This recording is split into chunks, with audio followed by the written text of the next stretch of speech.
I heard that, Prometheus.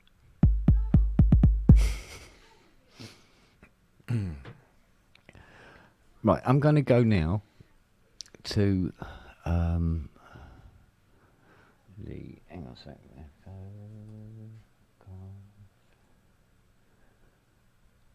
Right, let's see what we got here. Something weird going up. Oh, there we go. Right. Check your interface's latest firmware.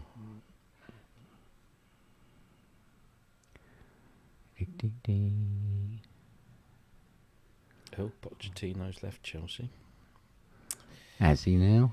Does he feel better for it? I'm sure Chelsea do. Right, third gen. Yeah, Scarlet. So anything else been good happening today? Yes. Oh, good. Which we can't talk about until Friday. Yeah, of course. But yes, we have a big announcement on Friday. Resplendent. You know what it is, don't you? Yeah. Yeah. Oh, yeah, yeah. Oh, quite.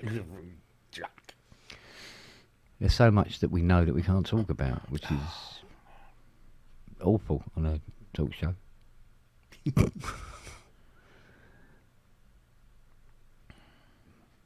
But we can talk about Mini Brute V. Oh, we can. It's announced now, isn't it? It's out, yeah. Oh, cool. It is. It's very cool. Because if they can do... Do we have a price? Yeah, it's €99 at the moment, 50% off. Oh, okay. I'm not sure if they're doing... I don't remember reading if they're doing, like, you get a special extra discount. I haven't checked, but yeah. Right. Yeah, 99 quid, or euros, or whatever. So that's about, what's that, 81? Something like that. I don't know. For a very good... Actually, after playing with it, I thought, why did I never buy this? I think I just remember when the hardware came out, it was like this little 25 quid. Sorry, 25 quid. 25 key. I wish it was 25 quid. 25 key analog synthesizer. Monophonic analog synthesizer from a company that had never made hardware synthesizers before. And that's probably why I didn't buy one. But you said you use yours as a little portable control, didn't you? No, you're muted, mate. You're muted. Yeah, testing MIDI kits I've just fitted and other such things. So, I had a bloody cool Trident that fit a battery in it today. God's sake, what a palaver that is. Got to drop the front panel board. They put the battery on the inside of the board. It goes onto the front panel. That's silly. That's what they do. And it has to be rechargeable as well. Oh, what? You put a normal one in, and then after an hour or so, it explodes. If you put a normal disposable one in. Taking a charge, isn't it? Well, I changed the battery in a Korg last week. Oh, yeah. In a 106? No, in a Korg M1 EX Oh, okay. rack. Was it coin? 5 screws, coin in a slot rather than hardwired in. I like them. All of 10 minutes. I like them when they come in. Oh, yeah, can you change the battery and put the batteries back on?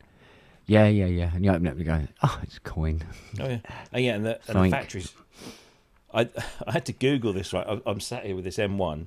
And it's like, right, I've got to pull the factory presets in. Right, so I go to Korg. Where do I find the Korg factory presets for the M1? Looking... Korg, like I can download the manuals, I can download this, that, and the other. I can't. It was only when I looked in the pile of cards that came with it that there's actually a card with all the factory stuff on. You just put it in, go, boom, done. You never went to your computer and went, Ken, can you just send me the M1 SysX, please? Well, I thought I'll try and do it myself.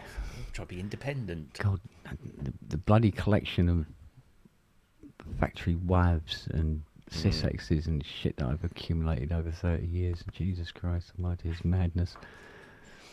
Some of them, you use once and will never, ever, ever use again. Oh, yeah. Some completely weird and wonderful thing out. But, right, I have updated my firmware, or your personal firmware. Yeah. Kent has been upgraded to version yeah, I've just 2.0. gone to Morning Glory 2.0. Yeah, here we go. Let's see what this does, as if it comes up with exactly the same error or not. I'll tell you what hasn't fired up. Nope, still unmapped. Okay, let's call up the... Oh. Oh dear. Doesn't sound good. It says, no hardware connected. Yay. So you've updated the firmware on the Focusrite? I have indeed. Have you tried unplugging it and plugging it in again just to power cycle it? Yep, 2 or 3 times. Okay. So I'm doing all the sort of like usual suspects, and with everything I do, it gets slightly worse than it was before. I mean, it's telling you something. Yeah, I mean, when I was playing instruments through Cubase Sunday, I could hear them and nobody else could hear them. Today, I can't hear them either. It's just it's like, do you know what? Just walk away, Kent. Nothing's been touched, nothing's been changed, nothing's been updated, and all this kicks off. So I've got the latest, was it 360? Just says it's not connected, even though all the analog inputs are working and clearly coming out the other end. So I don't know. I don't know what happened and to whom. Loopback is showing left and right. Yeah, going to channels 1 and 2, and 9 and 10 are running, which is what Cubase and web pages use. I mean, I can hear you. True. Audio through a web page. So I don't know. How old? Me. Yeah, it works. That works. So no problems with hardware then. Yeah. I should do a special video on how to make a CS80 sound absolutely shite. So, Manny's saying hello from Salzburg. Is that cheese? It's having a bowl of cheese. Bowl of cheese. You saw the Greg. Yeah. Who has a bowl of cheese? Was it an individual cherry Bakewell and a bowl of cheese? That's it. Yeah. Do you want to go out for a curry? Oh, I've just had an individual cherry Bakewell. Yeah, might as well. All I've had today was an individual cherry Bakewell and a bowl of cheese. Oh, dear.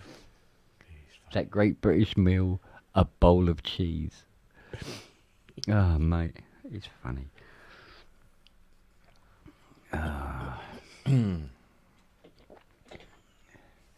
I had to show Fiona a YouTube video of Charlie Williams. Oh, yes. Yeah. Because she was going, I said, oh, yeah, you're a bit younger, aren't you? You're about 5 years younger than me, so you might have missed it. And then I showed it, and she went, oh, God, yes. Yes, no, I know who you mean that. Yes, I know. Yes, I know him. I said, oh, there you go. Not to be forgotten. I don't know. So, any wonderful ideas?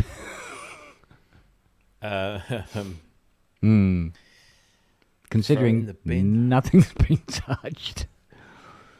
Something has. The chances of it just doing it randomly are slim. I'd like to think so, because it did the show Friday, played Chroma through it, shut down the computer, fired it up Sunday, started doing another pub, And then towards the end, when I was going, let's see if I can get my Rolly Rise, because it wasn't Bluetoothing to anything in the house at all. I thought, let's investigate that. And that's when old Long Prong turned around and went, yeah, but we can't hear it. I go, what do you mean? You can't hear that? I go, no. Okay. Can you hear this? Yes, but you can't hear that. No. Oh, why is it doing that? Nothing changed, nothing installed, nothing updated, nothing like that. I don't get it. So what you're trying to do is you're trying to play Rise, which is triggering a plugin that you're hosting in Cubase. Yeah? Well, yeah, with the Bluetooth on the Rise, only the Rise 2, mind, not the Rise 1.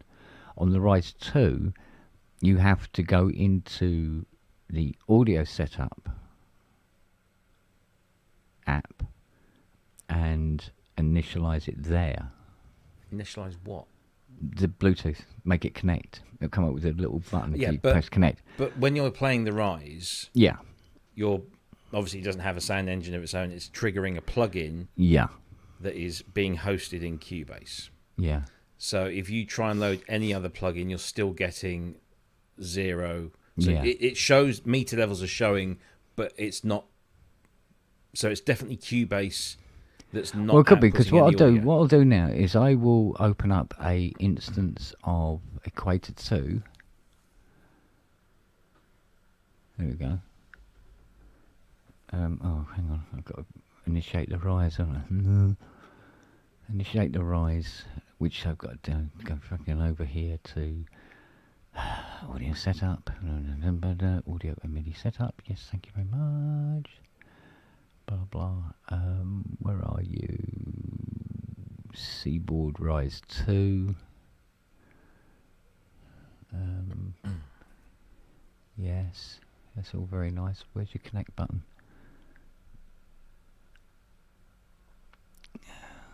Bluetooth. There we go. Rise 2 connect. Connecting. Connected. Okay. With the Rise 1, I just it just appears in the Bluetooth thingy up in this corner, and you just click on it. So when you're touching your yes, touching your Rise, yes. Is Cubase showing audio levels? Are you getting any visual stuff? Yeah, you're getting all the visual. Right. So there's and nothing it shows up in loopback as well. Okay. Yeah, but not hearing it. Right. But you can hear this? Go. No, I can't hear that. No. You can't hear that? Well, it's a standalone ad. That's not even in Cubase. Yeah, but so go to that. What app are you? What is that standalone? Equator. Equator. Go into Equator settings where you choose the audio engine. Okay, global. Yes. Where are you? Global. That's not there. Oh Christ, I've got to try and find it in this now. Right, audio settings. Here we go. So what's the audio setting? Output 1 and 2 of Scarlet. 48 killers.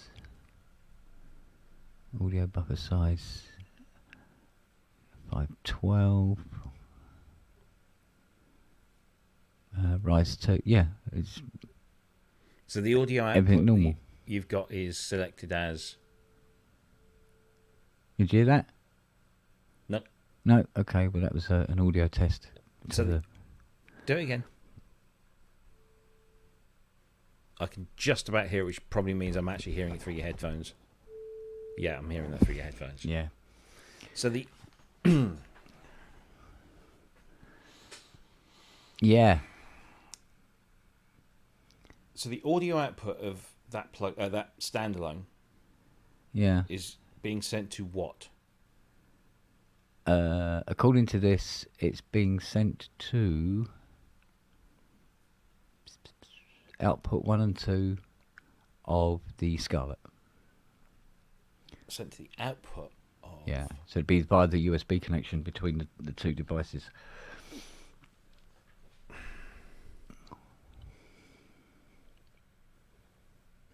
tell you what. Shut that down and open up the standalone version of, I don't know, Chroma, for example. Cherry Audio Chroma. Just launch a standalone version of that. Okay. Because I don't have Equate, so I can't see what you're seeing there. Right, okay. We'll get there, Matt. Don't worry, we'll get there. Equate. Right, so we're looking for Chroma. There she is. The Focusrite control is still saying no hardware connected, though. Well, that's... Which isn't good. I might have a look on for the help file on that in a minute. Hang on a sec. Okay. Just remind me, are you using the loopback software, as in the application loopback? Yeah. Okay. Just do me a quick one. In StreamYard. Yeah. Just go to the settings of StreamYard. Yeah, we did. At the bottom. We did this Sunday as well, if I remember rightly. Right. Okay. Audio. Yeah. Okay, and then you got mic set to Scala as default. Right. Okay. Drop the menu down. Yeah. And do you have the loopback virtual device showing? Yeah. Select that. Now I'm hearing myself back. Yeah.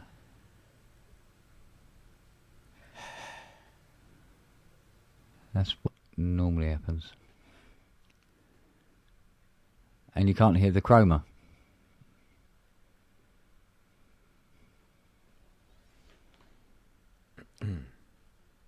Why am I not... You see, not having any hardware connected in the Focusrite software isn't a good thing. No. No matter how. No. So I'm going to click on the little question mark, and it's going to take me to their website. Oh, God, let's have a look. If you are using an Apple Silicon computer, please ensure that you are using the latest version of Focusrite Control. At this time of writing, it was version 3.17.0.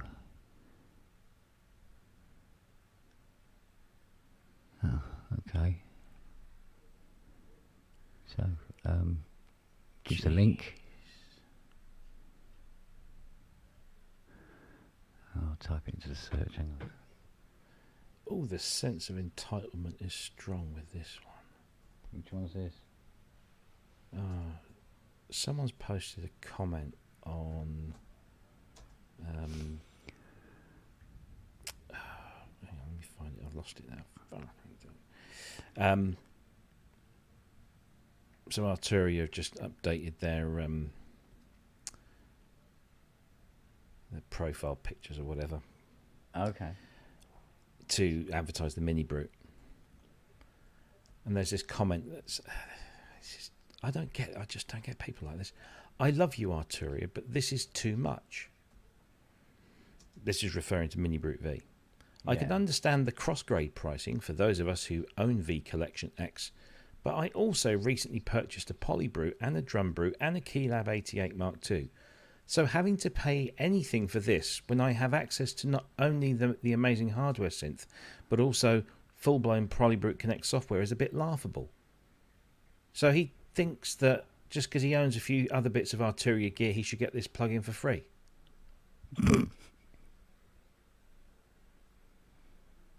Okay.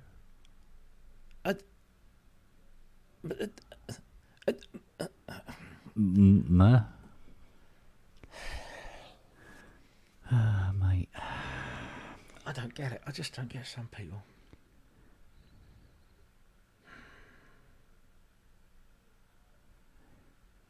Okay, that is very weird. What's your microphone plugged into? The Focusrite. Okay. Yeah. So from a hardware perspective, it's working. Yeah, SEO Head says, I own Pigments, I should get the Poly Brute for free. It's the same argument, yeah. Yeah, basically.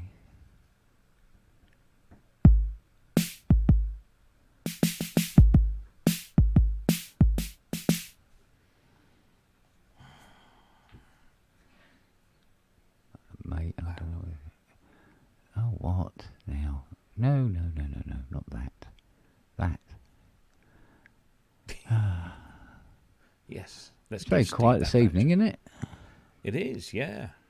I mean, Matt Evans is in the chat. Lazy bastard won't even get on the fucking camera. Oh, I know. It means getting up and plugging the microphone in. Oh, but look, who looked in the mirror and shouted Candyman 5 times? What's this? PSN 2? Oh, look. Pray for small mercies. We can't hear him. No, you can't. Oh, bugger. There you go. Yeah. I looked in the mirror and I thought, gosh, that's an attractive looking man. I'm thinking of turning. That wasn't a mirror. That was a window. You were looking in my ass. Oh, is that what it was? Looking in your house? In your ass, did you say? Looking in your ass. My ass. If I had a pair of glasses, I could see the acne marshes if it wasn't for the asses in between. There we go. Evening. TMI, no. Matt. TMI. Mike fucking Metley indeed. That wasn't Mike Metley. Look, it was Mike No, Metley. it wasn't, no. There it is. Mike Metley in the There you Process go. Network t-shirt in Schneidersladen. You started in?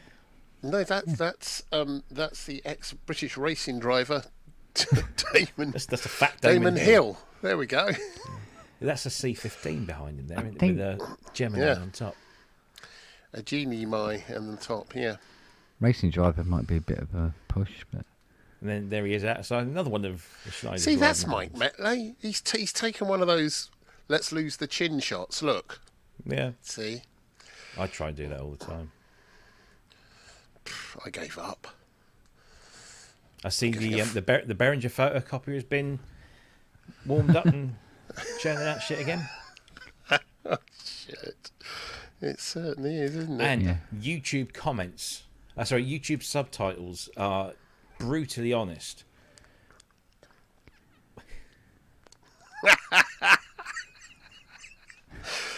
Laugh, They are. laugh. Yes, I did. they are. Yeah. Goodness me. How you doing, Kent? Perpendicular. Good question. Yeah. Yeah, It's always a good start to the day. Perpendicular. yeah, at least.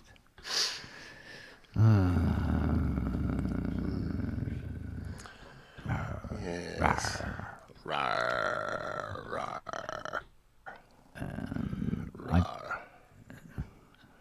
What? Oh, Add another wrinkle. Stick it up your pupper. That's the- it's 1999. They want their drum machine back. Yeah. Yeah. Excuse me. Excuse me, mister. Can you open the bus doors, please? There we go.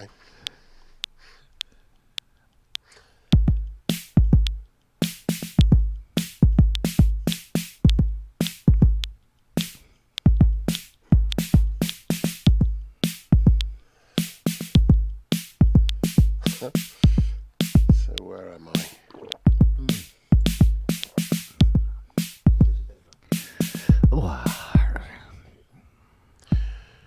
Cherry Audio. Let's have a little look at this.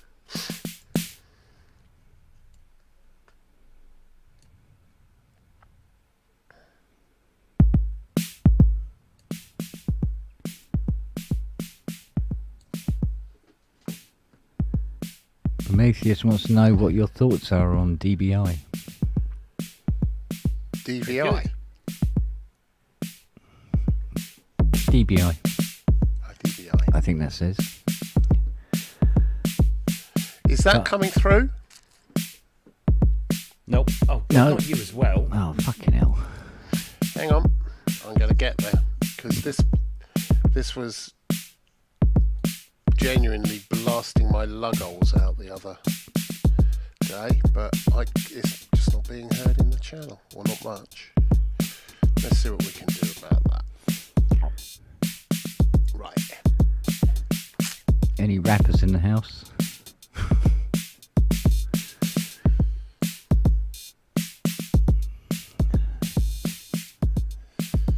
Master. There we go. Or not, as the case may be. Is that a giant toilet roll nailed to your door or something? What? Oh, yeah, you've got a giant bog roll. Giant bog roll nailed to your door. Oh, my fan. Oh, is that... That's his biggest fan. Yes. Yeah, very good. That was very good. That, yeah. Oh. So why isn't that? There you go. Can you hear that now? Nope. Nope. Can you hear this? What the flipping heck?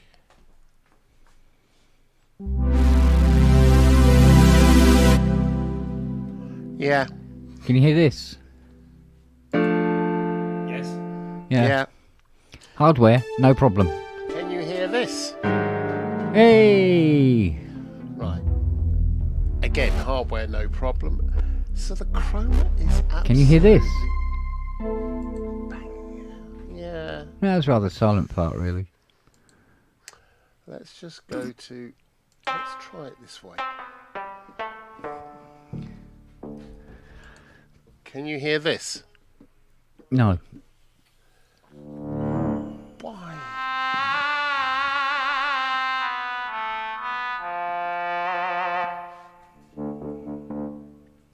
So it's going down No, Steve, he hasn't. 3 and 4.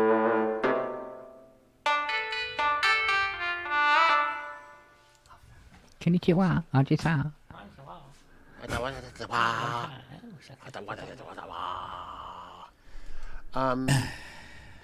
So what the fuck is... Honestly, Ooh, we've isn't summoned it? Candyman, now we've summoned fucking Beetlejuice. Can you hear that? Hello, darling. No. Hello, dearest. You're right. Okay. What's your tie? How you doing? Well, I didn't wish you happy birthday, and I feel like a total cunt. So happy birthday. For a You couple of total days ago. cunt. You total... No, Where's my I cake? also the Where's my fact- cake? Yeah, fuck. I'm a off with the fat cake person. idea, I need that's not- cake. Yeah, not happening. You've had enough. Ty's a fat person as well, yeah. But- And I also well aware that you, But thank when you. you called me the last time, and the last time you called Hmm. a few days ago, and I was literally rushing out. So all I said was, "Bye." That was the entire conversation. So I apologise, Andrew. Happy birthday. I hope you had a great. You got nothing to apologise for. It's just I'm kind of sorry what that it I was is. You know, rude we all that have you were we all have leaving. lives. It's not a problem. I was leaving the You house. were busy. 'cause You were You busy talked to doing me for an important hour. things. Not the Now, same don't tell day, me really. that now. That makes me feel even Not the worse. same. Not the same day. Although I did speak to Oh, Robbie for it had about to an be the hour as same well. day, did That was it? great. Oh, okay. So I've spoke Sorry, to you didn't for know a the long rules. Time, Kent, and spoke to Robbie for a long time, and Yeah. spoke to Andrew for at least 5 seconds. He spoke to never me get back. so long that my shredded wheat was just like mush wheat. I always thought it was a metaphor. Ty shredded my wheat. Not for the first time. No, nothing. No. No, thankfully. What the? Yeah, thank you so much. yes, all a bunch of chords. So why is that? Are you having visitors tonight, Ty? No, No, not tonight. Hey, which is not tonight, which is all good. Okay. No, working. Da, da, da, da, da, da, da, da, da, da, da. Milk. Yeah. Oh, I tell you what. Yeah. I did get through the post today. Go on. I'll go and get it.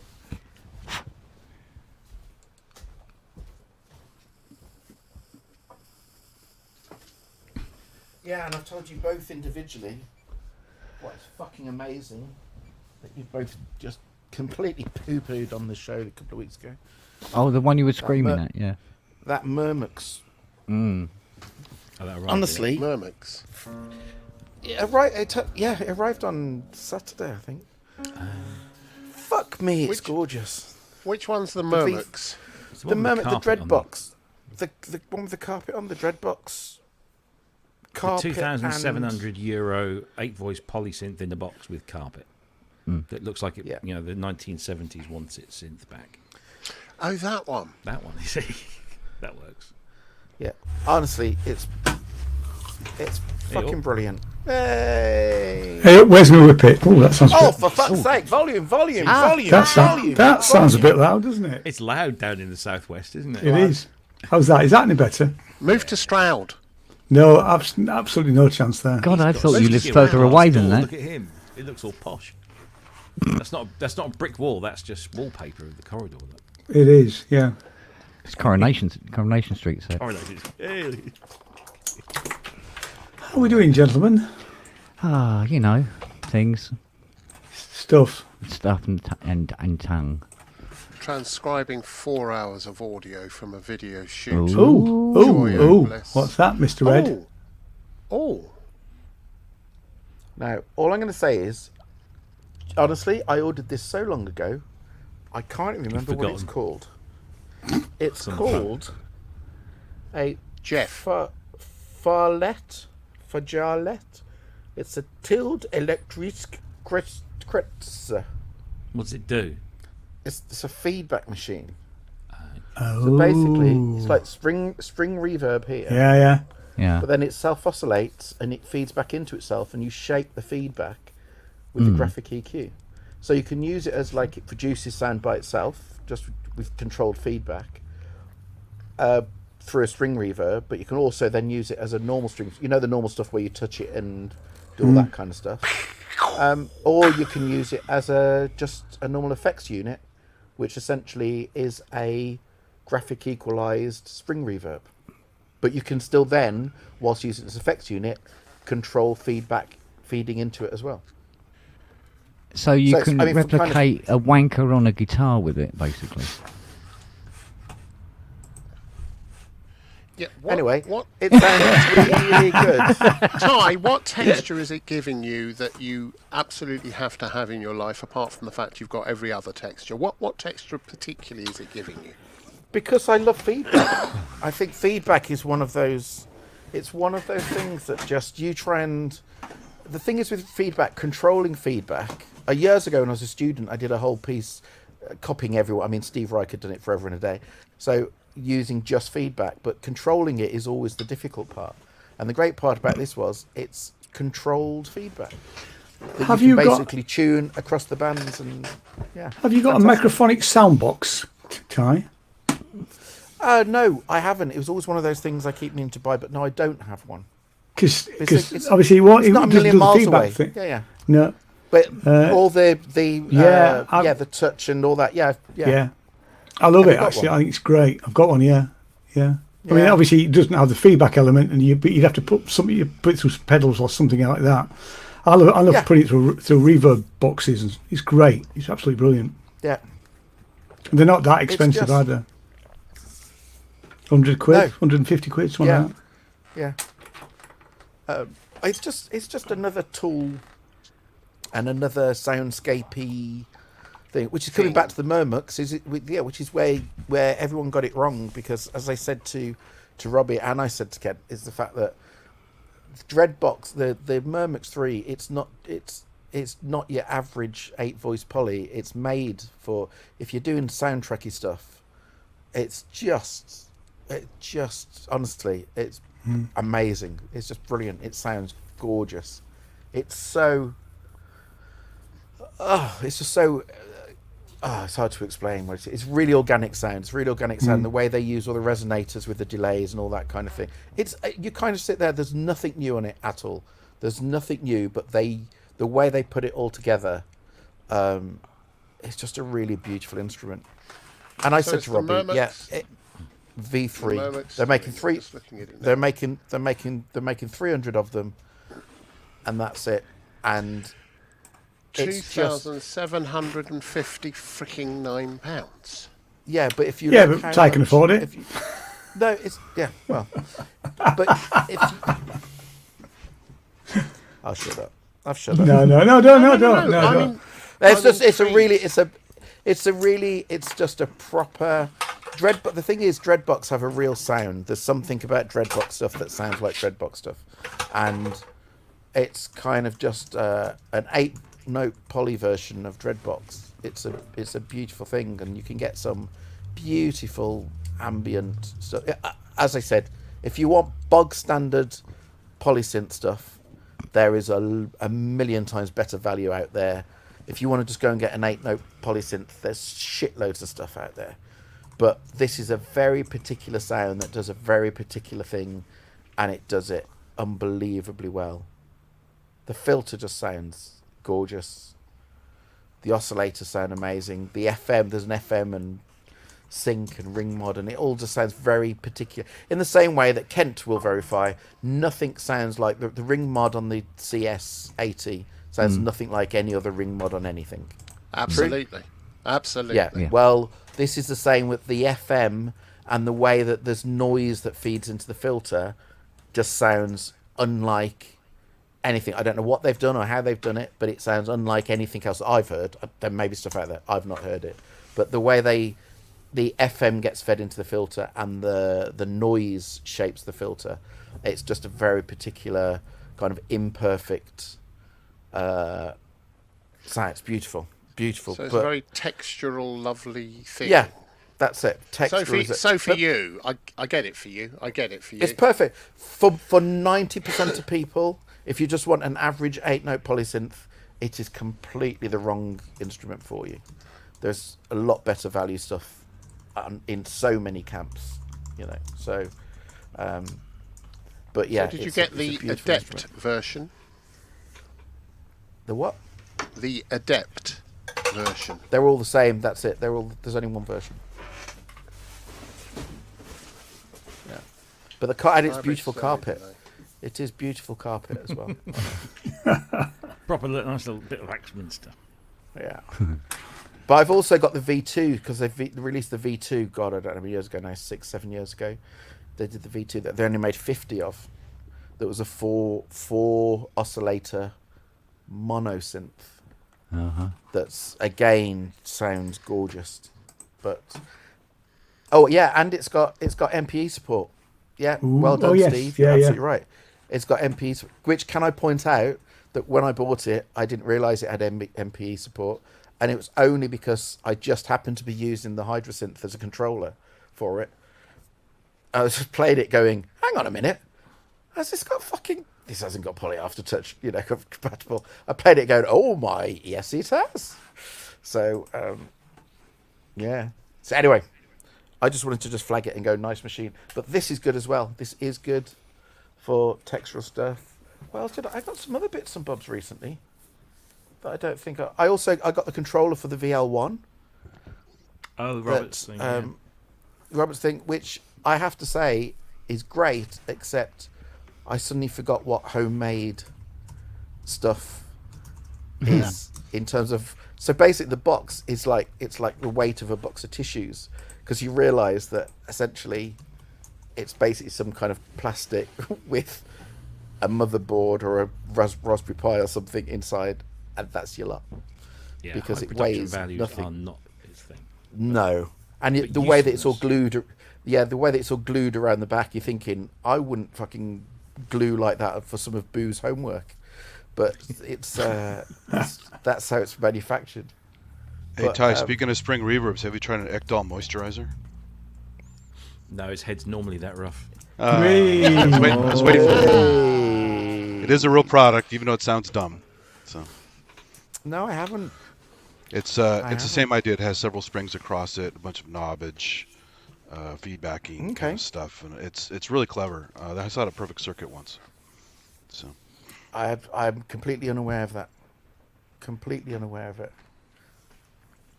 Yes, Manny, it does. It works fab. You're absolutely right. The controller works brilliantly. It's just the build quality is.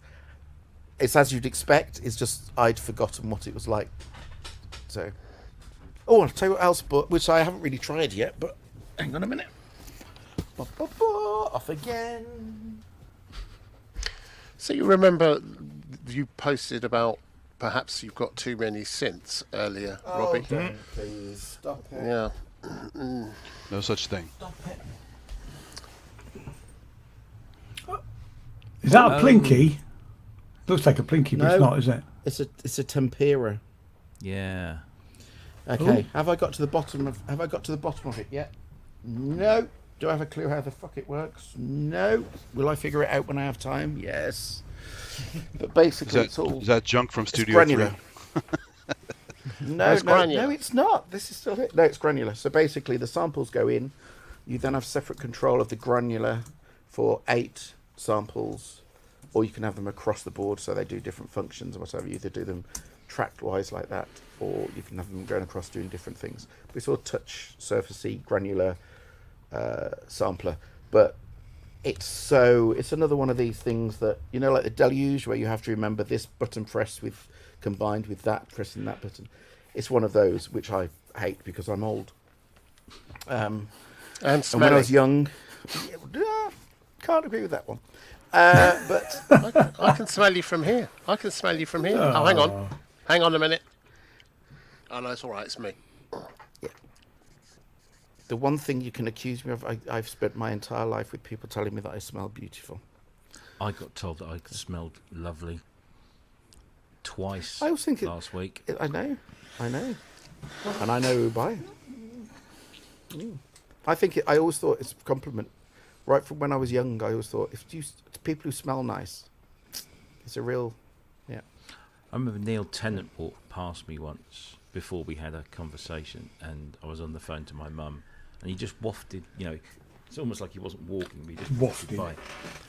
And he smelled gorgeous. Yeah. Anyway. Yeah, I think that's it. I don't think... Is there anything else particularly new on the... I don't think so. Yeah, why aren't you working? I am fucking working. I'm taking 2 minutes off to talk to you wankers. No, you're not. And have a cup of coffee. You're dicking around again. Honestly. I'm dicking around. Sorry. The reason I actually came on was because I saw your ugly mug and thought, fuck, I meant to call you to say happy birthday. And I didn't. So I'm killing 2 birds with 1 stone. It's very kind of you. Can you sing it to me then? Happy birthday. I can... No.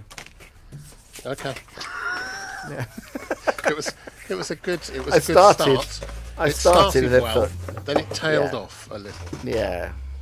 But it was only a start, to be fair. So. What can you do? Hey Ty, when do we get here one of your tracks with an Osmos on it? There is. The track I'm doing at this moment in time for the big project is Osmos friendly. There's loads of Osmos on it, and the main theme stuff? at this. Yeah, no, it's not flute stuff. It's synthy stuff. But the main theme is very Osmosy at the moment. Yeah. But you won't be able to hear anything until next year, middle of 2025. So, but yeah, it's. So you seem to have gotten on. You seem to have gotten on well with the Osmos. I love the Osmos. A lot of people don't. What is it? I mean, is it difficult to get to play so that you're not constantly wanking the notes up? The thing is here, it's difficult because Kent's in the room.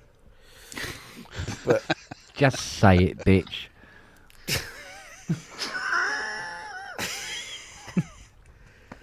At the end of the day, Kent to spend a lot of time working and developing his technique on the Rolly. That's the bottom line. And there's some crossover between the Osmos and the Rolly. And I've got a couple of Rollies, and it's one of those that you tend to find you're either going to go more the Rolly route or you're going to go more the Osmos route. And for me, it's 100% the Osmos route is my preference. But mainly also the sounds on it, you see, they're not really Kent's bag. This is the big thing. They're not. It's a digital synth that's overtly digital with some physical modelling, and if you're not using, I mean, joking aside, the whole windy stroke fluty stroke ambienty digital stuff, if that's not your bag, then from a sound point of view, that's the stuff that the Osmos specialises in. And when I say it can do lots of other stuff, it can do lots of clever stuff, but it's a very particular world. If that's not your world, you're not going to get off on the sounds. And the combination of That's not Kent's world, sound-wise, and technique-wise, he prefers the Rowley. So he's totally justified his opinion, although obviously he's a complete twat and totally wrong. Yeah, the flutes. But and I double love the reeds on Osmos. are amazing. So They are amazing. They especially the fluty kind of stuff, the wind stuff. the Duke and all that kind of stuff's great. Yeah, and all the big ambient stuff. But I did, to be fair, I did kind of say from day one that it's one of those. It's a bit like I had the conversation with Kent about the MPC before he bought the MPC, with me going with the MPC stuff. You're either going to take to it or you're not. And do you know what I mean? You don't just kind of dip into it. It's either going to be your bag or it's not going to be your bag. Did I say this to you, Kent? You did. And you found that the MP. Did he not? No, of course he didn't. And he's kind of found that the MPC isn't really his thing, and that's fine. And it's the same with the Osmos, though. But the Osmos is a properly fantastic instrument. It really is. And but you have to learn it. It's like exactly like Robbie was saying about one of the problems with the PB12 is the fact that if you just go and just play it like a normal keyboard, you're going to get a fraction of what you can do out of it. Absolute fraction of it. You've got to learn to actually play it as an instrument, as a different instrument. And for me, all of those kind of things, it's you have to put the time in. You have to just kind of reassess. You don't just play it like a normal keyboard. So, plus, as early adopters, the Osmos was amazingly cheap for what it is. Oh, for Christ! I mean, mine was only. Steal. Yeah. But I was mine like 1,100 quid or 1,000 quid or something like that. It was next to nothing. No, I don't. Sorry, that was really shit. That was really. I didn't mean next to nothing because that was a really stupid thing to say. But it was comparatively. It was very good. It's very good value. It was very good value for what it was. So I do love the Osmos, and it won't mean that I'll be getting other stuff of a similar vein that does similar things. But I just because it's not for one person or doesn't mean it's not a great instrument. At the end of the day, there's loads of instruments that other people love and get off on that I think are a pile of shit, and I wouldn't touch with a barge pole. But it doesn't mean they're shit instruments. It just means it's not for me. I mean, coming back to the Murmux thing, Robbie's opinion of it, which was basically it's just really expensive for what it does, is totally right, because for Robbie, it wouldn't be Robbie wouldn't use it in the way that it's kind of be used. So that's a waste of money for him, and that's a totally justifiable opinion. Whereas for me, it's perfect. So, but was that fair, Kent? Do you think that was a fair? Yeah, sum? no, absolutely. So I mean, every time that. Well, according to Fiona, I'm a fucking idiot because I keep buying stuff that I'm not quite sure whether I'm going to like or not.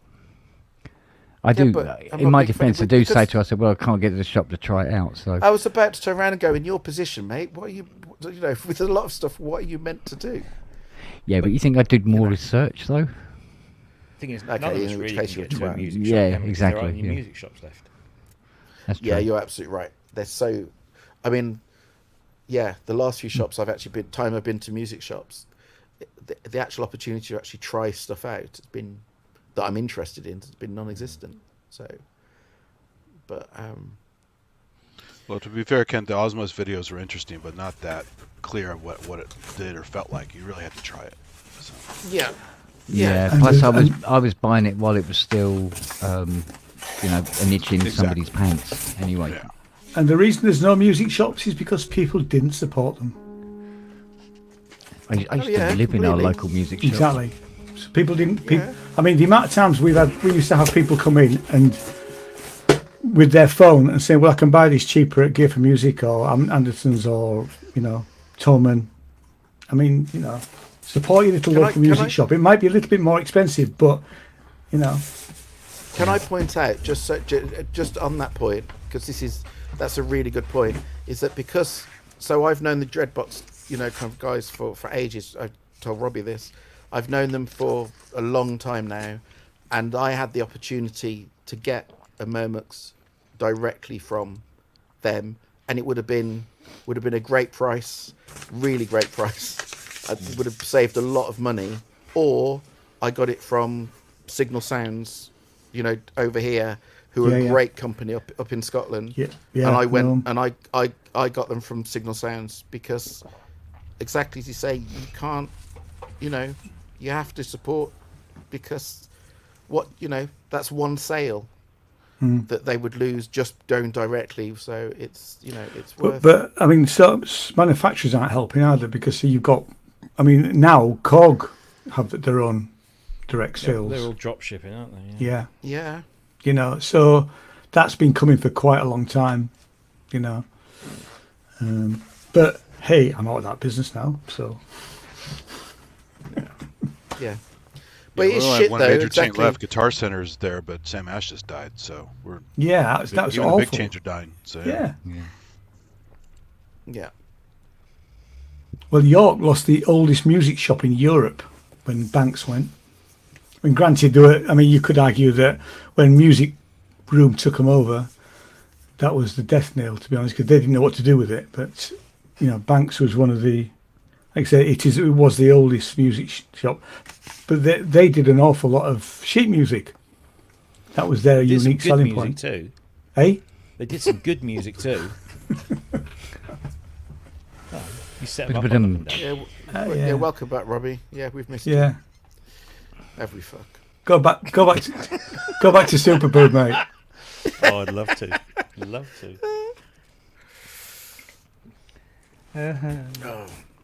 Anyway, well, I've got to go back to work. Sorry, but I just wanted to dip in and say hello. Sorry, I have no choice on this. So, hey, Ty, when you bought from Signal Sounds, did they send you a free can of haggis as promised? No. It's one of the things online. They talk about it. Really? Oh, thank fuck for that. I hate haggis. Fucking haggis is a good thing. Oh no! It's the equivalent of a meat Russian doll. Right? No, it's lovely. No. Yeah. Whatever. Fat's sake. Yeah. Yeah, good thing. Okay, I'm fucking off. Flipping All right, sweetie pea. Lovely to see you. See you, Ty. It's lovely to see your beautiful faces, and hopefully you're all well, and hopefully I'll see you all again really soon. So, All right, darling. All right, matey. be good, you lot. Okay. Cheerio. See you soon. Bye. Bye. See you later.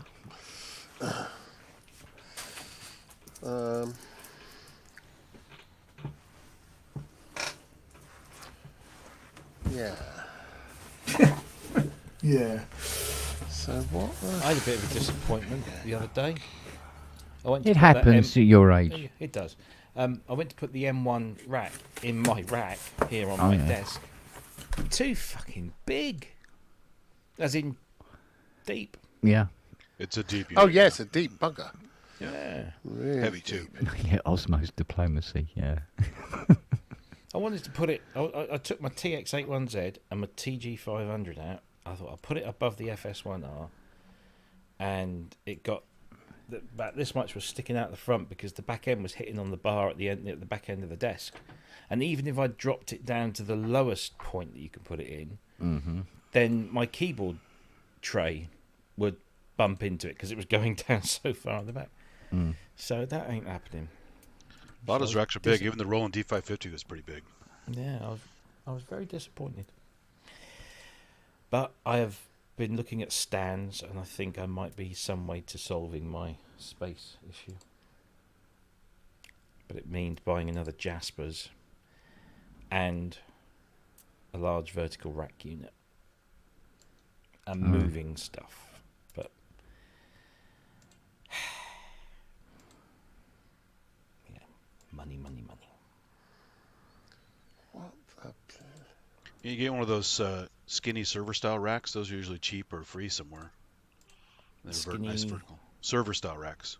Yeah, it's nice. Oh, yeah. No, I'm at the moment. I'm looking at a 28. Is it 28U? I think it's 28U.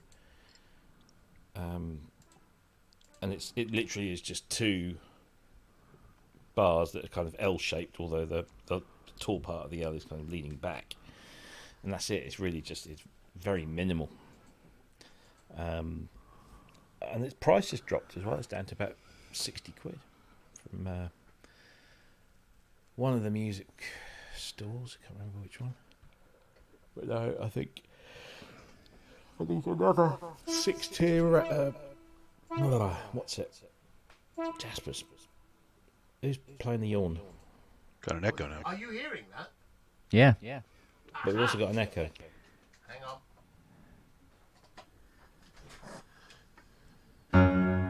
Yeah. But echo. Very echo. Lots of echo. Echo. You're like a boogerman. Sounds like a really cheap Echo dub. gone?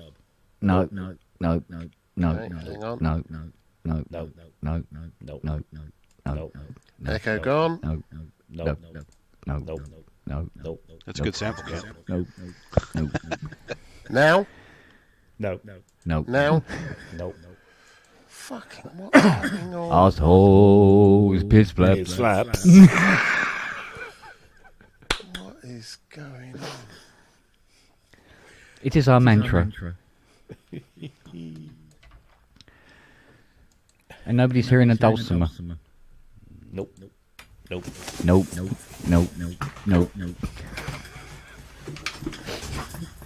Has it gone now? Nope. Nope. Fuck.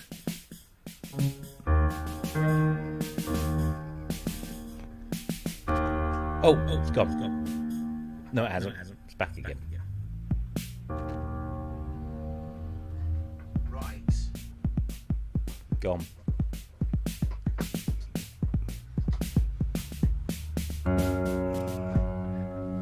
I know what I'm gonna do. Let's get fucking radical.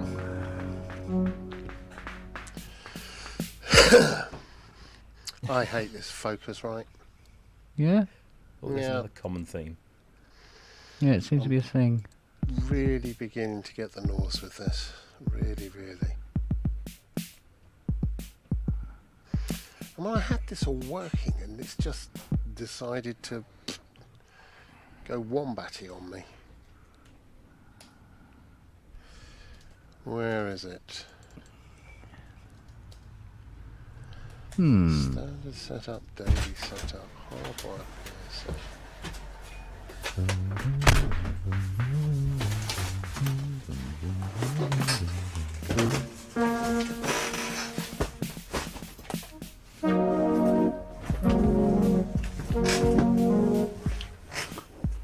Are we still echoing? Oh no, we're not. It's gone.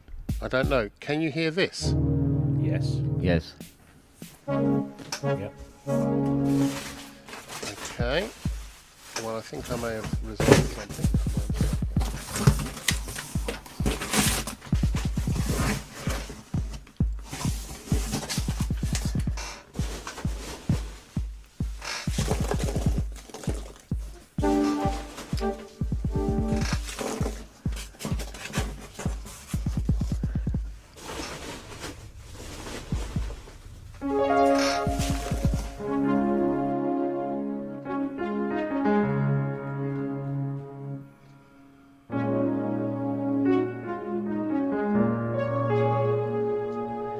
Is that distorting slightly?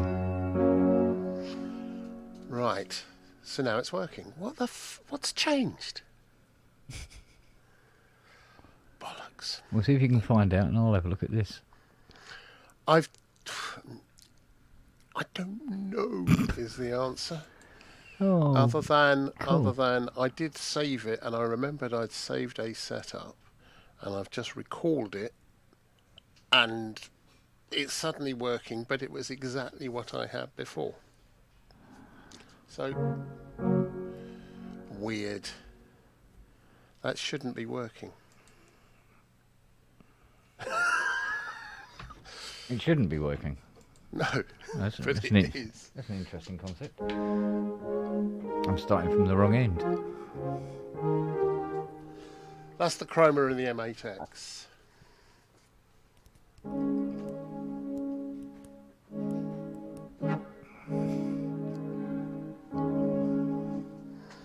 Yeah, okay.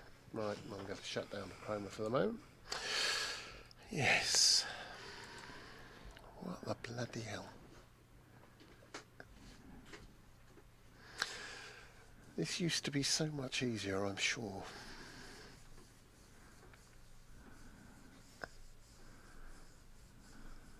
I'm hardwired into my mixer. I'm using the outputs 3 and 4 from the Focusrite coming into my mixer. That's what I'm doing. And I don't understand why I'm not hearing it from there. But anyway, there we go. Very strange indeed. Hey, Kent, did you mill anything today? I did not. No. Oh. Today was Fusion 360 and VCarve learning day. Oh. God help us all. God help us all. It says it's connected. Yep, it is connected. For fuck's sake. I need ticketed.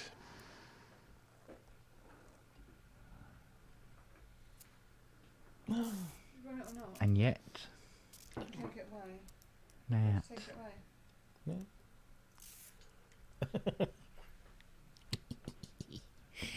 Got a chocolate cookie.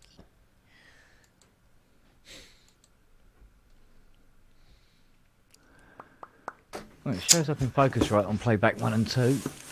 Definitely Kostakai. That's exactly what I'm doing. Live inboxing.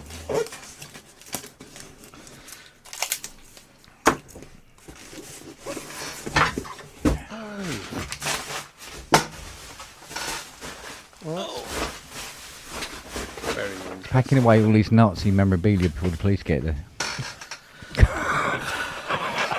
Shh! Don't tell anybody.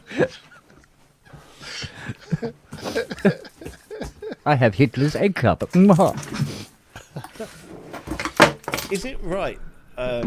What? That there's a member of. Is it a member of the Supreme Court in the US or somebody who owns Hitler's cutlery? Wouldn't be surprised. Maybe. A lot of white supremacists in those power positions. I saw something they mentioned that something was a bit rich coming from someone who owns Hitler's cutlery or something. Actually, when I worked at Nikon, the admin lady who's Japanese, her ex-boyfriend had stiffed her on some bills, and he was a SS knife collector. Ooh. And she brought him in one time, out to the Luftwaffe knives and the SS knives and stuff, and it was obviously it's beautiful craftsmanship, but it's a horrible history. Yeah, it's not great, is it? So this Supreme Court judge has knives. I don't know if it was a Supreme. It was somebody in the American political establishment or something. So they have knives, forks, spoons, and the Sudetenland. Yeah. Okay. Yeah. Just thought I'd check that. 100,000 people on their hands. That's what it is. Oh, did Uri Geller claim to have bent Hitler's spoon? Oh, not doing that again.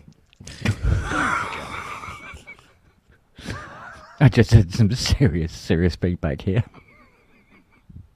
But thankfully, because it's not working, we didn't hear it. You did not hear that. Yeah. Could have done without that. But I don't know what's... everything's working. No, it's not. Oh, hang on. No, it's probably long prong. It's pushing What? buttons. What? What do you mean? Yeah, Making things echo. Oh, no. Yep. What? Echo. No, gone. I can't hear any echo. What? Pardon? What? What?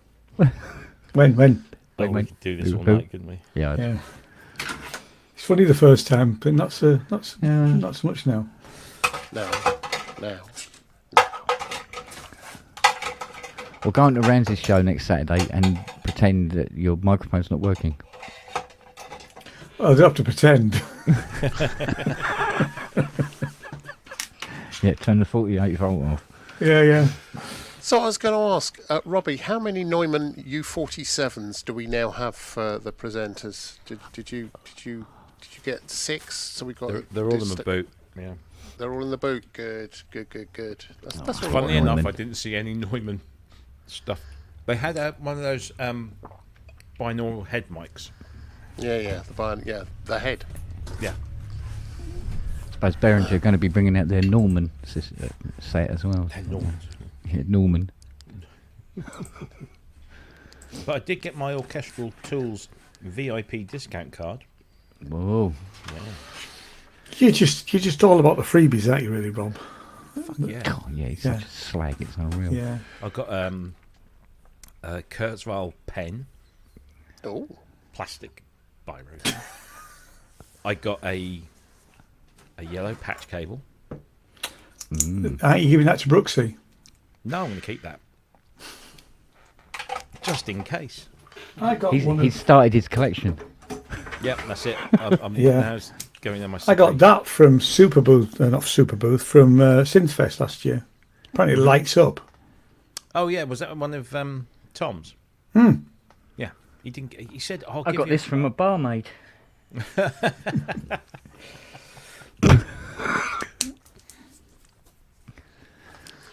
Yeah. Well. Oh, and I got a Polybrute 12. Yeah, well, we know. Yeah. I was on triple pay last week at the show for the show. 3 times Kent and I nothing both triple is. Yeah, we pay. worked it out. Yeah, 3 times nothing is. What Yeah, was it again? that's Nothing. Fuck Yeah. all. Yeah. That's what it was.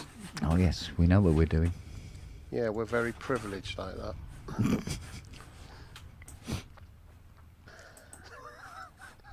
The other, I got some free hugs from Lisa Belladonna.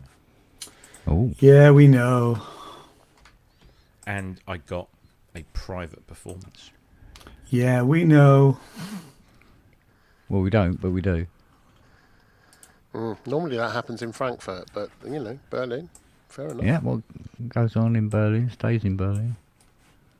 Berlin Well, now smells very much. Didn't in the more 30s, but it did. Yeah, well, I was about to say. Yeah.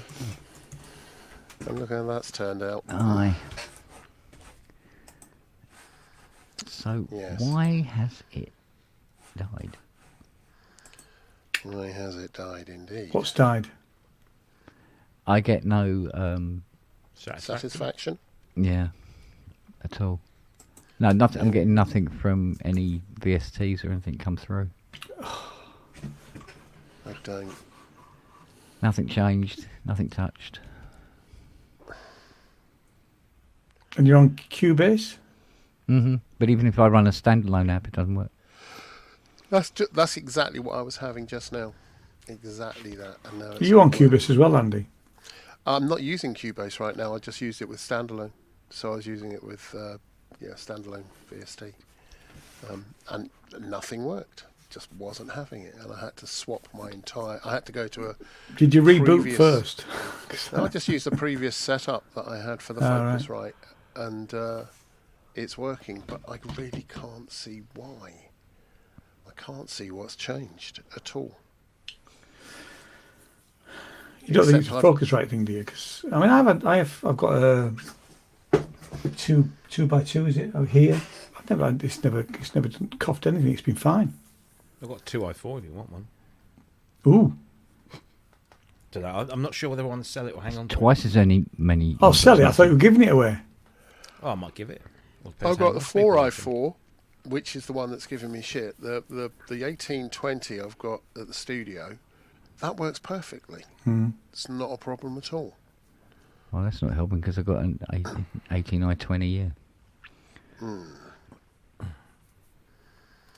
It's just Kinod. It really is. I don't know what it is. I'm flummoxed. Yeah. Just wondering if I've got some virtual cables somewhere in here. Audio cables or something.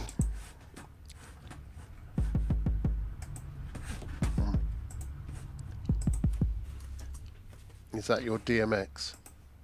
No, it's drum brute. Oh. It's got this colour function on. So that is your regular kick. Yeah. If you turn the colour function on,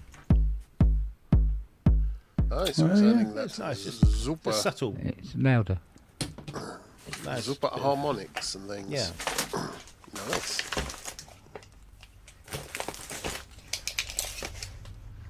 very annoying because loopback is showing audio coming out of Cubase, going into channels 1 and 2, and reading in channels 1 and 2. Yeah, it's the loopback thing. It's just bonkers. So you can, when you play it, you can hear it, but we can't. Yeah. Mm-hmm. Right. Just do me a favour. I know it's probably going to give us an echo. Go on. But go into StreamYard settings, because we've had this before where StreamYard settings have changed. Yeah. Without you doing anything. Go into the settings and select your in your audio as your mic, your loopback device, whatever you've called it, in brackets virtual.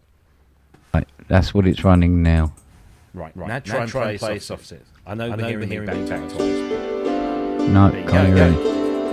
Yeah, we can hear that. I can't. Right. Where are you monitoring from? The studio. Well, No, here. No. What's your mic going? What's your headphones are going into the Focusrite. Mm-hmm. It's good, isn't it? Mm-hmm. But we're still getting the echo. And that echo is, I think. So you hear that? Yeah. All right, let me just remove this a minute. Do you hear it now? You hear it now? Yeah. So do I. But we're still hearing ourselves back. Ah, now you're talking. All right, hang on a second. What's the speaker setting? Oh, no. It's only on one side. Yeah. The echo. What's that? The echo's just gone to the right. No, the echo's gone. Oh, the echo gone. There. Yeah, try playing your thing. No, it can't. No. You'd never guess we were fucking music technologists. We understand. I invented a lot of this shit. We for are, fuck's sake. Oh, there we had that. Now you can hear this? Yeah. Right, but I can't. Okay, that's your problem. Yeah. Isn't it? Yeah. We don't care. I care, Ken.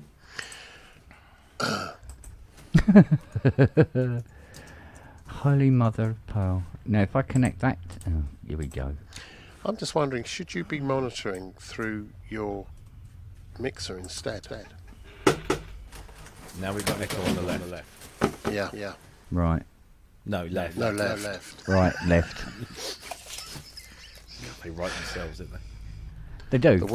The world's most confusing driving instruction from my missus. Right, at the top, turn left. Echo back? Yep. Yeah, left. And then I can make the echo appear on the right as well. So it's in stereo. Yeah. Okay. Let me try things the other way around. Hang on a sec. Let's set it to that. The lack of teenagers in Kent's house is apparent. Yeah. Yeah. Oh, it's not available. Oh, it's not available down there. Can't hear that. No. Still got echo gone. Echo's gone. Yep. Yeah. So if I select loop back for the mic, get echo. So don't select loop back for the mic. Well, then don't hear anything. Then you've got it set up wrong.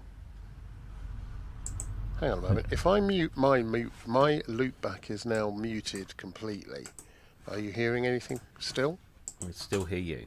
Yeah. Okay. And we can hear that. Let me try the chroma again. Because essentially I've got rid of loopback altogether on this, I think. Come on, come up, baby. Come on, puppy. There we go.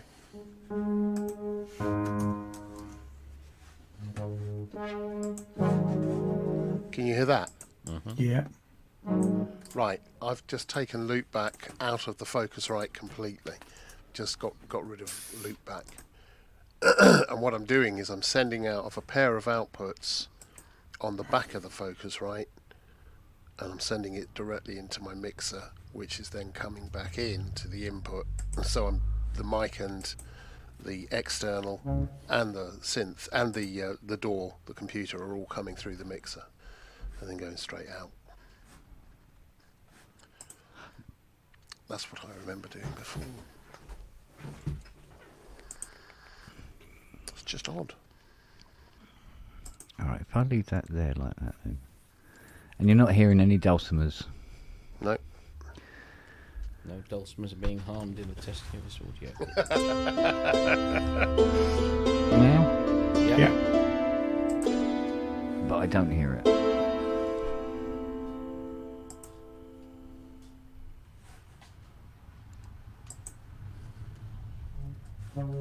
If a dulcimer plays and Kent doesn't hear it, does it still make a noise? Well, that's normally where that 9 and 10 comes in.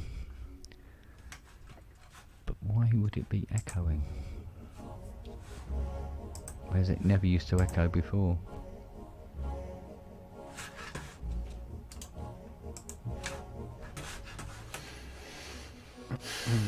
Give up.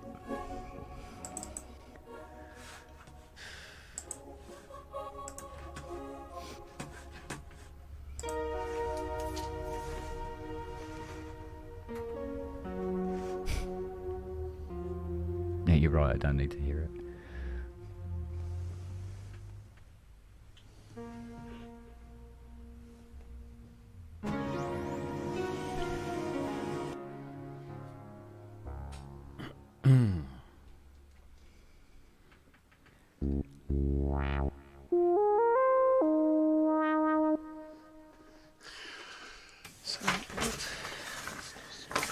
Yeah, but if loopback is set to the microphone, then if I did pass it on, it would.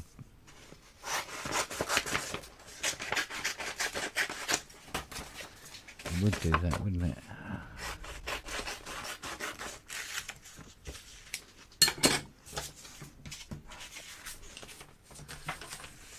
What are you doing, Ian? I'm doing orders. Orders? Yeah, because we sell stuff. Believe it or not. You sell stuff? Yeah. Echo? What are you selling that's lovely at the moment? Actually, ukulele bags at the moment. Don't need to be nasty about it. Ukulele bags, indeed. I know. He called me ukulele bags. James. Yeah, well, Yeah. if the cap fits. If the bag fits. Yeah, if the bag fits, yeah. Boom, boom. Odd. Well, let's make sure we put the right label on the right package so that the right person gets the right goods. always helps? It does, doesn't it? That's been known.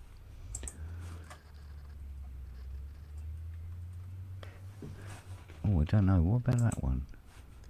Yeah, what about that one, Kent?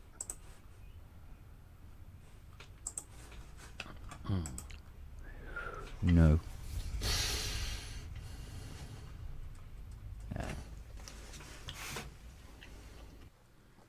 Ooh.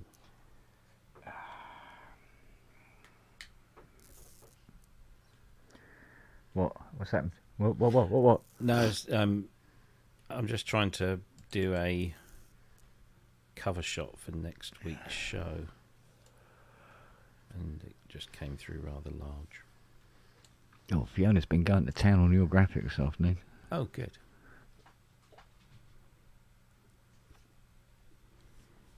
I hope it yields a nice result. Yeah, so do I.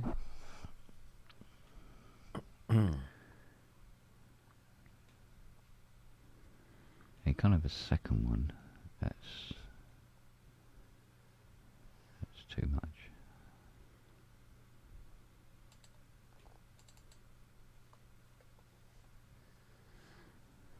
Minus that.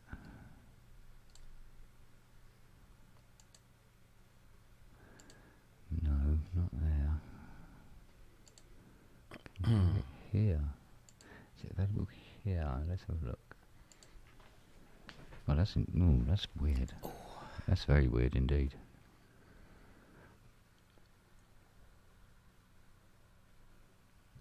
No, nothing assigned to it. Okay.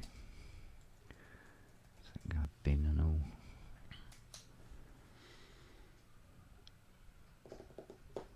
So I'm not quite sure now.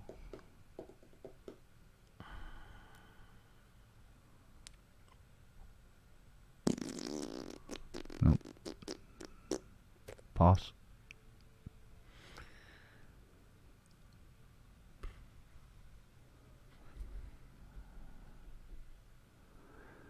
Right, let's see if that gives us an echo or not. Echo? Yeah. On the left. Yeah. No, I'm buggered.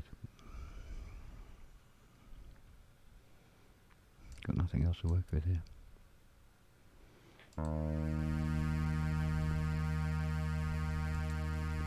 Unless...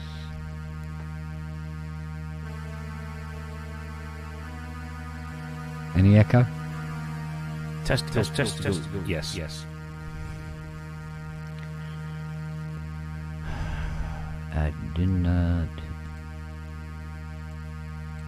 get it.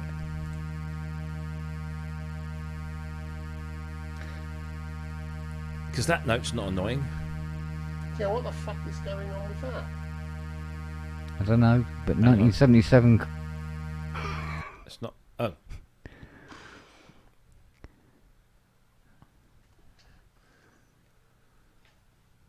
That was just opening up a quadra. It just opened up with the note on. Fine. I knew the hardware was temperamental, but jeez. Yeah, well. Yeah. There we go.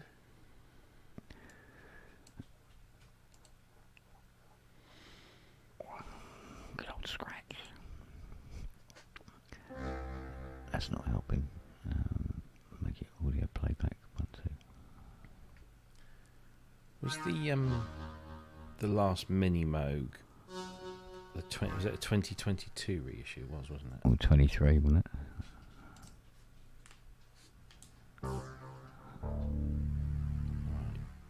Give me one of them. So you either can hear it or you can't hear it, or it's echoing. That's kind of weird.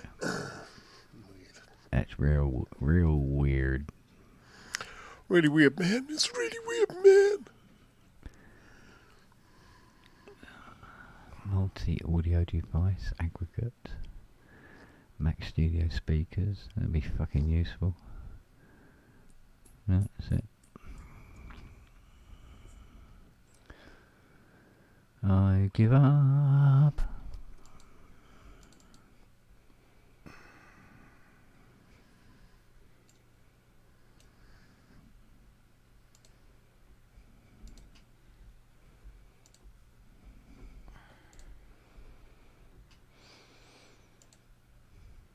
Yep, appears everywhere, right across the board. Held. Indeed. Gonna have another butcher's hook at this audio MIDI setup panel. Do you remember we had somebody on the show, a guy called Jasper, when we were covering Widdy? He was a musician in Holland. Yeah. I was walking out of Super Booth on the Saturday, departing for the final time, and I was just thinking. I was walking down this long, leafy avenue out of the way. Yeah. How many wonderful people I'd met over the last few days, and then all of a sudden this bloke kind of jumps in my path and says, "Rob," and it was Jasper, which was really cool. Huh. It was very pleasant. Didn't get accosted on the train this time, which was a relief.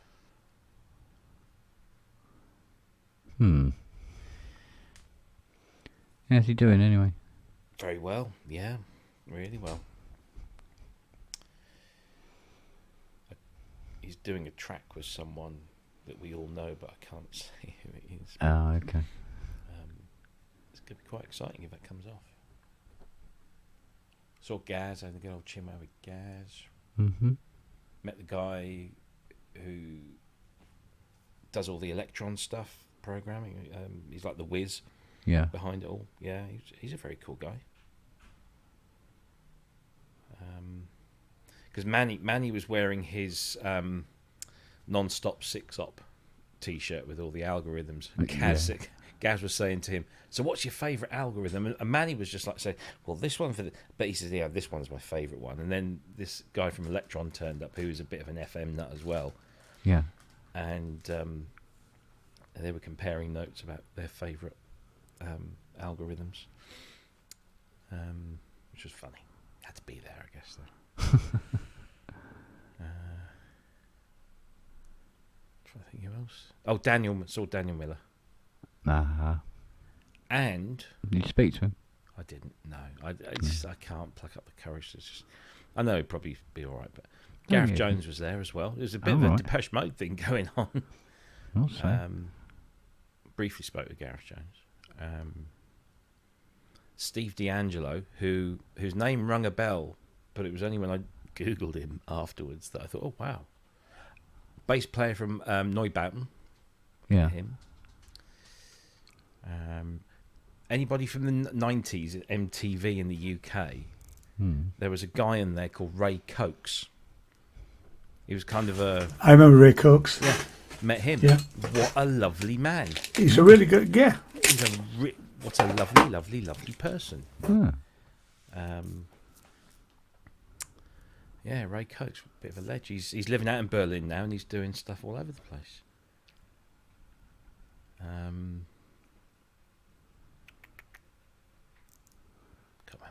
There's loads, yeah. Some bloke from the Udo or UDO stand. It wasn't George, but it was one of the people that I don't know who it was.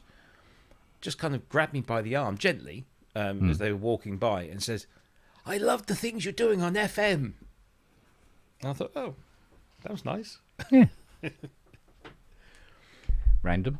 Yeah, but nice. Have you ever heard of the Berlin Love Parade?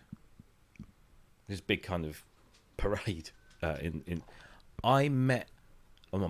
was talking in a group with the woman that inspired the man who created the Berlin Love Parade. Oh. So I was told.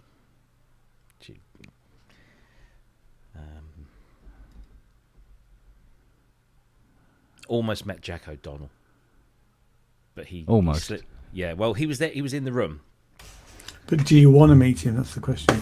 I would actually. I'd like to form my own opinion. Yeah, fair enough. Yeah, okay. But to be fair, in this room that we were in with other people, like Andy Mack from Akai was there, and Richie Horton, who I know the name, but apparently he's a DJ. I've got to pop off. Be back in a while. All right. See you later, mate. So there was this thing going on, and somebody said, and Jack O'Donnell, and I thought, oh fuck yeah, it's Jack O'Donnell. He looks like one of one of those fit granddads that does a marathon 3 times a year. Very smart, casually dressed, and just very well groomed, and pretty much stayed very low key. I take Roger Lynn's approach. What was it Roger Lynn said? You're a bastard, Jack. Exactly. And Roger Lynn, having had lots of conversations with Roger, he's a very nice man. He's a lovely, lovely man, and I'm more likely to believe what he says than Jack O'Donnell. Absolutely. Allegedly. Yeah.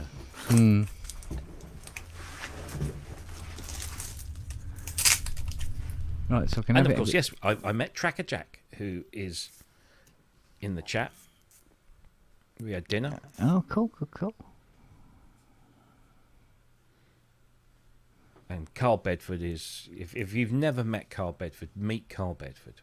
Because you will come away feeling a gazillion times more positive about anything. Yeah. And you'll be aching around the rib area because you'll be laughing so much. He's an absolute diamond.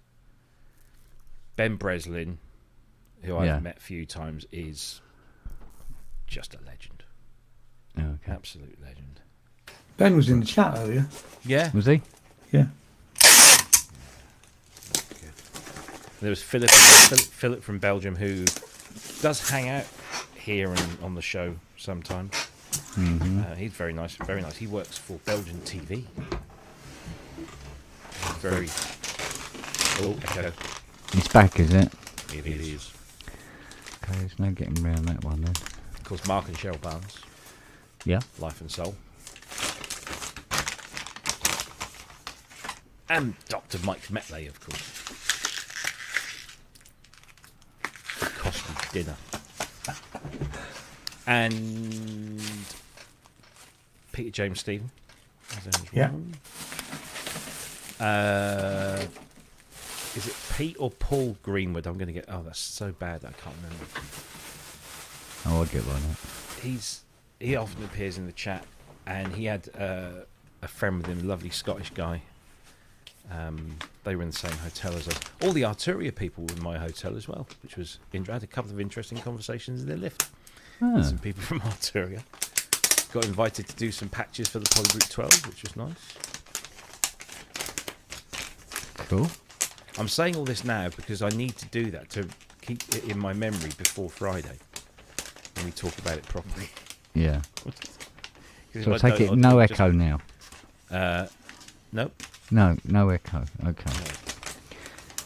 But it also means you can hear that, yeah. but I can't. So that's something to do with your monitoring then? Yeah, it's got to be. Must be a way.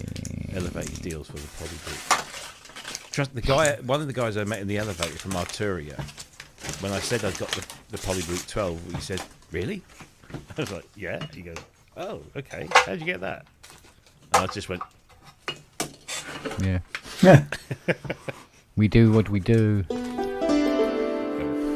As George Carlin said in Dogma, something about you gotta take one in the mouth.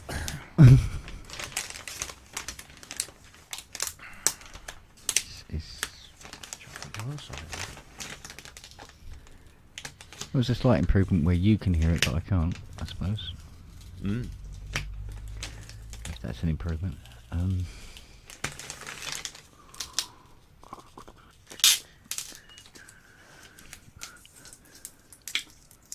Interesting.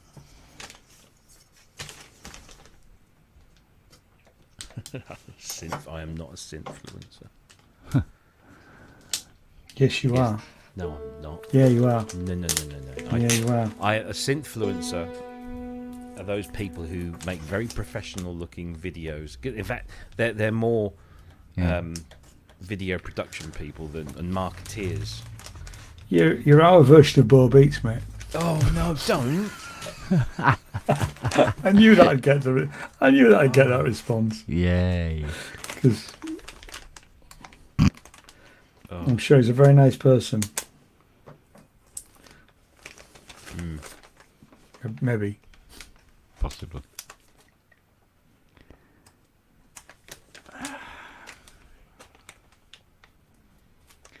There's nothing radically different than what there was before, to be honest.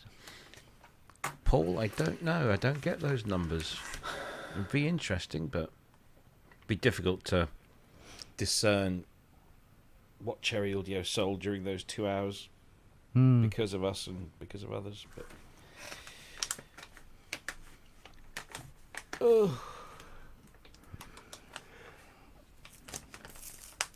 so I need to arrange a time to come down to you, mate. Okay. Well, and sort out your studio. Yeah, that once and for fucking all. I tell you fix me Juno, I'll fix your studio. Yeah, okay. Sounds like a good deal, that. Yeah. Oh, I don't know, mate.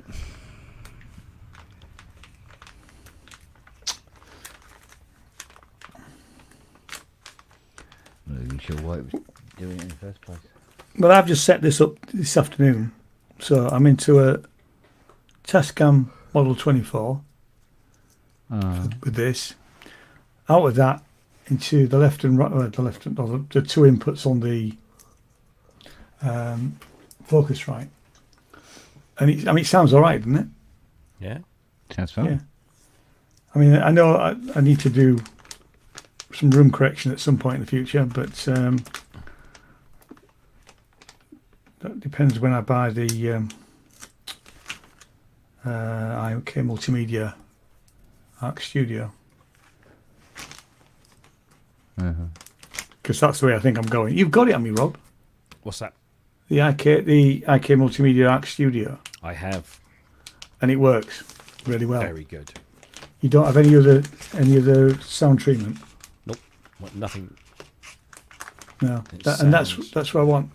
So I had to spend it on sound treatment or buy that. It makes sense to buy that, really. Yeah, absolutely. I mean, like I say, it's not a bad room. There's a carpet and putting everything in so far, you know, it's okay. But I'd like it. Interestingly, I think I need to. I've had to put my speakers actually on the desk, although they're on little stands. But I think I need some isolation mats. And I showed you those speaker stands up when we were in the attic, didn't I? Yeah, you did. Yeah. They were Azor ones. Yeah. With the isolation mats built into them. I think they had the height adjustment as well. All that cobblers. Do you want to sell them? No, if you want them, you can have them. Well, besides, let me buy them off you. I was doing some hoovering the other day, and I went, you know where the pool table is? Yes. And I went under the pool table and we heard, what the fuck is that? It was a widdy in its bag. I mean, and then it went, and it was one of those XLR extenders. Is that? Did I not pick them up then? No, they must have dropped down and run underneath. No, yeah. So super. Oh, and 12 tennis balls. Of course. Oh right, okay. Yeah, so which is probably why I couldn't see them, because it was just this mass of tennis balls under there.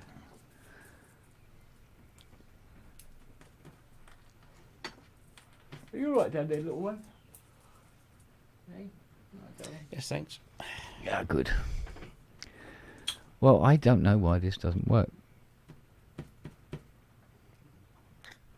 Beats me.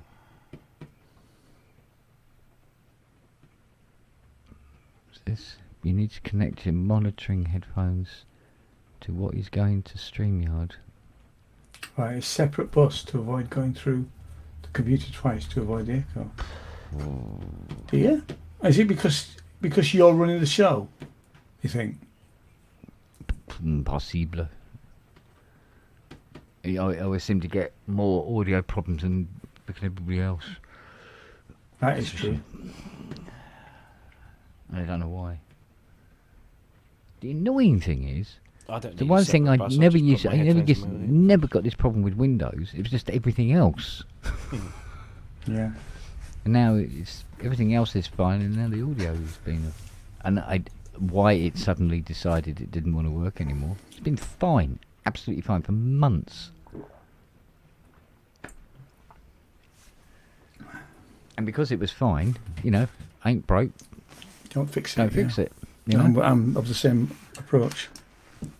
So, nothing being installed that's outrageous or anything. No, I give up. Oh, Linux, bloody hell.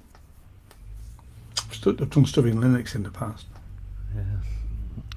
Well, Linux is great, it just needs the support.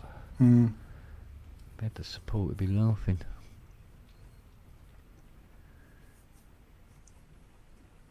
I mean, Linux worked beautifully on,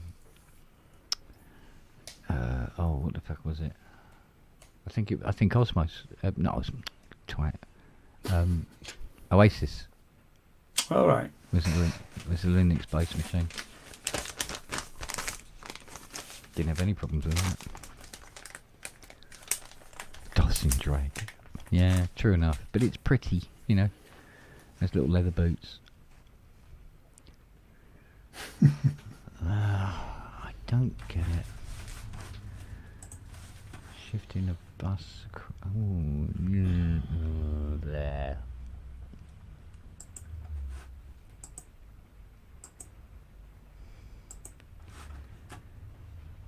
I think the problem is. Oh, so is the montage. Yeah. That explains a lot of its stability. Yeah, No, the thing is, it's broadcasting the echo, isn't it? So. Grr.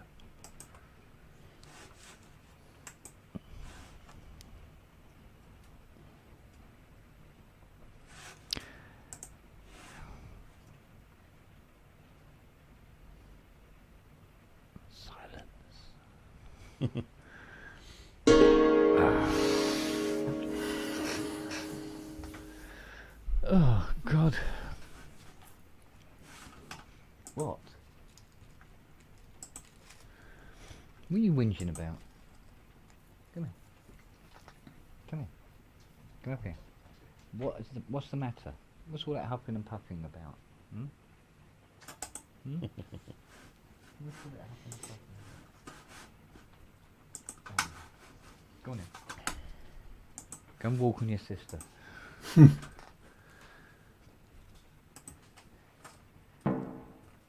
Oh no! Lily! Little Lily!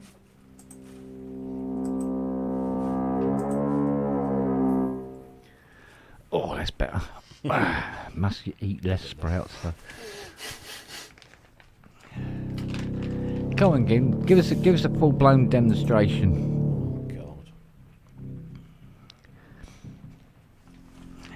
Well, that's a full-blown demo. Do you know it was the second anniversary of Vangelis' death on PSN Friday? Was it? Yeah. He died on PSN. Not on PSN, but I know many people have. Yeah. Before now, but yeah, 2 years last Friday. Oh, wow.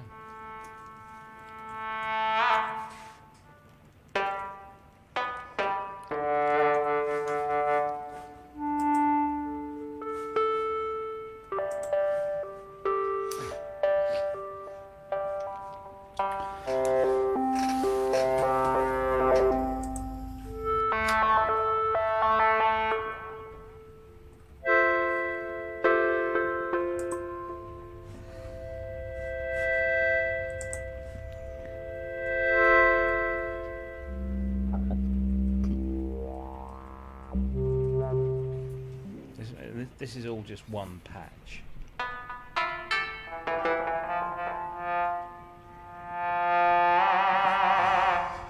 Hmm.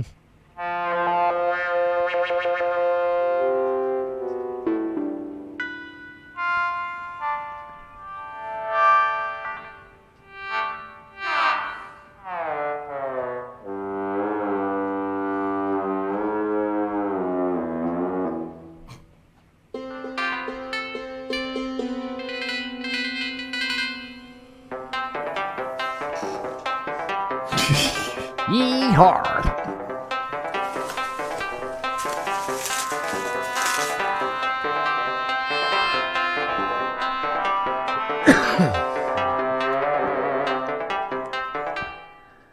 That was the My Mother's My Sister rap.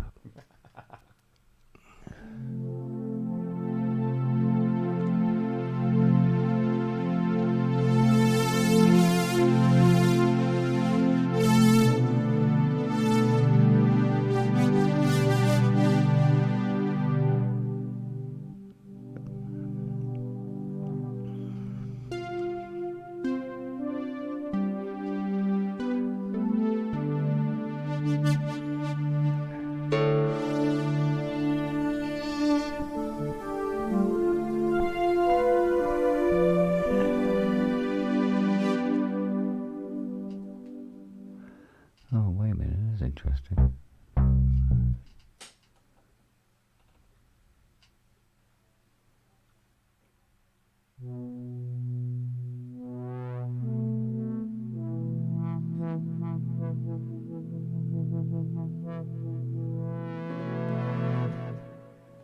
Is that echoing? No, but you're coming out the left. Oh, yeah, it is echoing. It is echoing. All out the left. All out the left. If I do that, it echoes in stereo. Yeah. Yeah. So it isn't that that's doing it then.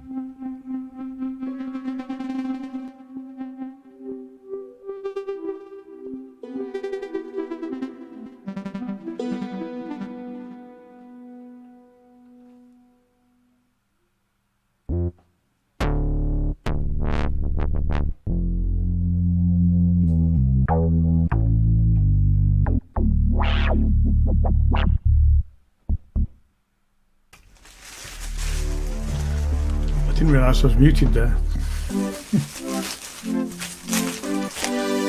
Stop it.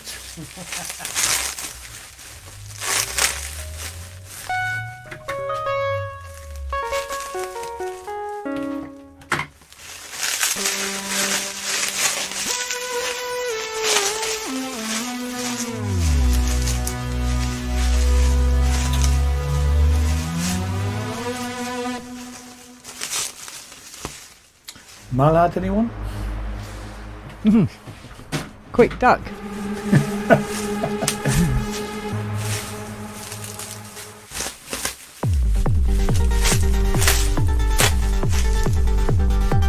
Give it up for the massive.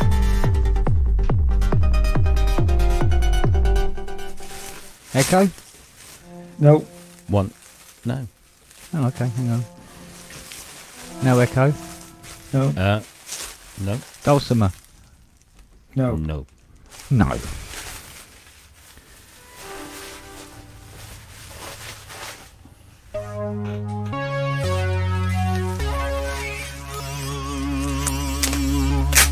Echo?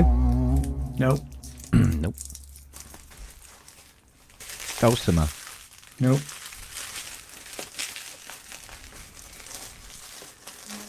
Well, that's just ridiculous now.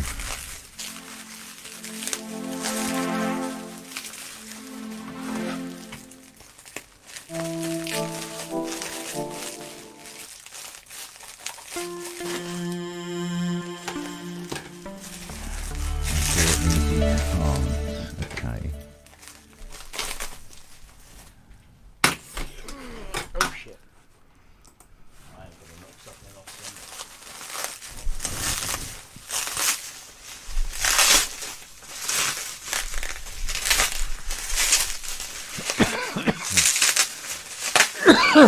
Oh, excuse me.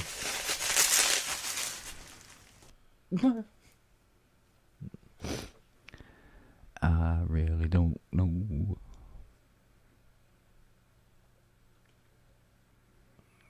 I have no freaking idea.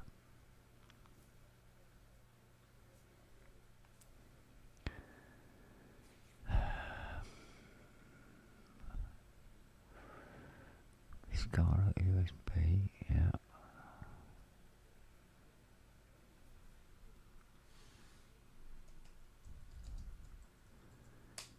Hmm.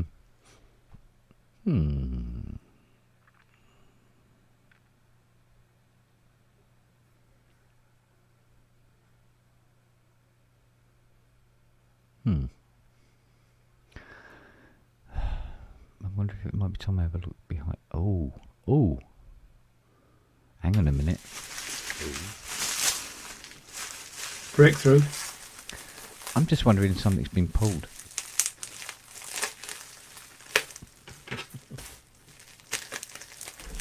Oh. Hang on a sec.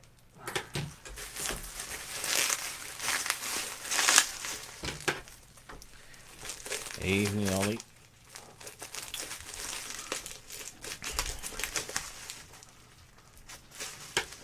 Where's Simon? Hi, Ollie. I went out with a Simon t-shirt on Thursday night in Berlin. Of course, Mr. Bond, I expect you to die.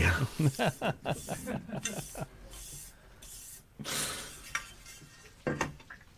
that made out of? Porcelain.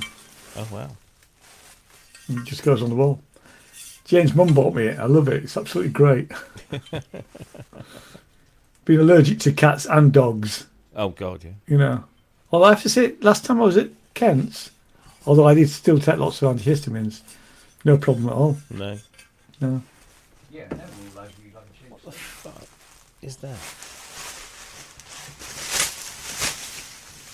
Got a bruise on my heart.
got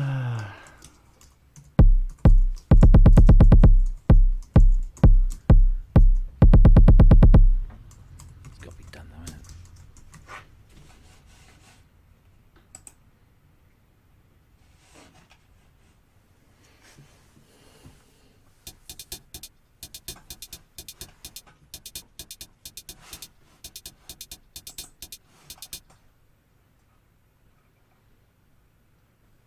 That's interesting. Okay.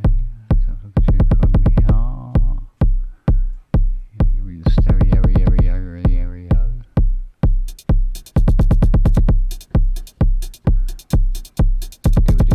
Do.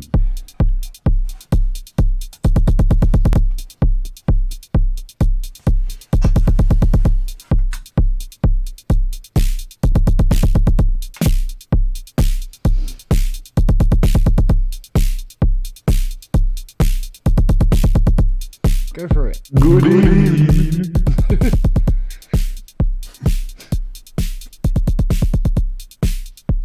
Hello. Hello. Hi.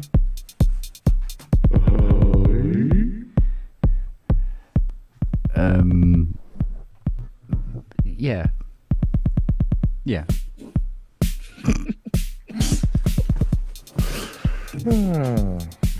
I didn't get you. Okay.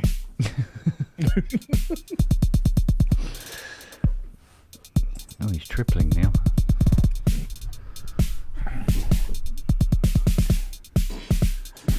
Oi, oi, oi.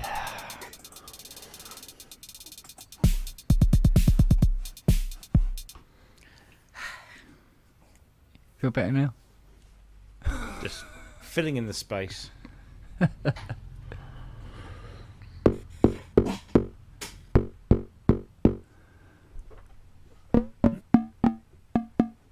How are we? Fine. Okay. All ticking over. You? Tired, a little bit mental. I genuinely saw that guy. I was sat on the floor because it was packed, and I was looking. I was up on the upper level waiting for the gate to be called, and just before you asked me, I looked down, and there he fucking was. But I didn't see him again. But he was there. What a shame. Yeah. But man, the moment when he take out the whistle, that was. Oh my god. We missed something rather profound. So last year, the flight was delayed going home, and there's me, Robert, Jim, Ben, and what Ryanair do. Ryanair are big fans of kettling people. So you go through, you get to your departure gate, and normally when they start boarding, you go through the thing, they check your passport, they check your boarding pass, and you walk down and get on the aircraft. But not with Ryanair. No, you just literally go the other side of the counter, and they kettle you into this confined space. And you're sat there, especially, breathing in other people's horrible air, for a good half an hour or so. Anyway, because our flight was delayed, they did all that. And this guy I think he worked for a Swiss port or one of those, people, there's companies that do all the airside stuff. Took it upon himself to lecture us about how we should behave when we go onto the tarmac, and that we should stay in this spot, and we mustn't light cigarettes and all this. Because we all stood by fucking aircraft with thousands of tons of kerosene. Although there probably is some stupid idiot who did that. But he was quite amusing in an annoying way. He was very enthusiastic, and he literally loved his job. Yeah. And he was doing it properly to the. Yeah. You could tell that his actual job was probably, he was a cable monkey or something like that. But he'd been given the task of kind of supervising this rowdy bunch of tourists who were getting quite hot and bothered because they all just wanted to get on the plane and go home. And he was relishing every second of it. But strangely enough, Robert, our flight was delayed again. But he wasn't there. And it was a lot more civilised this time. But Yeah, it was literally multi-bed compressor last time. Oh, well. Oh. When you've been talking about a certain Swedish YouTuber, I wonder who that is. I got no idea. He managed to make the absolutely terrible video for, take it a little bit longer way. I can't stand him at all. We had with them a secret hate club against him. He was, and he was one of two people who I heard Dom swear on. And yeah, I'm not a fan either. And he is just terrible. I got the nickname for him. Talentless imposter.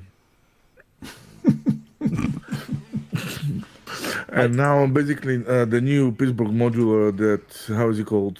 Voltage Lab 2, man. I'm totally in love with that thing. And he managed to make it sounds more than the bloody Akai Rhythm Wolf or whatever that was.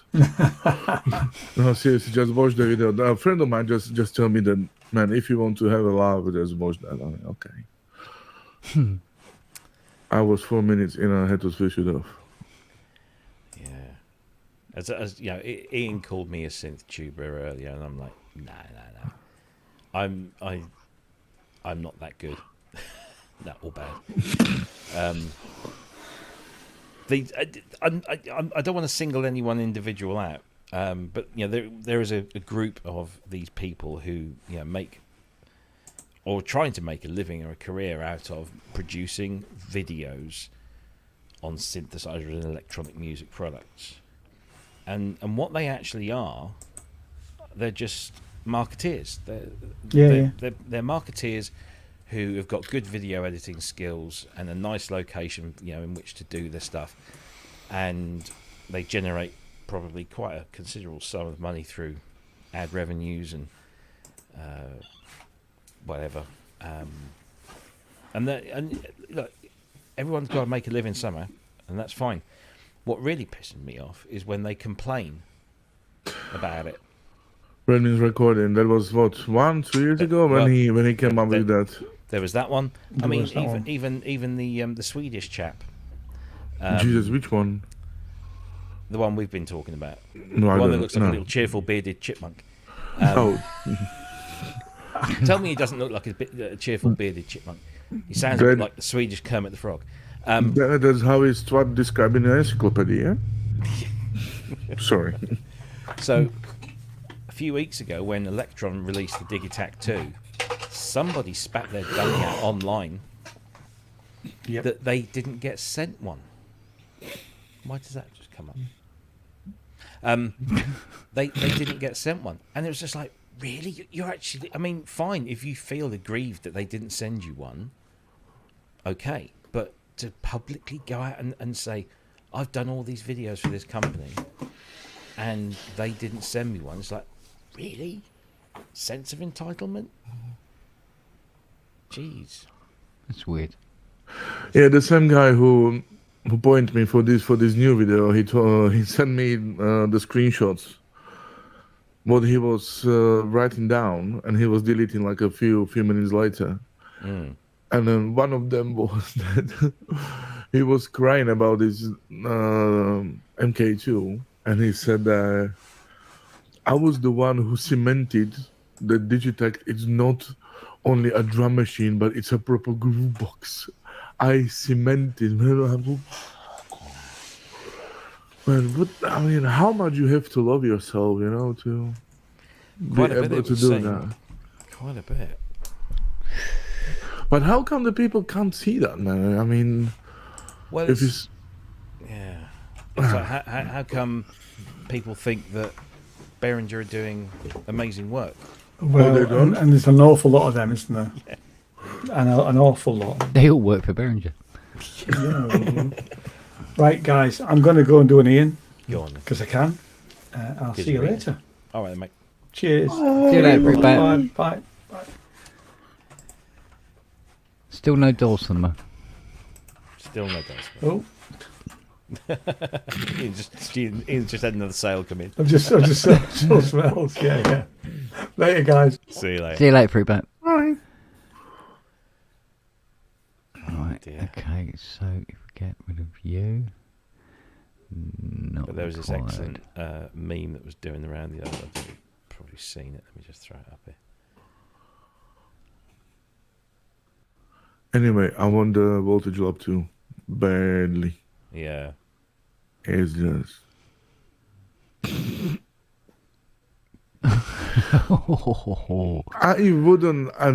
wouldn't care about that, man. It's like referee on a football doesn't have to be the best player.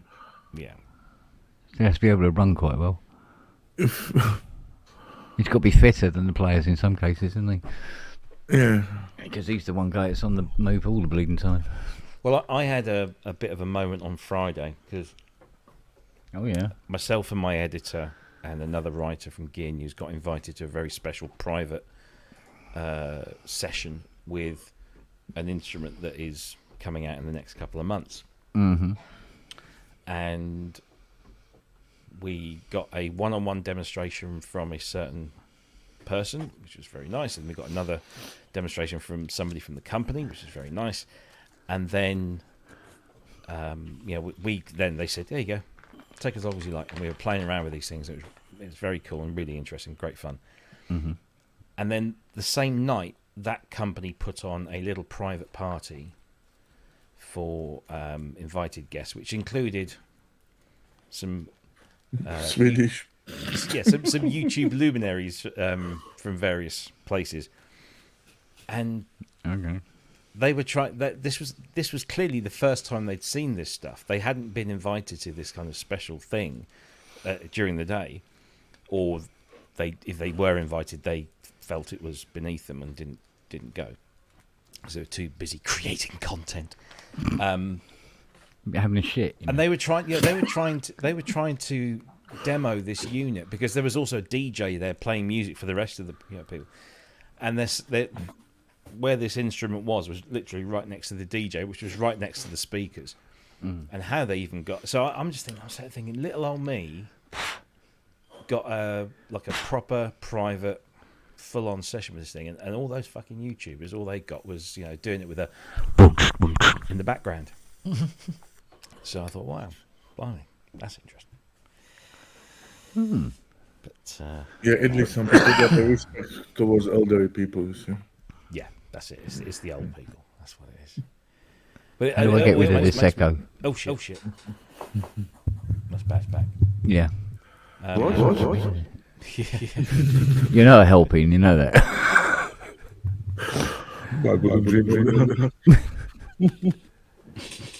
I don't know how to get rid of it. Actually, There's something on. This is you now. Yeah, There you go. It's gone. it's gone now. Yeah. Always used to work with that setting. But that same certain Swedish YouTuber organised a synth tuber meetup at Super Booth and advertised it as such. And they did this last year, and you would have thought they might have figured this out. They did it last year, and they did it again this year. The meeting point for this YouTuber meet and greet was next to the circus tent. So they have a big circus tent, which inside is basically like a little club, so you can just go in and wig out for a little bit. But what do you find at the circus tent? Clowns. And I thought that was very appropriate. Yeah. Also, quite a lot of elephant shit as well. Funny enough. But hey, everyone's got to make a living. Well, yeah. Everyone has different tastes. Yeah, but the thing is that I think they made themselves market, but the market doesn't exist. It's like making an advertising for somebody who never asked for it. Yeah, exactly. And then they expect And then they crying, they don't get paid for it, and it's ridiculous. You know what I mean? I would make a video for company XY, and I made a video for you, but we didn't want any video. Okay, but you still have to pay me. Well, there was this phenomenon, wasn't there, about 20 odd years ago, just as the internet's really sort of taken off. There's this thing called word of mouth marketing, or WOM, and companies realised that instead of paying expensive advertising agencies and them paying expensive actors or endorsees, if they got a product or service or whatever into the hands of the kind of like the key demographic, then that person, using the power of the newly sort of born internet and social media, that person would tell their friends, and their friends would tell their other friends, and so on and so forth. So it was all about word of mouth, and that's kind of how this thing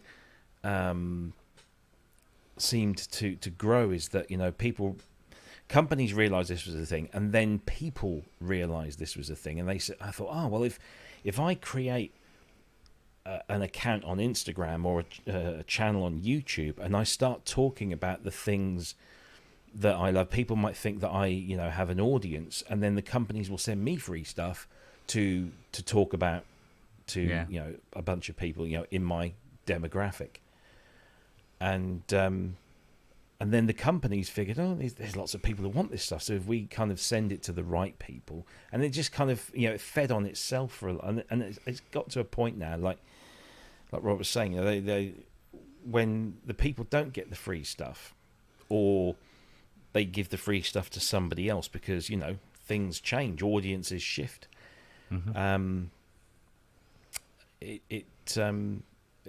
Then people get butthurt about it. And I'm sorry, but if you gave up your regular day job to do this for a living, this was always going to happen.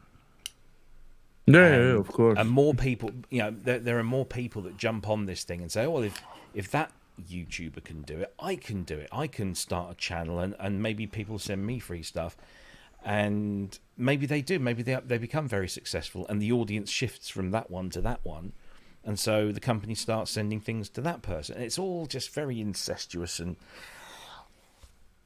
this is why we don't. All we do is. It's a community thing. As I was saying to Rams, talking to Rans about it the other day. What shows like us do, it's for the community. It's not for recognition. It's not for free gear. I mean, yeah, sure, I get sent stuff, but I get sent stuff because I also. But I'm a journalist. I write for. I write for other things where I can't write about stuff if I don't have it to write about. So yes, I'm in a very privileged position, but there's lots of companies that don't send me stuff. There's lots of companies that don't send me stuff even if I ask them nicely. There's one company, and I'm not going to name them, and I do not hold them. I don't have bad blood or anything. I asked this company if they would send me an instrument for me to review, and I said, I'm quite happily have it on a temporary basis and then send it back when I'm done. If you have a review unit, because they all have units that are sent around for reviews, I said, would it be possible to send me one? And this is a company that's based out of the UK, and they said no, but they didn't say no to me because it was me. They said no because we don't do that. If you would like one, you'll have to buy one, but we will give you a significant discount, an artist's discount sort of thing, but you'll have to pay for import duties and all that kind of thing. And by the time I did the maths, and I was like, no, it's not real, because I'll write an article, I get paid for that, but I don't get paid a couple of grand for one article. So it won't get syndicated anywhere, and it will just be so it didn't make any economic sense. So I didn't do a review of that thing. And even if I did, I'd probably go and give Ty a call, or Simon, someone who's probably got one of these, and just go and borrow theirs for a couple of weeks. But it's no, it wasn't Korg. No. No. I don't know, and I get it. That company is a well-known company, but they're not a big company. There aren't many big companies in this industry. In fact, you could probably count the companies. Yeah, there's a handful. Even Electron is not big. No. There are a few people there. Even Arturia is not a massive company. Yeah, but they're outsourcing everything from China. Electron is making everything by themselves. Yeah. Oh yeah. It was better. No, do you know Behringer? Yeah. Bit of a inside There you go, gone. That's better. Andy Huang's got a second channel. Satu Music, or how is it called? That seems to be a thing these days, isn't it? They set up a second channel for other Yeah, so I'm not going to name what, who, and for what product he was asked by a friend of mine to do the video. So they even hadn't got a chance to talk to him. They've been talking to his people for 2 minutes video, not even that. When he didn't say a word, he haven't been on the picture at all. It was only his hands. It was only the product, music, and some subtitles, whatever, explaining what's going on. Made 5K plus 2 products worth over 1.3, I would say. That's the second channel. Can you imagine how much must be to pay him for the main one? Yeah. Even the new Moog, what is it that vocoder? Oh, the Spectravox, yeah. Yeah. Even they pay him only for the second channel.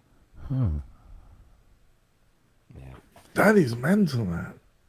I got sent, I can't remember who sent it to me, so I apologise if they're watching, but somebody sent me, because I was talking about this whole thing, and they said, "Oh, have you seen this guy?" Because he's absolutely, completely transparent about what he does and how much he charges, and he's a guitar YouTuber.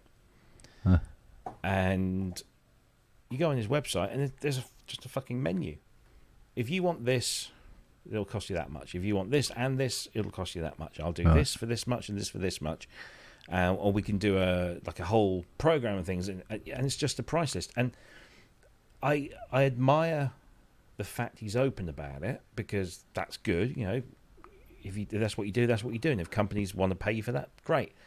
But as a consumer, if I know that you're being paid to make a video about a product, even though you say this is a pay-for promotion, but they have no say in the what's it or whatever, I still, there's an element of doubt in there, because at the end of the day, if you're being paid, it can be very difficult to not be biased. And and the thing is, I know there are people in the synthesizer YouTube community that do the same thing. They have a price list, and fine, yeah, if you want to be paid for it, get a job as a marketing person. But if you just want to make YouTube videos and earn off advertising, yeah, I don't know. It's an odd thing. It's an odd thing.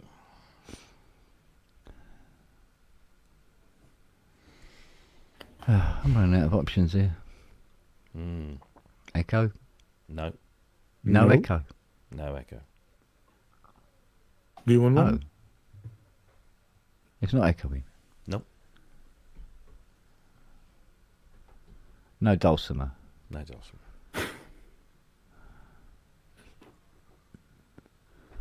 Yeah, Loopop is very honest. In fact, the only videos I'll watch are generally Loopop videos.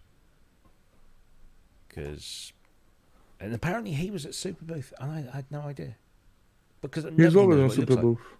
Sorry, you don't know how he looks. No. It was quite funny when I was still with Soma. He was there talking to Vlad, and suddenly someone was at the table and jumped over. Loopop, I didn't know how you look, but I recognize you by the voice. Yeah. That's the only way I'd recognize him. So he looks completely different than you imagine him, and I can promise you. Yeah. Oh, I hear the dulcimer. Yeah. I don't. Okay. Yes. And he's quite a nice guy. Yeah, I'm sure he is. Yeah, I would have liked to have met him, but he doesn't know me from jack shit. But I would have liked to have had a chat. But it can't be that. Yeah, he's someone who. Echo. You know. No. Yes. Yeah. His videos I will watch. In fact, I've got his Drum Brute Impact video ready to have a look at. Oh. Impact is nice, but you have to have the distortion on the top, on the full Oh yeah, probably. but it's nice, yeah. Echo? No. No echo. Dulcimer. Yes. Still not hearing it. Fucking that's the thing. You can't. Oh, it's a funny old game, isn't it? It's a funny old game. Funny old game, isn't it? Yeah. Yes, I can. Use it as a sequencer. So if I turn the loop back off. I've got a sequencer on this. What is not nice about Ziv, he's not short of giving advices to people. Mm. Yeah. Weird. Yeah. No, I have very little sympathy for people who choose a thing, do it, are successful at it, Yeah. and then when they don't get something that they want, then bitch about it. And yeah. Yeah, that's attitude of 6 years old, isn't it? Yeah, it's. I want the ice cream. Yeah. And he had another meltdown a few years ago, I think, didn't he? Or something about. I don't know. And there's another person who's also from, not from Sweden, but from the Scandinavian. You hearing the dulcimer? Oh. Yes. Oh God. I don't know anybody Scandinavian. Yeah, I'm so echoed. he's quite a popular YouTuber in his own way. Oh, the one who is Puku? No. No, okay. No, I don't really have much of an opinion on Cuckoo. I find him a little odd, but then that's fine.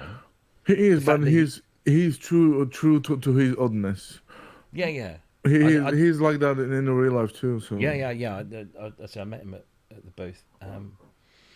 But no, there's somebody else who thinks they're the absolute dog's leathery bits, and has opinions. And by God, if you go against those, and they'll complain about people asking questions in the chat. It's better. I'm not here for support. Jeez. Yeah. I usually find that people keep asking me, whatever. Nobody actually asked them that. That's all going on in their head. It's like people who say, I'm crazy. No, you're not. You're really probably the furthest from crazy that there is. People who say they're crazy rarely are. Because if you know you're crazy, you're not crazy. It's when you don't know you're crazy that you're probably crazy. That. Exactly. Yeah. I used to work with this woman. She used to, I'm totally crazy, me. I'm just like, whoa. Yeah, in your own head, love. Yeah. I'm an alien, yeah. It's not good either. Yeah, Tracker Chat, I'll do anything for 1,000. I was doing on. I did think I got that. Blowjob in a jag. That's it. You gotta take one in the mouth.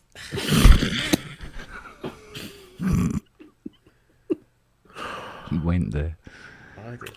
What's the name of the French company who does the Animafi and Omega? Oh, A-Audio or ADO? Something like that. Yeah. What's going on with the Omega? They're supposed to be like 1 year out already. Yeah, I don't know. It kind of was there, and then all of a sudden it kind of wasn't. Because it looked really interesting, that thing. We got to update the Wildback, still late on Kickstarter, so All right. it's coming. Easy. They added a bunch of stretch goals, and that always makes it more complicated because you have to improve the tech, right? Yeah, but that was in 2022, no? The Kickstarter. Well, pandemic kind of fucked things up, right? So look at the Osmos. It took almost 4 years. Osmos, yeah, I was waiting 3.5. And even stuff before that pandemic. I was waiting for the theory board for about 4 years. And CoreBot for about 4 years. 3 years, maybe. So a lot of these guys take a long time on these campaigns. It's 'cause it's set to any. So as long as they haven't canceled it and not taking anyone's money for nothing, then it's okay.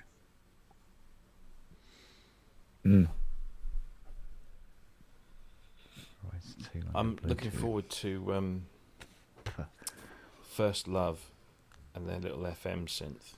Do you know how much that's going to cost? Yes. That is a little bit too much to me. Oh, yeah, it's like that's what that was the numbers that they were sort of telling us. And it's too big, more, man. might be less.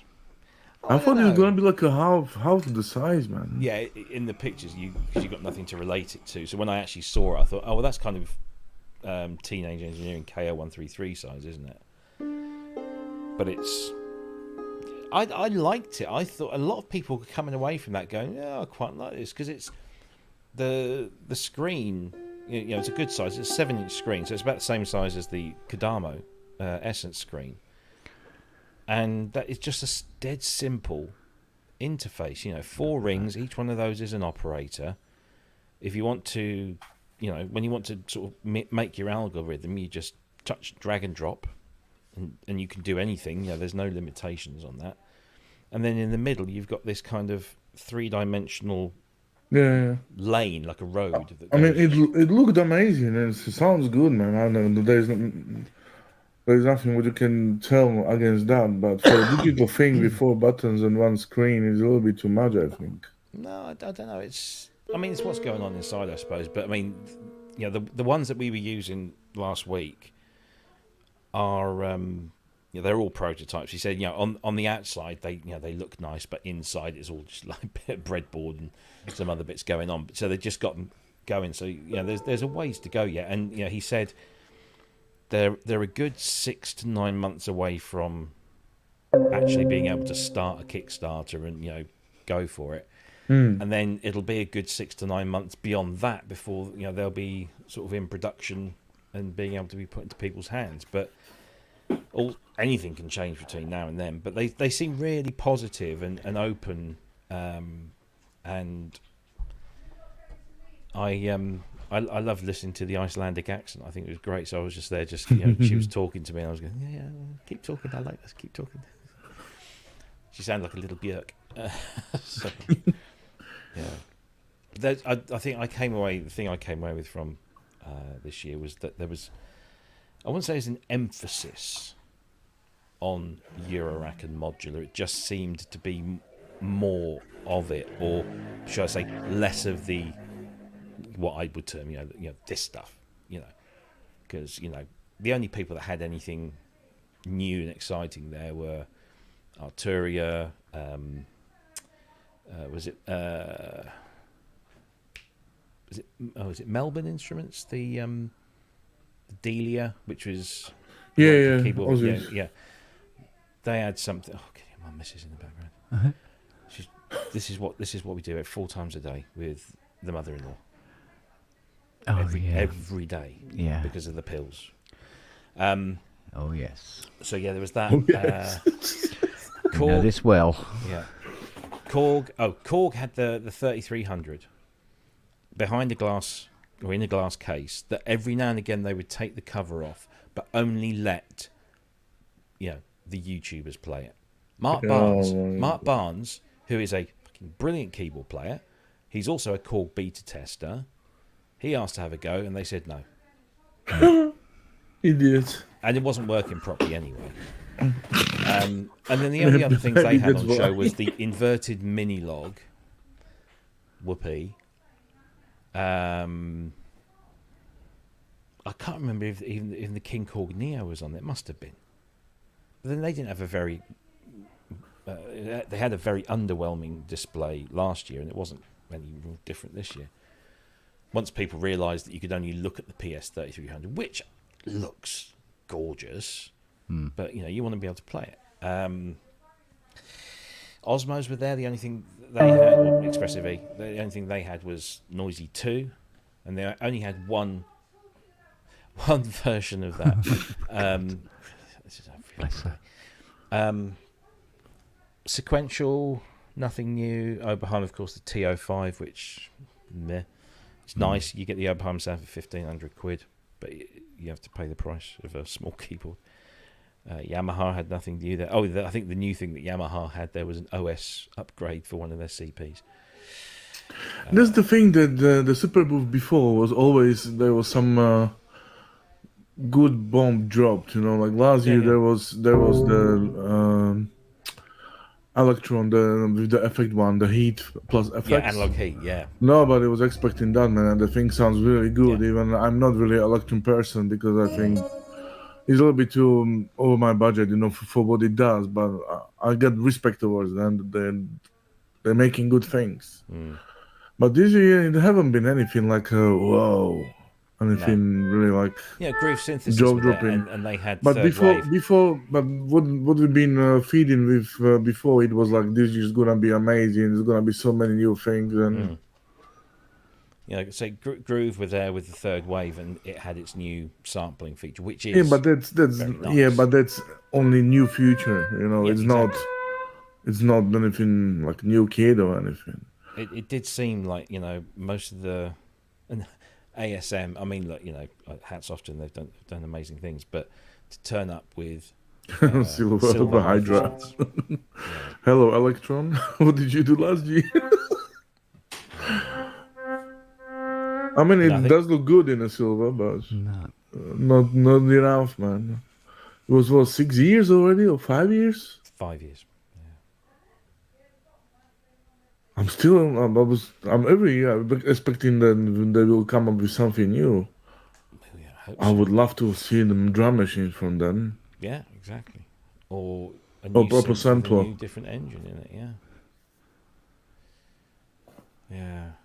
No, it was a great show, and there was lots of really cool things. And for me, all the gear is kind of secondary to being there with all those people that and have great times with. For me, it's it's always people first, gear second.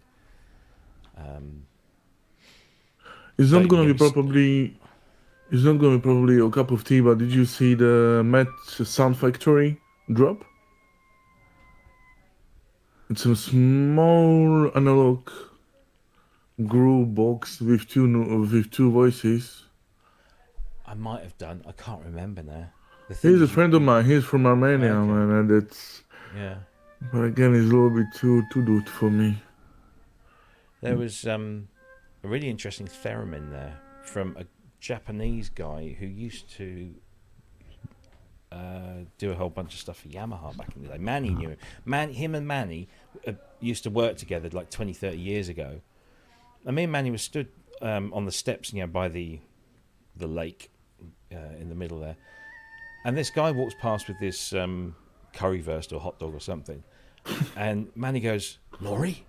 And this guy goes, "Manny!" And it was just like, I hadn't seen each other in like nearly 30 years. And it was, yeah, that was very cool. But he was there with his theremin thing. Oh, Kent, I have news for you. So I was talking with Matt Hodson. Matt was working, but contract's finished with Stylophone. And I said, he's not working for them anymore? No, it was only a short-term contract.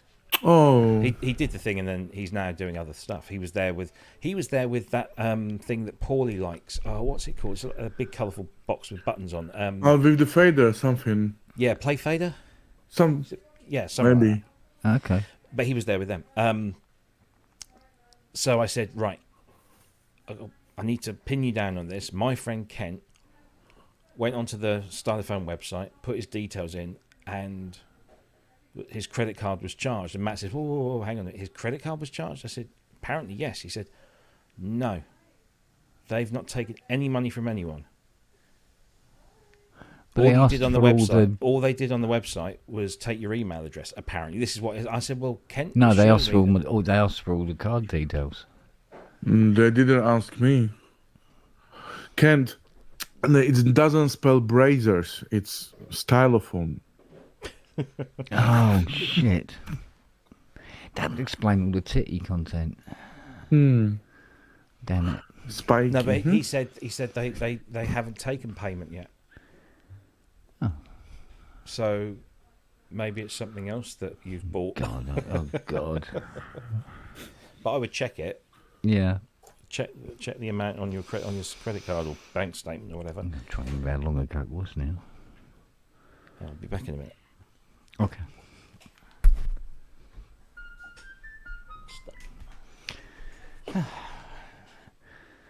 Well, for some reason, the Brody Rise isn't working with. Matt Hodson's got Pulsar, by the way, still. Borrowed. I told them they don't give a shit. Yeah, well. Did you see the Flux? No. The new Soma theremin thingy, which looks like a vibraphone a little bit, and you're playing with two magnets. Oh, okay. No, I saw something that looked like the Terra, but different. No, it doesn't look like a Terra at all. It's a long black thingy. Right. And you're playing with two magnets, and it's absolutely beautiful. Yeah. And even Nick was expecting like it's gonna be about 2K. When I saw that, I was just like my best guess was like a 2K at least, and they're going to give it under one. Really? Which is quite mental. And they will get with the module with CV outs. Yeah. So that as a controller, because you got two magnets, you know, and whatever you're doing with the magnet, it's changing the sound. Oh, okay. You have to. I'll send you a link later on. It's absolutely amazing. It's really good. Oh, okay. I'll check that one out. I must admit, I got nowhere to put anything now anyway. This one is small. It's long, but it's, it's... Yeah, honestly, there is no room left. It's ridiculous now. The attic's full of keyboards. The office is full of keyboards.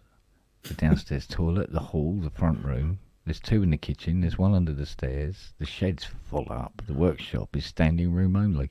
No, man, Mr. Zimmerman can have it on his neck, like a guitar. What's the after sales like? After sales? Yeah. Pulsar is in the shit, mate. They got promo with Pulsar in Europe for 2 years.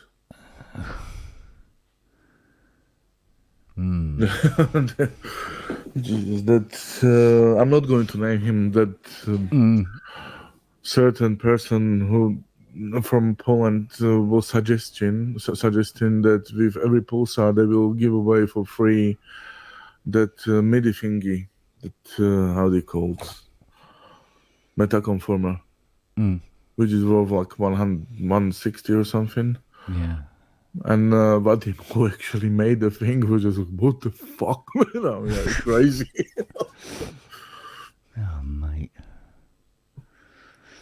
So he was in a special offer now, like for 1,300 or something. Well, I don't know. And I know Fiona was getting fed up trying to communicate with those guys in, where was it? In Poland. Was it Poland? Was it? Yeah. But somehow EU is Poland. Yeah. Thing is that there is only, I'm sorry, there's only one person basically who speaks a little bit better English. So they even if they want to communicate, they have to rely on that one person who will communicate for them with you. Yeah. It's just ridiculous, man. Seriously. I mean, seeing that from the inside is just. I didn't expect that. No, that's true. Hey Ken, what's that Dulcimer stuff you've been playing? What are you messing around with? Oh, it's Equator. Oh. Yeah. New presets? No, they're part of the original Equator setup. Oh, okay. Yeah. Yeah, I like the one that's like Worlds Apart or New World Order or something like that. Oh, okay. It's like it sounds like a marxophone, the hammered, Yeah. typewriter style. Yeah. Ooh. It's very cool. Yeah, I was hoping there was going to be a really decent hand drum in there. There's something that's close, but it's not quite there. Yeah, some of the categories are pretty sparse. Yeah. What you talking about? What synth? Oh, this is Equator for the Rolly. Soft synth, Rolly soft synth. Ah, Jesus. Yeah. So It's amazing. Yeah, but is it the Asian one, the new one? The what one? Asian? Somebody made some Asian instrument. Right. I don't know. Oh, who. that was UVI had the. Oh yeah. The. It's not that. No, that's Okay. and they're sample based for the most part. Yeah. Oh, I see. What is that? The one they came out with? Oh, bloody hell! You know, you're It's like asking a me. Gujong or something like that. I forgot. No, I'm still convinced there's something wrong with this Rolly Rise 2.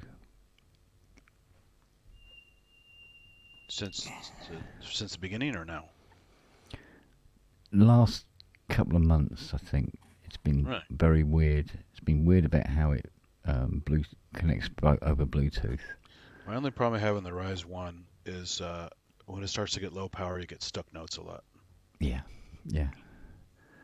But I am finding now that, I mean, like the correlation between this and the dashboard don't match. Really? Yeah. And you you're on the do like a glide and of all that stuff? Well, yeah, but it's all latest and greatest. And, but it's the last firmware, which was working fine anyway. Do you have your Mac OS set to auto update? What if the Mac OS update has fucked it up? No, it's not. Okay. Robbie said leave that off just in case it tries to because put if me you go onto to Windows, Sonoma again. because you have no choice really with Windows unless you hack the registry. And it can cause problems. So yeah, you had to keep catching it and saying no. Yeah. So it's been a bit twitchy. I was thinking about comparing the Rise 1 under the same settings and see if there's any radical difference between the two. But there's some, I don't know, I get the impression there's something not right with this Rise 2.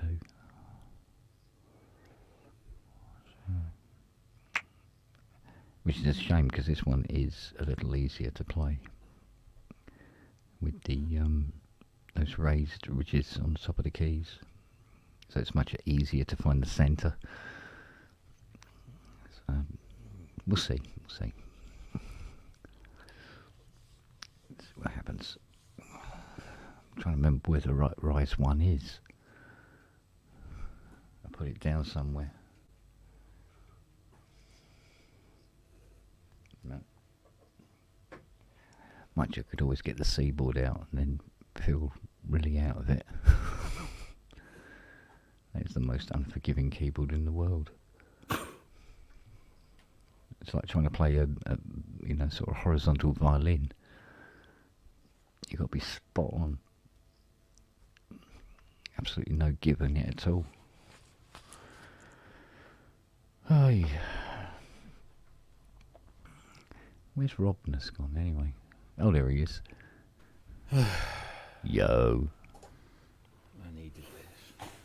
Do you know what? My microphone is echoing like a bastard. Not here, it's not. No, it's not going out. It's only here. Ah, dear. Now we've got something new. Robbie, do we know any price range for the acoustic quirk synthesizer? No. It's not. It's further on than it was last year, but it's still some way off. But it's very, very compelling. It did, and it looks very nice. Yeah, they're definitely. What we saw last year was like, oh, that's interesting, but I can't see that, being a thing. And now it's more of a, definitely more. The of bottom end when it's resonating, Jesus. Yeah, it's Very interesting, that one. That reminds me size of my ass. Yeah, it's a good one. For sure. Do you know what? I keep forgetting to call it the Grand. I know they're all seaboards. Oh, right. Yeah. But the reason, I think I'm trying to remember which bit of software. It keeps registering, coming up as being the seaboard, and the others are rises, and that's in Rowley's own software. So, but yeah, that's the Grand. Or the Unforgiving Bastard, as it's actually more commonly known among the players. Well, like I said, even Rudis in the original Grand demo was getting some bad notes, and he's a pretty damn good player. So yeah. It's very good to you play it and it tones you up. You come back to the rises and it's sort of like, oh, it's a piece of piss. This is, after banging away on one of them for 2 or 3 days. Yep. But hey. And the block has flatter keys as well. Yeah, the block has got got extremely flat. Flatter landing zone, yeah. Yeah, so that's quite easy to play. When it feels like it. So you're not getting that much difference out of your Rise 2 versus your Rise 1, basically. Well, that's what I was going to try out, actually, because I've got a horrible feeling I'll plug the Rise 1 in and it'll work perfectly. Because the only thing Rise 2 really added, other than the appearance, is the dedicated MIDI out, right? They gave you a... on the little strips on the notes, the little the little strips, which helps with centering when you're playing it. And it's using USB-C instead of... right. Blah. I like the A because it's a nice chunky connector. I mean the B connector. Yeah. Yeah, I was calling it the A connector as well. Yeah, no, it's B. It's the house-shaped one. I was put straight by Know-It-All up in the corner there. Remember I said the one that looks like a little house? I'm going, yeah, that's the B. I went, oh, okay. But it looks like an A. Why they call it A instead? Looks like an A. Bloody thing. Printer USB port. So I'm going to do a coffee and then hopefully somewhere in the kitchen there might be a Rolly Rise 1. But on the way to the kitchen or on the way back, who knows? Oh, Christ, in this house? There's a room. There's a like rise a in music every store. room. Just stuff There's a everywhere. rise in here. I mean, I've got to take that chroma back downstairs now, haven't I? Yes. Do you know how heavy that fucker is? This is why I'm quite glad that, in many ways, my room is downstairs now. Mm. Can you imagine taking that DX1? Well, that's why the DX1 never made it upstairs in the last house. That DX1's never been up here either. No. No. Oh, you give me a fright today, you did. Bastard. I thought, oh no, it's over. It's over. Yeah, oh, well, I know. It was lovely while it lasted. Yeah, I got this call from a guy in Norway. I'm trying to tell him in text about it, and he's thinking, it's not the guy. Not the guy. In Norway. Not the guy in Norway. Mind you, has he got much of a case? After 14 years, 15 years now. Yeah, prove it, motherfucker. Yeah. Or he could say, no, I definitely want it back. And I go, yeah, well, now I've got to add all the storage charges on, at £10 a day.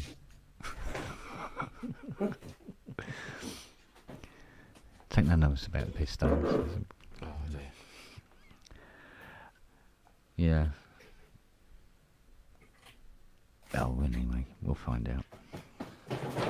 Well, you know what I think? Yeah. Yeah.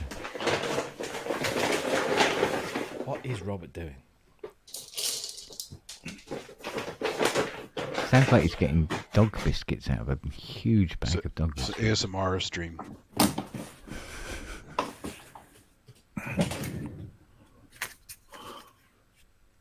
We're all sat here wondering what you're doing. Me? Yeah, you.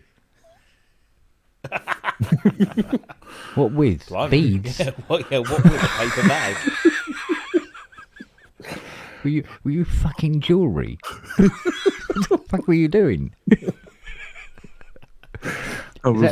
Is that a fetish now? Is it jewellery fucking? Yeah. Oh my gosh. I was giving the food and the water to my cat. So it was cat food. Yeah, I said. Yeah. So somebody said dog biscuit bag. It was close. Yeah, if you're gonna recognize that just by the sound. You got ears of the Rob Chapman. Badum tish.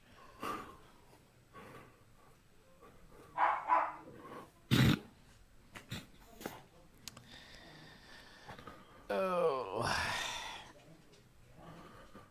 Some of this, some of that. Did you see the flux? The flux. Summer. Yes. Like it? That sort of stuff isn't really sort of on my radar that much, but yeah, it was. I saw Gilda play it, and she's a big theremin person. And she seemed to like it. Yeah, because they were opposite the Buke stand, so every time I sort of went to see Michael Kim, somebody there, and there was a guy in a very, slim suit. Was that Vlad? I don't know. With the glasses? Glasses and not much hair. Yeah, Vlad. Yeah, that's Vlad. Yeah, and he'd be stood there like this, just watching people. Yeah, and I guess he's just seeing how people are interacting. He's in completely different universe all the time. Yeah, he looked it. Yeah, did look it, and he was walking around with it under his arm at some point. And because of his kind of his whole look, if it had been like 80 years earlier in Berlin, he wouldn't have looked out of place walking in and out of certain offices. You know what I mean? There was another guy there. Oh, this is funny as hell. So there's a guy there that, because I was with Carl Bedford for a lot of it. And Carl said, he looked like that bloke out of Raiders of the Lost Ark, the Nazi. He looked, basically, we thought he was like the European version of Suit and Tie Guy, because he was there with this kind of big pinstripe suit and these big round black framed glasses. And Carl, because he's convinced it was the guy out of Indiana Jones, he got the Raiders of the Lost Ark theme and was walking around behind this guy just playing the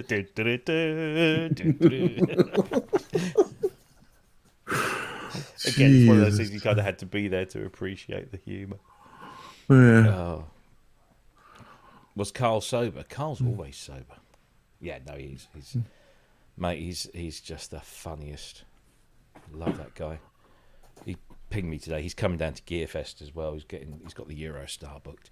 Man, that man has lived a life. He's really, he's an incredible guy. Really, really nice guy. Vlad is in that stage, what you've been saying, about 23 hours a day, even when he is asleep. Yeah. We've been, 2 years ago, we've been going from Berlin to Poland. Mm-hmm. In 5.5 hours of ride there. Right. Him and Alex, which is his right hand with computing and everything, they've been talking about 5.5 hours about synthesizers, man. Wow. Nothing else. Just that. He started to talk about somebody else or something else with me when we had when we've been in about half a bottle of vodka. Then he started talking about other things. Yeah. But he's extremely funny, man. He just doesn't look like.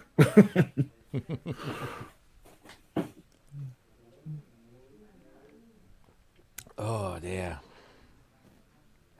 I think today is the first day I've actually felt moderately normal again after last week. I love it. I mean, absolutely love it. It's exhausting, isn't it? But it is exhausting. I mean, I was looking at my steps count and everything. I'm like, it was huge, and the miles. You know, you just don't realise because it is quite a big area, isn't it? And you're up and down. It is. If you want to see everything, those 3 days is not enough. No, I always find by the Saturday. I mean, last year we only did like half of Thursday because we didn't land until sort of midday, and then all of Friday. And we said, "Oh fuck it, no, we're going." Because I want to go and see my mate. So we didn't go to the show at all on the Saturday. But I did this actually this year. Because we had this thing on the Friday night. I didn't get back too late on the Friday night. I thought I'm going to have a lie in because I'm tired. I'm old, so I thought I'll have a lie in and I'll go down to the show after lunch maybe. Do 2 or 3 hours. Say my goodbyes to people. See the few things that I And I got back to the hotel on Friday night, and I thought, I'll watch the show. See how the guys see if it went all okay. And within the first 10 minutes or so, Andy had said, "So as you know, Rob isn't here, but he'll be back next week with loads of video footage from Superbooth." And I go, "Oh, easy here." And I looked at my watch and my phone, and I've got about 30 seconds of video of something. I don't know what. Nothing on my other. Oh Jesus, yeah, I was supposed to do stuff, wasn't I? So I was like, okay, right. I'm gonna get up. I'll still have a little bit of a lay-in. I'll have a little later breakfast. So I got on site about midday, and I went to the bungalow door first because that's the first thing when you get off the train. It's the first part you come to. So I went into the bungalow door, and I got my little camera rig out and set everything up. And I went for a wee. And then I thought, right, I'm going to start doing this. And who do I bump into? But I bump into Mark and Cheryl Barnes. And then, of course, actually, it was Ben first, Ben Breslin first, then Mark and Cheryl. Then Carl turns up with Philip. And that's basically the gang, that we were sort of moving around. And so we ended up sitting on one of the benches and we're just chatting away. And then like an hour and a half goes. And I'm like, shit, guys, I've got to film some stuff. So off I went and I did sort of the rounds around the bungalow Dorf. And then just walked all the way back into the main event through the tent, the area where the food is and the big tent in the middle, and you've got the white tents around the edge. So I did all of that. I went through, I can't remember the name of the area now, but the one with the big circus tent and all those other bits in. And out of that, into the hall, into the big W hall, where there was a lot of people in there, and I get a little bit away around there. And my phone goes, "You don't have any more storage space." That's when I realised I've been filming everything in 4K. In 4K, 24 frames per second. Oh, fucking hell. So I had to go and sit down. I had to delete a whole bunch of stuff off of my phone. Basically, I just went into my Apple Music and deleted a whole bunch of stuff in my Apple Music, freed up some space, and then carried on. And then went into the main, and then just literally walked around the whole event, went to every room, every nook and cranny, I think, apart from the auditorium. I didn't go in the auditorium. And I was shattered after that, so it was back down for the other thing this year was last year there was a lot more beer and food places around. This year they got some company doing the beer that was different from last year, and all they were serving was Carlsberg on tap. And you're in Germany and they're serving Carlsberg. And it took me a day to realise. That. Hello. Oh yeah. Greetings. And I thought the beer was just expensive because once they've got you on site, you can't really go anywhere. So I thought €7.50 for essentially a pint of beer was expensive, but I guess it's festival prices type thing. What I didn't realise, and nobody told me, that actually the beer is €4.50. But the €3 extra is the deposit on the glass. It's not a glass, but it's like a hard plastic. Okay. And if you return it, you get €3 back. You need a different. And I don't know how many pints of beer I drank or bought for other people when I just took the glasses back and put them on the thing and walked off and never claimed my money back. So, yeah. Jeez. But Jesus, yeah, it's, Carlsberg. And then I went to stop at the area where you've got the undercover seating in the middle and you've got all the white tents around. Mm-hmm. And at the bottom end, there's usually some food trucks. And last year, there was a Japanese one. Yeah. That was doing something like katsu curry with rice. And there was like a 3 or 4 of them. Yeah, there was only 2 this year. Really? One was doing vegetarian gyros, or however you pronounce it. Gyros. Yeah, gyros, yeah. Vegetarian. Manny gets in that queue and then gets halfway through. How gyros can be vegetarian, man? Yeah, I mean, Manny's got in that queue. I'm in the Japanese queue. Manny's in the other one, and he gets halfway down and realizes it's vegetarian, and then just jumps into my queue. And but this Japanese thing, they're only doing Japanese pancakes, or I forget the full name of it. But it's basically a lot of kind of vegetables, sort of in a slab, and then they sort of fry that. Spring rolls. No. It's just like shredded vegetables and cabbage and all that kind of stuff, but it's like compressed into like a patty, and then they fry it on both sides. And then that's okonomiyaki. It began with an M. I don't know what it was. I can't remember. Okonomiyaki is kind of like a Denver omelet. It's like eggs and vegetables. Then they covered. Oh, there's no eggs in this. No, it was, and they covered it with some sauce, and then you could choose your toppings. So you could have bacon, fish, cheese. And there was one where you could have like a bit of everything. So I thought, yeah, give me one of those. And we're in the queue, and they're not the fastest. And then we're like 6 or 7 people from the front of the queue, and the bloody electricity goes on the van, so they can't cook anymore. And I'm stood there. Even today, the back of my neck is just about right again, because it was like 1 or 2 o'clock in the afternoon. Sun's right up there, and you're stood in this queue waiting for your food, and I'm so fucking hungry. So I didn't come prepared for that. But eventually got the food. It was only then the next day we realised that if you went past the volleyball courts where they have that little stage, there's a cabin with some toilets and stuff, but they also do food, and they do brilliant burgers. I mean, proper burgers, and there was no queue at that one. Go figure. So that's what me and Manny did on the 3rd day. But that's a total shame, because Germans are absolutely brilliant in food. And beer is just like one of the best. Yeah. And after Czech and Belgium. Flipping hotel. My hotel shut its kitchen at 8 o'clock. 8 o'clock. Yes. I went down at 9, but it had been shut for an hour, because they'd had a coach party of old age pensioners arrive, and the kitchen had served all them, and they shut the kitchen down for the rest of the hotel. And the only reason I'd gone down there was because Metley said that we were going to go out for dinner on Saturday night, and he got held up at the booth breaking the Bukes stand down. So he didn't get to us till about 20 to 10. So I just said, I'll come to the hotel. They do pizzas and burgers till 10 o'clock and stuff like that. So, of course, he turns up, and I'm like, the fucking kitchen's closed. Get the beers in. It's a liquid dinner.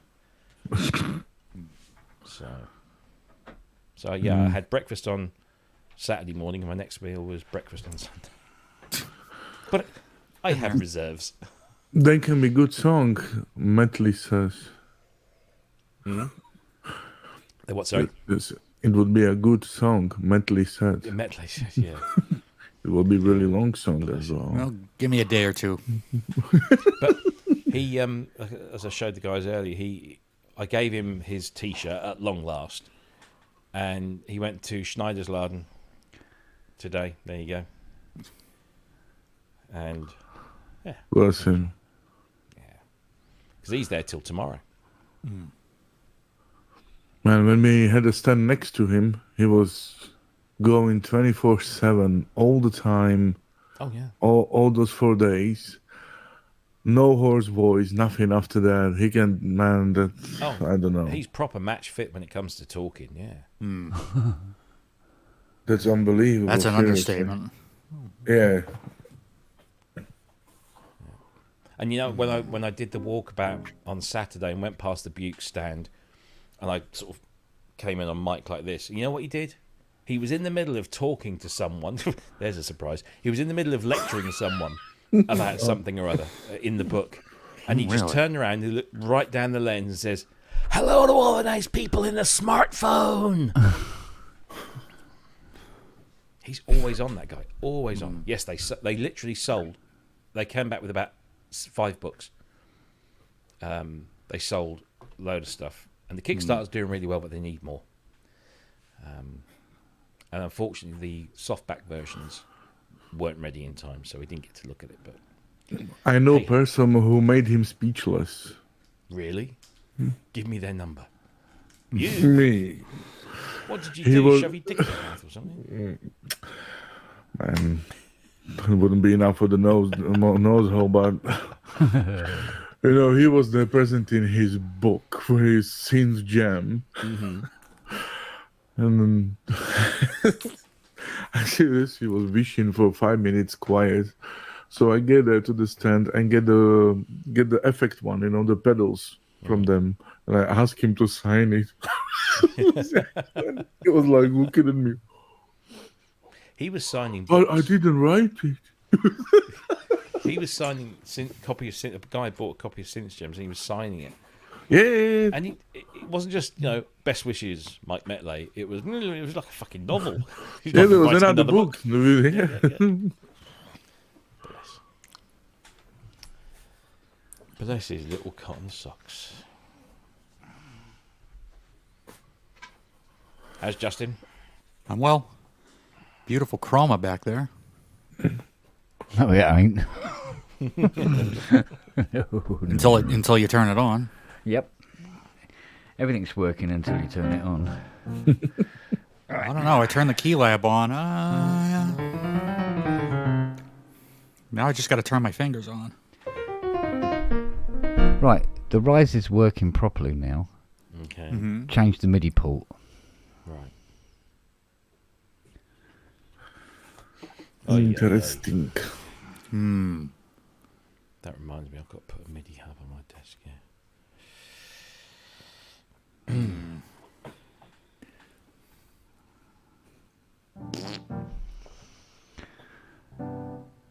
Mental. Chicken Oriental. I never thought about playing 2 Rises at once.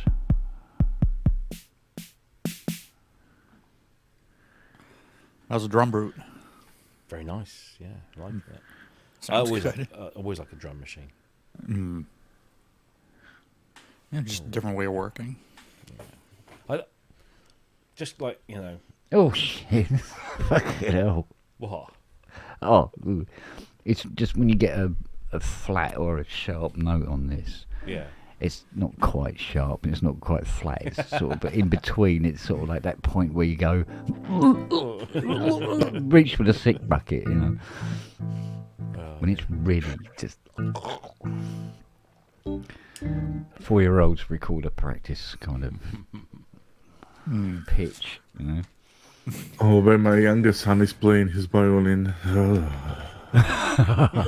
Oh, bless him. You can't hear that, man. I've tried playing violin when I was younger. It's something my dad wanted me to do. And the first 2 or 3 months, I mean, even I couldn't stand the noise I was making. Never mind everybody else around me. It was, oh man, scratch, screech.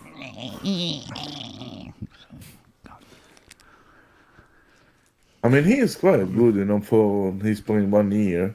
Yeah. But when he's got to play something new, he just don't give a shit.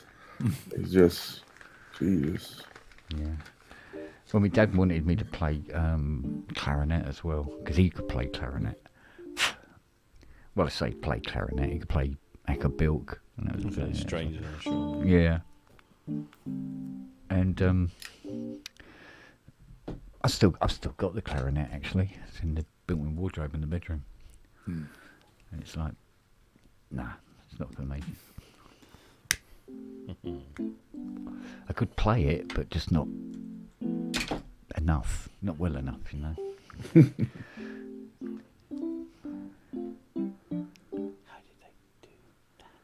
Right, so changing the MIDI port made that work.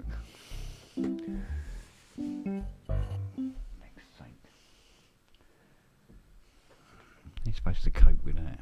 Mind you, we had this MIDI cable conversation today, didn't we? We did. Because you know this puppy, the display thing. You use a MIDI cable on it, and you plug it into a charger. You know, like for the iPad or something like that. No, won't light up.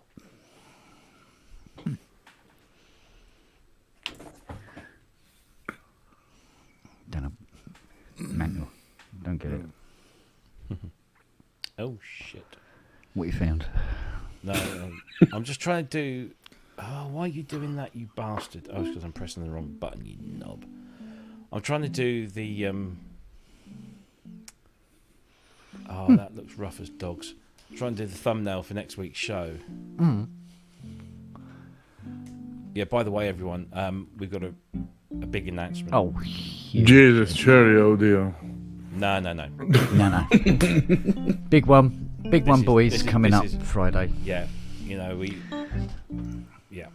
Be there or be a Is it the groovy French fucker. is it the French company again? No. No, this is. Announcement on Friday. Yeah, you'll like this. You'll like this. This week. Yeah, we'll announce it this week.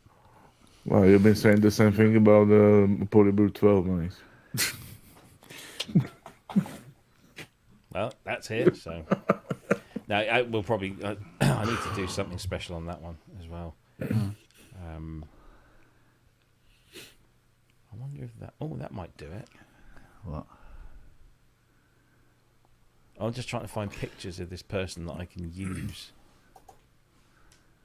But it's proving to be rather difficult.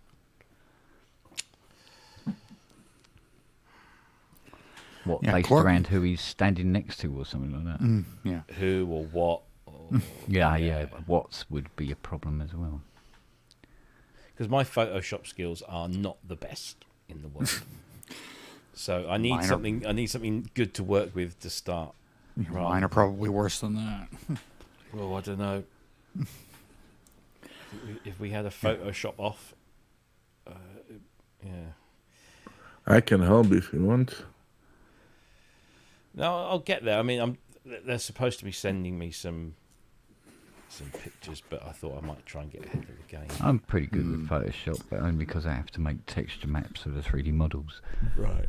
But, you know, I've got enough to do as it is. Well, no, the thing is, I'm actually, the more I do this, the more I'm learning and the quicker I'm getting at it. So I the Fiona philosophy. She's downstairs as we speak, using, doing another lesson in Fusion 360. Right. So, fecking dog hairs and rollies. More sausage. You tried to get them off, but... And of course, now that Mr. Husky Pants is losing his winter coat, holy hell. That garden got a lot worse, by the way. Did it? Oh yeah, it's now half the garden. It's not just that corner. All the way up to the decking. It's just white hair. Looks like a little snowdrift in the morning. Oh, I know what the news is. Korg releases a synth that makes us go, really? Instead of, really? It would be nice, wouldn't it? But It'd be nice if they get round to taking one to a show that works. yes, and letting people play it. Yeah. And then after 30 years.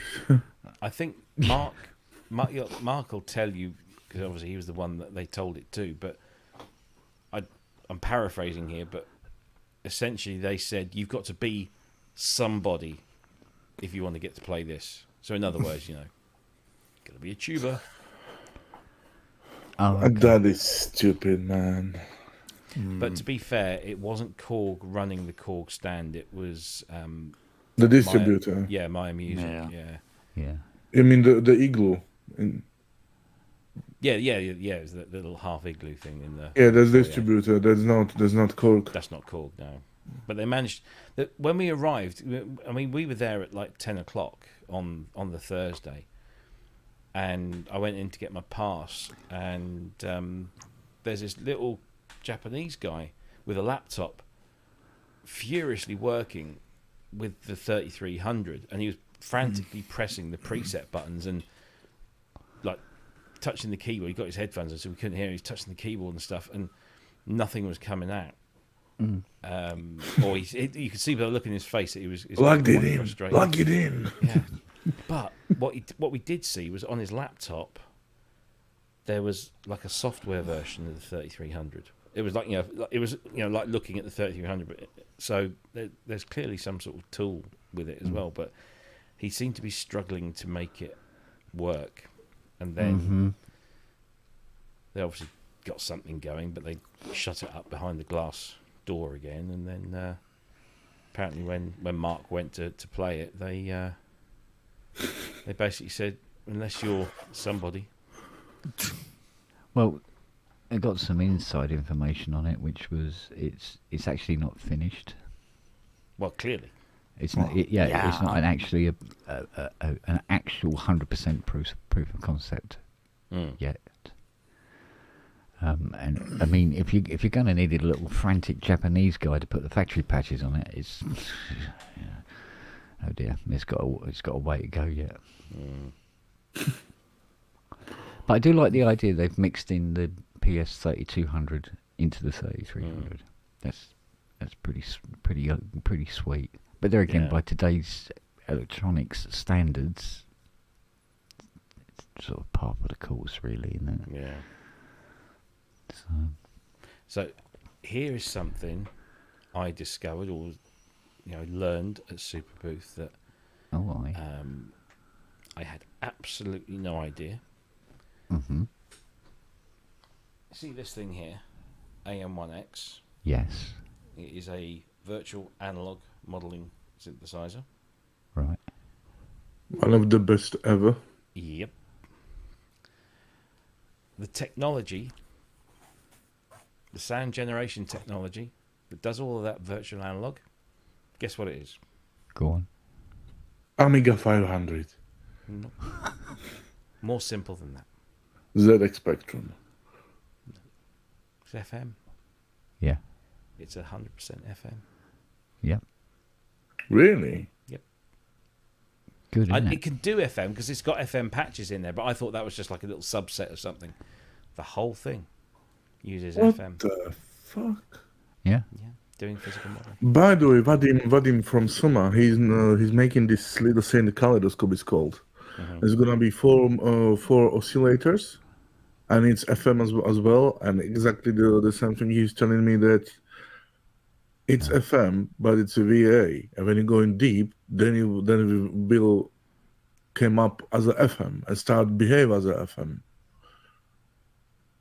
Right. And he managed to squeeze a light version of that to the MIDI, how's it called, metaconformer, which they sell in as a MIDI computer. So you can swap the OS and you can have a synthesizer inside instead of this one. So that's what he was making of. Because I know that's Vlad's favorite analog synths. Virtual analog and 1X. Yeah, but then as Kent knows, there are other software synths out there that do virtual analog that are entirely based on FM. Well, I'm not surprised AM1X is FM. After all the stuff I heard of John Chowning's thing from the 60s and 70s, exactly. It's all FM. Well, you hear what Manny does with his is that Manny's doing physical modeling with his SY99s. Yeah, that's money. Yeah.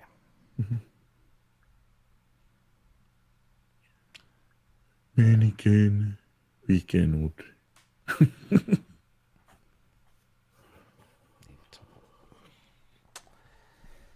Yeah, and a good chat with Christian from Modal. It was very interesting. very positive. There was a good video for Sonic State or for who? Yeah, They've been he like sat half down an hour. Yeah, with Paul Wright. Yeah, it was a little bit weird, but it was good informative. Yeah. No, I didn't film it or anything. I just had a nice little chat with Christian, and he's definitely going to be coming on the show in probably I'd say in 2-3 months, and he'll give us a sort of update. But right now they're just trying to get everything back up to speed again, which is obviously not easy, given that not everyone had to go. But I was talking to Brian as well. Brian's the guy that does all their he's in charge of engineering and beta testing. Not Brian, Barry, sorry. And he was saying that there was him and Christian and 2 or 3 others that for the last 18 months they've been trying to just keep everything, the website and the support as much as they can. And for the last 18 months, all without pay. None of them got paid a single penny for doing that. But they believe in the company and what it can do. So hats off to them. I like that. But they should be good. Had a great chat with Graham from GeForce, because most of the GeForce dev team were there. And they're happy now that Imposter 3 is out. That's all of the legacy stuff brought up to date. So there's new things, but he didn't tell me what they were. Liar. No, he didn't. No, and I wouldn't ask him anyway, because not GeForce. Never GeForce. But he seemed very excited about what they're doing, so that's good. Yeah, they're splitting those things quite fast now, aren't they? Every month, nearly. Well, yeah, that was the whole plan, was to try and get all of the legacy stuff back up to, that standard where improved, optimized. Everything's got the new GUIs, everything's got the new patch browsers and the librarians and all that stuff. Get everything up to speed, and then they can start worrying about the new stuff. I remember Dave in Master B 2, maybe 3, maybe even longer, years ago. He was saying that they got some new system. Yeah. And I'm not sure if they bought it or they developed that, but he was saying that it will means that they will be able to spit out things quite fast and that's what top-notch quality. Yeah, that's what Hugo was doing.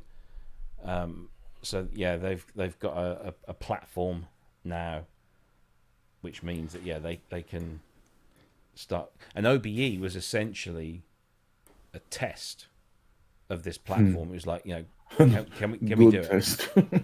Yeah, exactly. So yes, expect interesting things from them. I'm still waiting from Quirks some new Electribe. I thought do that? Because the second one was absolutely shite, the blue and red, and the sequencer was absolutely fucked up, man. Mm-hmm. Hey up, Carl Bedford's in the chat. You Leeds bastard. We were sat there in the restaurant having dinner, and he's a Leeds fan and I'm a Norwich fan, and Leeds were absolutely giving us a spanking. Was not a pleasant experience. Well, I hear people pay good money for that. Yeah, I know. Yeah, wasn't happy. No, there you go. Shit happens.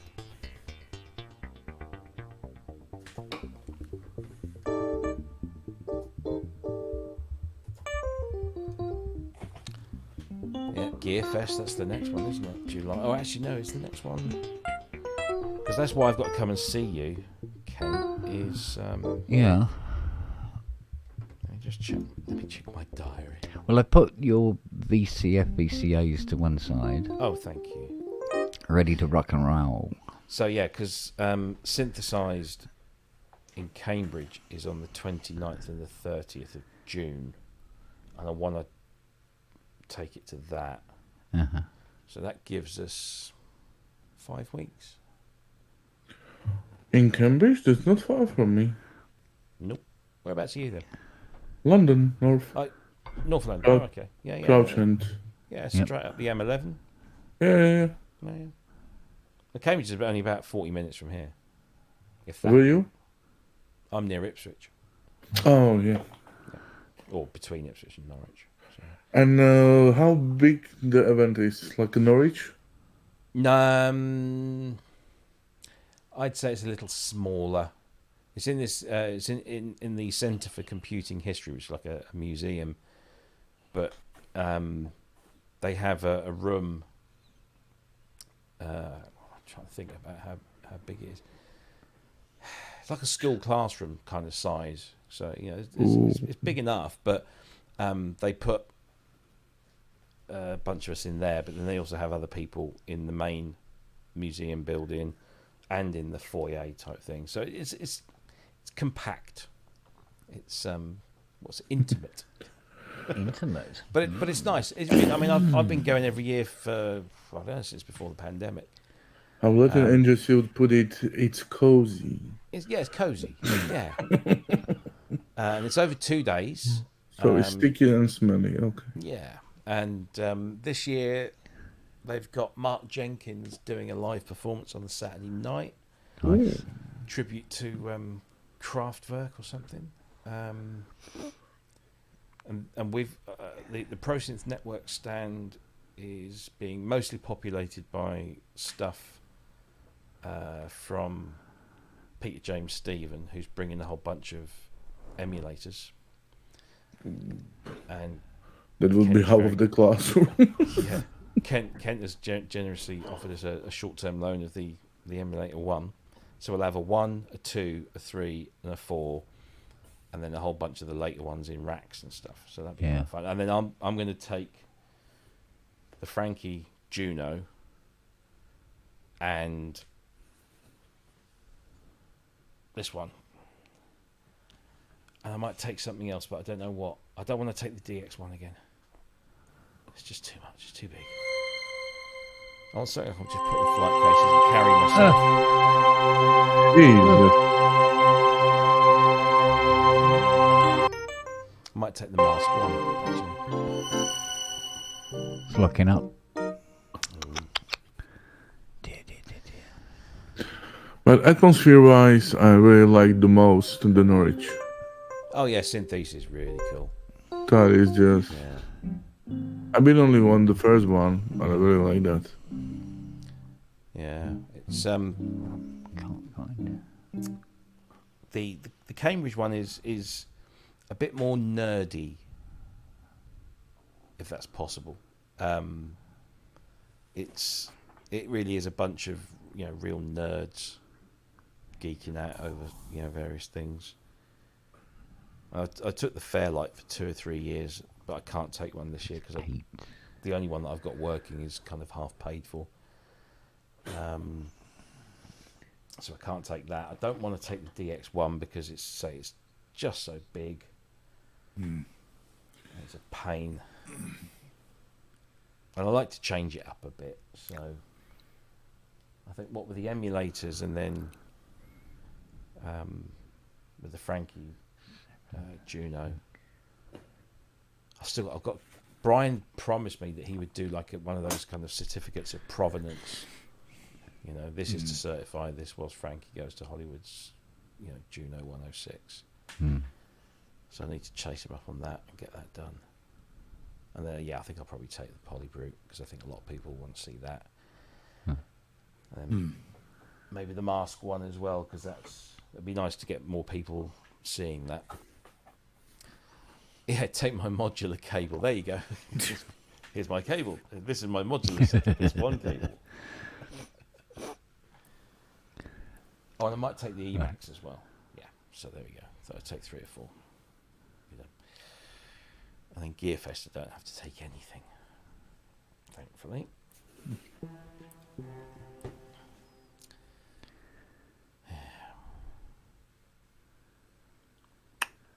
Oh, grief.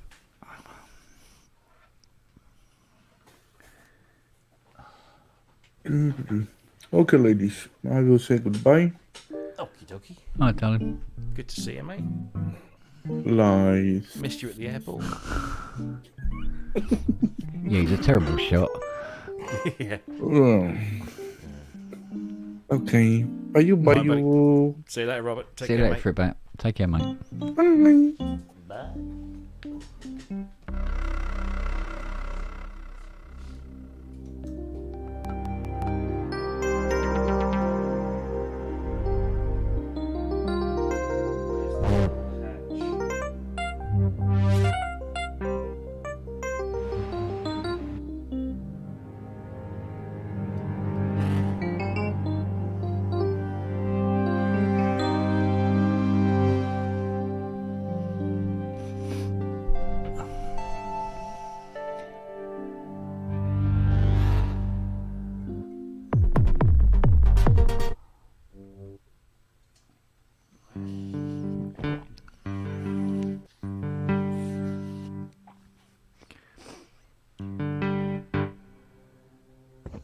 By the way, I finally found the John Chowney Friends stream from Friday, so I'll put it in the chat.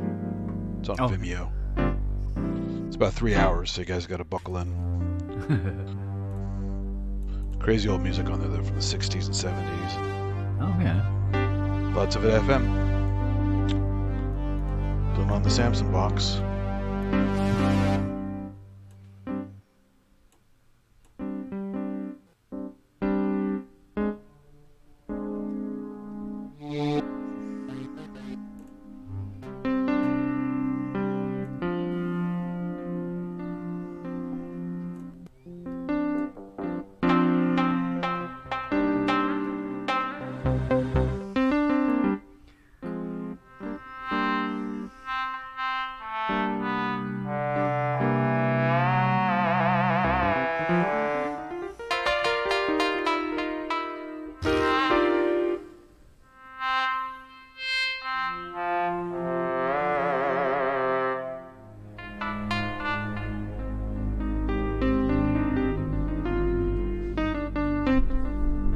I've had this thing on since 5 o'clock. Yeah. And it's not cold in this room. And it does not get hot. The design really works. Yeah. It's even cooler than the regular Polybrute. It's very good.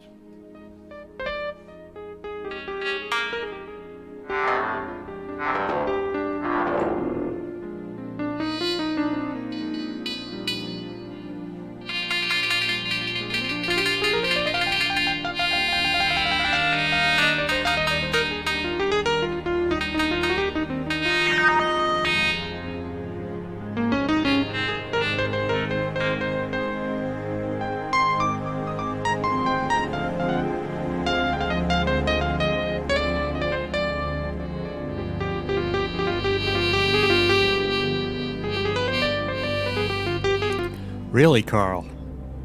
Yeah, Joseph Williams is John Williams' son. Also did the voice of the singing voice of adult Simba in the first Lion King. Really? Yes. Oh, wow. You hear him right on Hakuna Matata when you first see adult Simba. That's Joseph Williams singing. Well.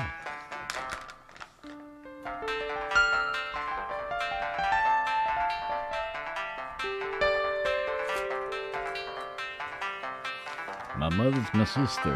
Yep.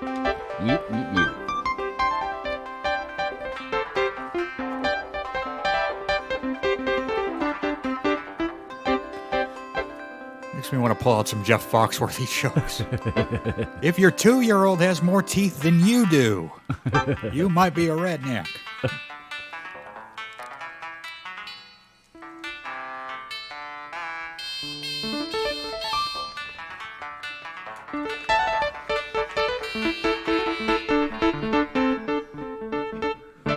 Your dad walks you to school because you're in the same grade.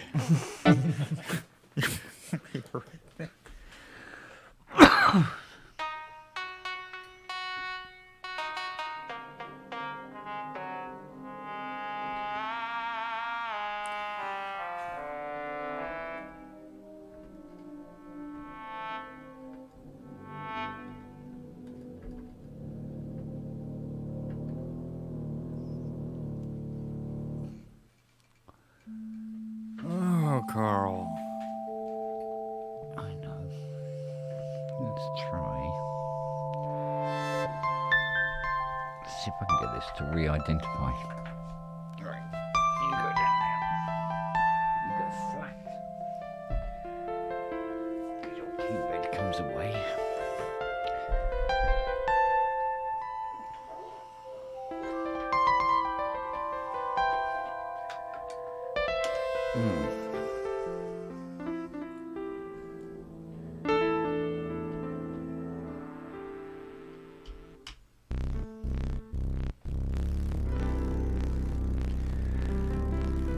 Go through the rigmarole now. Here we go.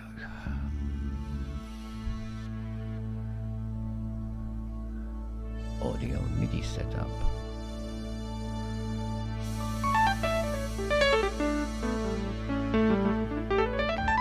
Should be in.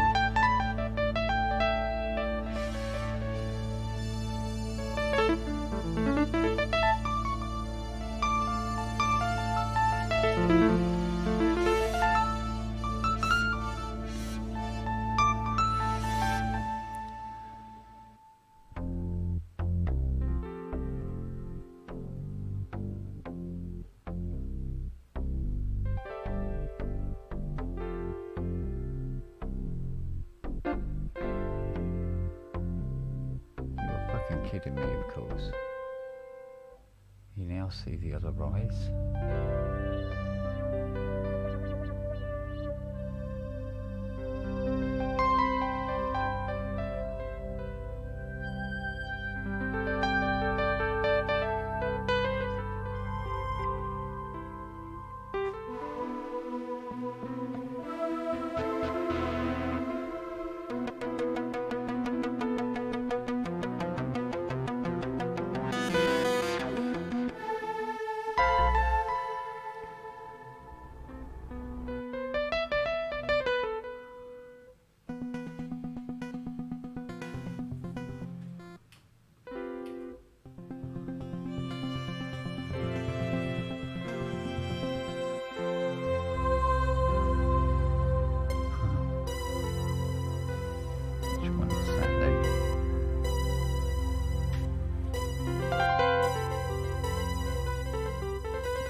tell you one thing I found out. The latest version of Polybrute Connect doesn't like 2 polybrutes being connected at once. Mm-hmm. At the moment, I'm sure that will be addressed. I hope it is.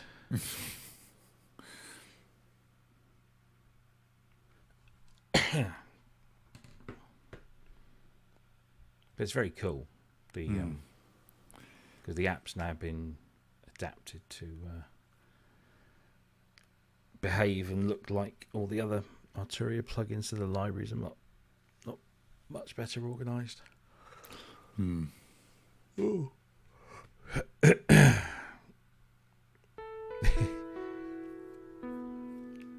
I would, Carl, but I get so carried away playing it.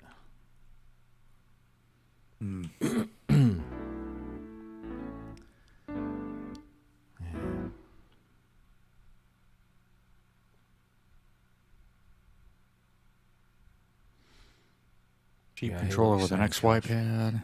I'm going to be trying to put the DX1 on one of my Jaspers, hopefully. Ooh. It's a little over the weight limit on the Jaspers, but I've got support bars. It would just make a real big difference if I could get it on there. Because then I could take that stand and put it over there. DX1. You're going to put it on a plinth? What do you mean? Well, where you got your arms on the Jasper, have Yeah. a piece of wood as well. Yeah, I'll probably do. Just to I've got, spread the weight out. so Yeah. on that lowest level, I've got like the longest, the bits the keyboard actually sits on. I've got they're about this long, so they're about as deep as the DX1. Yeah. But I've also got the rear support bar, so they are attached to the front bar, but they sit on the rear. They sit on the support rear. bar. Yep. So maybe I'll just put something else underneath it, just to be on the safe side. But it would make a huge difference, because unfortunately there's no Jasper stand that is rated to take 51 kilos. It's 40. What's 10 kilos amongst friends, eh? Well, yeah.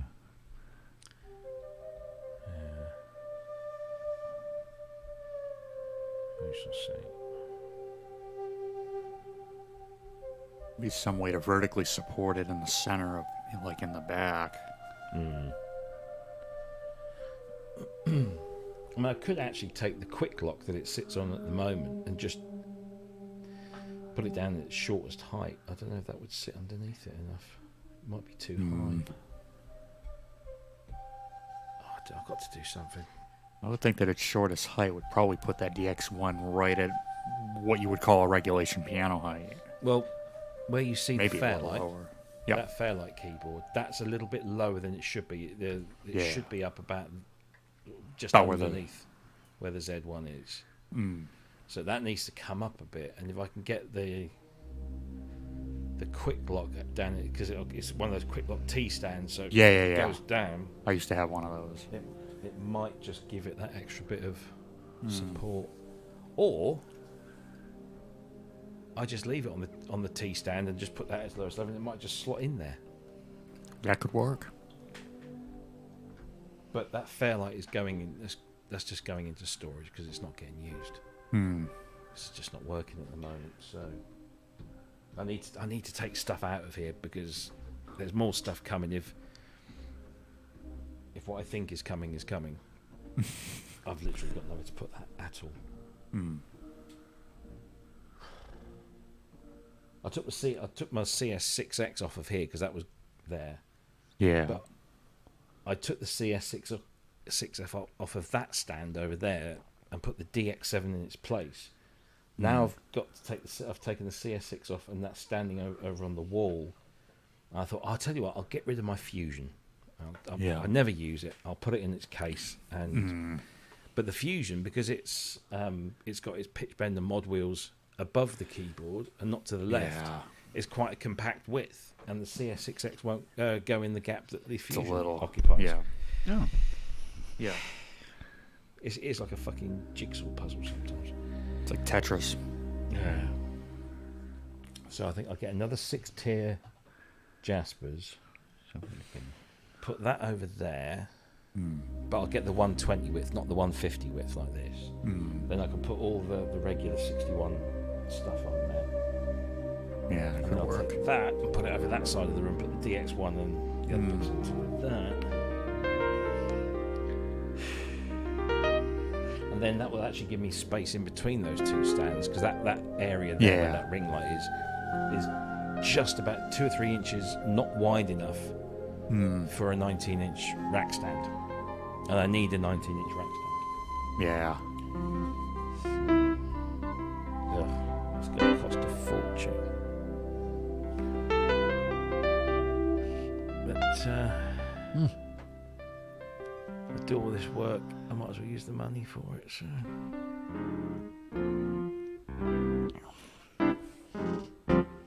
Oh.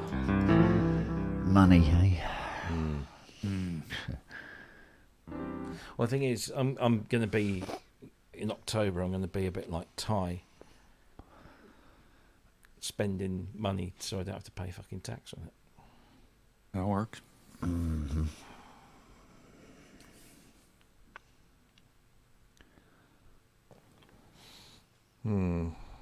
Yeah. Which is a nice problem to have, I suppose.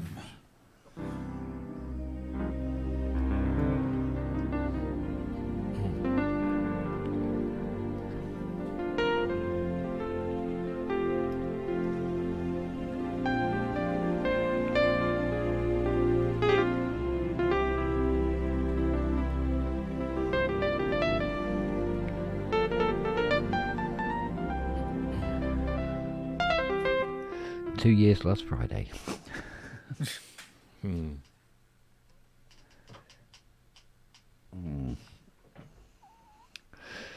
Yes, so changing the USB port on the Rise fixed everything. So is your focus right now showing? No, on just on the Rise, where it wouldn't scale properly, it come up as the wrong key. And, right. I moved it from, that 16-way USB thing. Yeah. Moved it from 16 to 15. Oh. Yeah, exactly. So it could be a bad port. That 16 could be. Yeah, because now, spot on.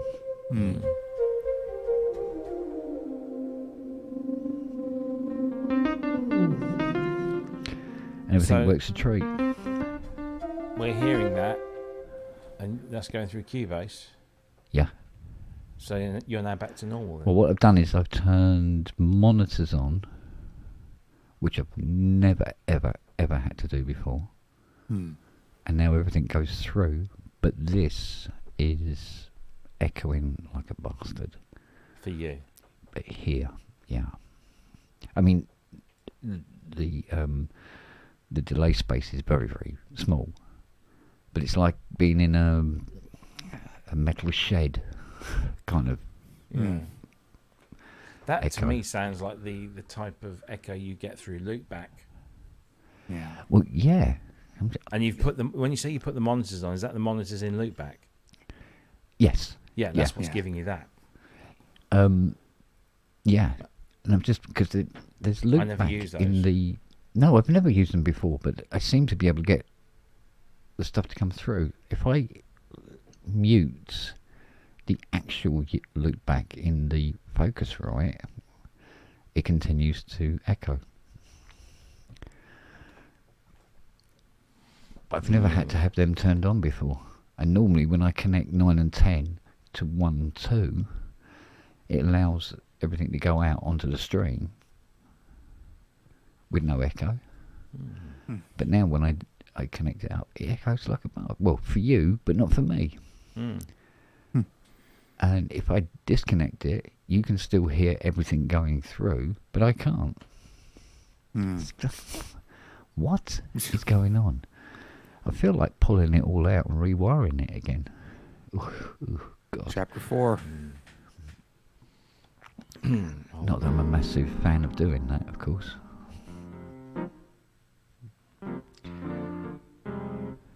But nothing was changed. This is nothing was touched, nothing was changed. It was fine on Friday, boot the computer up on Sunday. Well, you know, Justin, you were here. What? Yeah, really? Yeah. And it was like, what's happened? That room is cursed, I think. Yeah, it's something going on, there's isn't a curse in there. Yeah. It's a ghost of studios past or something. Weird. Still. Oh, excuse me. It's funny, if I cough or something like that, it sounds like somebody coughing just behind me as well. Yeah. It's really like, oh, is that you, Enz? It's Atmos without the Atmos.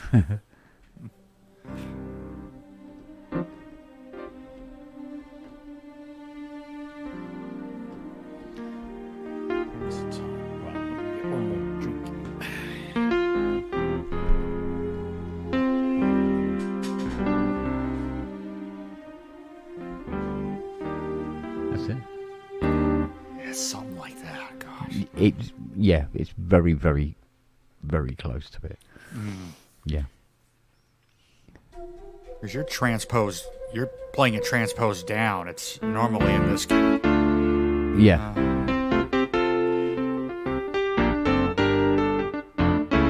There's the chord. And it keeps going up and then does this.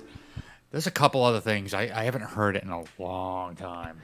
Yeah, there's a few little tricks that he likes to do with alternate bass. I love that kind of stuff. Yeah, I love that stuff as well. Wow.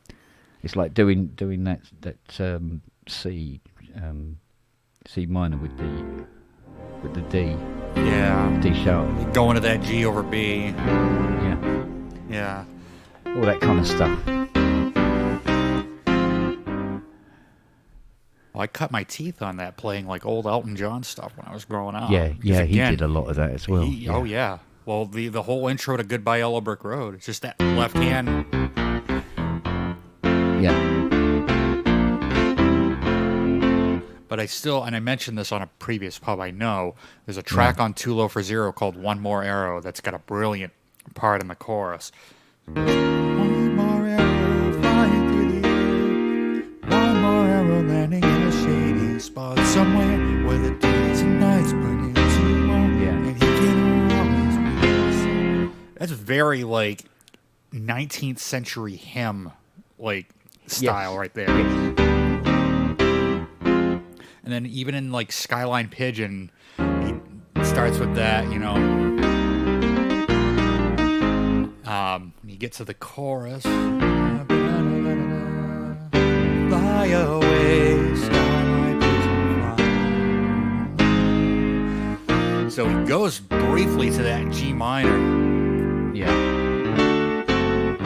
Like brilliant stuff. I don't care if Ty doesn't like him. Talentless, yeah, no.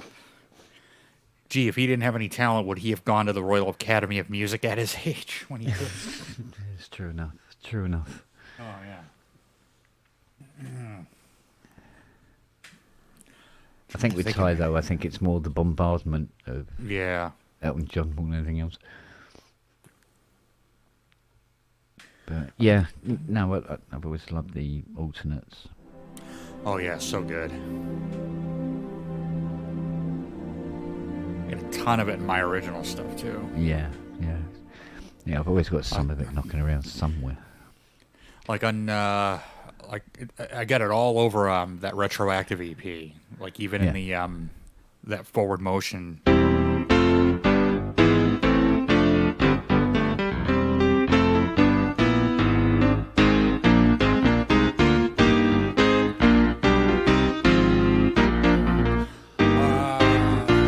Here it is.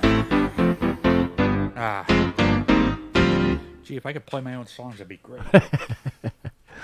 Yeah, I have that trouble as well, don't worry. I've got something stuck between two keys here. Oof. Which is very annoying. Come on, actually come. Yeah, man. suspected dog hair.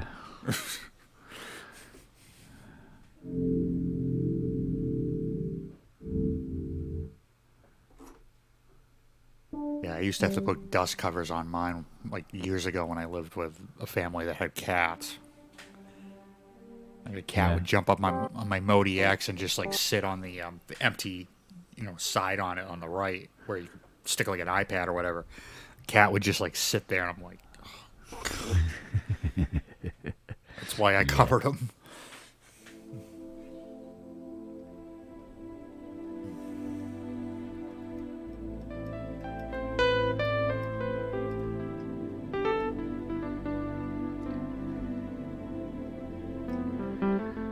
Doesn't matter what I end up playing, it's always something by him. Can't get away from it. Even when I think, oh, this is nice. Oh, hang on a minute. I think I know who this is. Well, I went through a phase where everything was pretty much Toto. Like, even a simple chord progression. Like I'll Be Over You, the start of the chorus, even though it's in a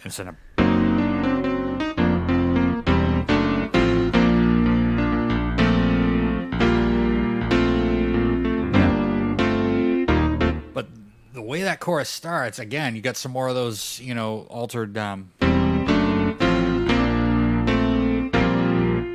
Yeah, no, don't do dubstep. God, no. I tried once and it ended up sounding like Nine Inch Nails. Not saying that's a bad thing. Trent Reznor's a genius at what he does. Mm.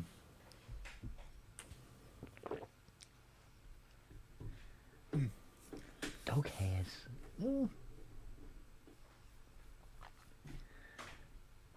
It's always the same this time of year. Got a furry Hyacinth Deluxe here. Oof. It's like a plushy one. Yeah. You don't have that problem, do you, Rob? What's that? Well, because it's this time of year, all the keyboards start to look like they're plushies with all the dog hair. Oh God, yeah. No, thankfully it's the cat's pretty considerate. Because they can be known for shedding, can't they? Yeah, oh yeah, they do shed. Yeah. But not.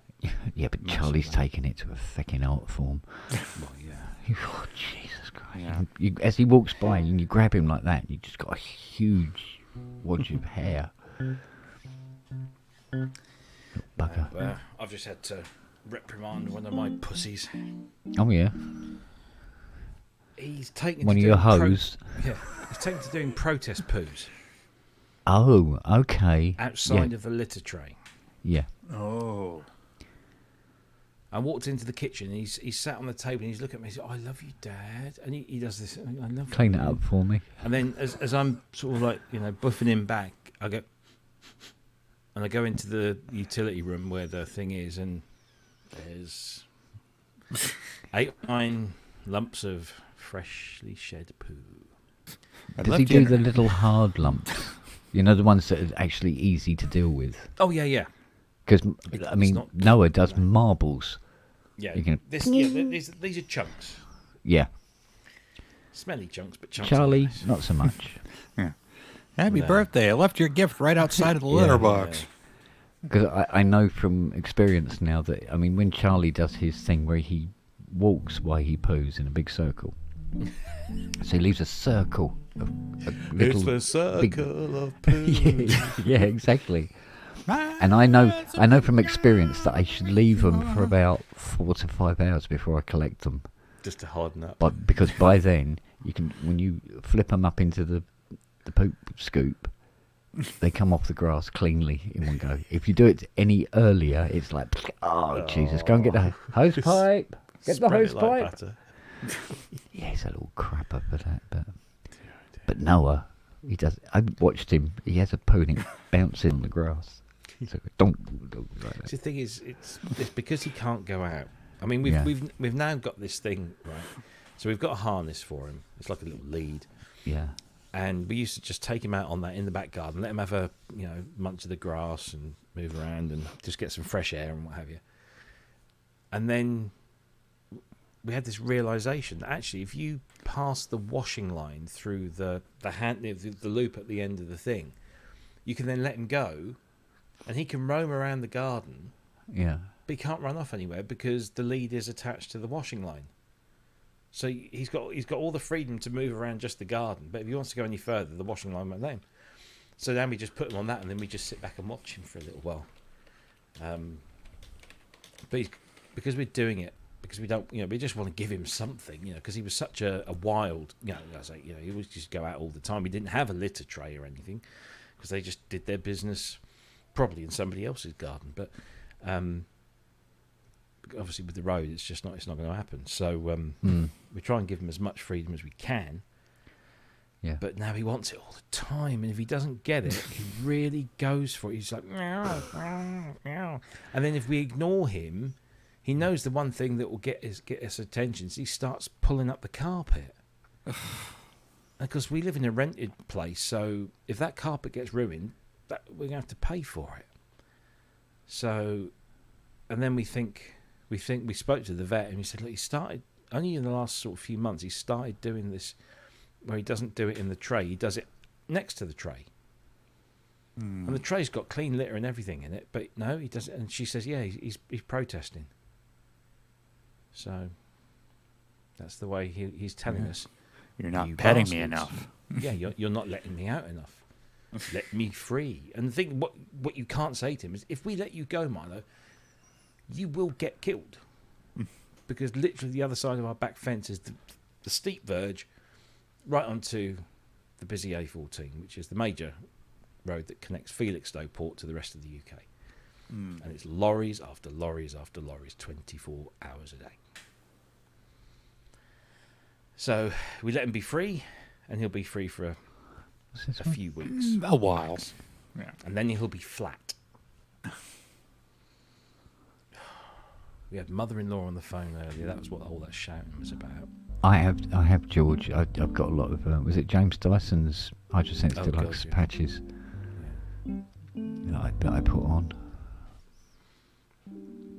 And it was somebody else's, and his name escapes me. I think I might have those as well. I don't know whether these were specifically deluxe or not. I'm just going to turn my camera because I'm going to eat some chips. Well, you can't eat chips in public. Well, no, I don't like, being on there and having people watch me eat or hear me eat. So I'm still here. But you're here. You're just not here. You're there, but not there. That's it. And you just did you see the picture I put up for tonight's pub? No. It's the original sketches that they did for the design for Thunderbird 2.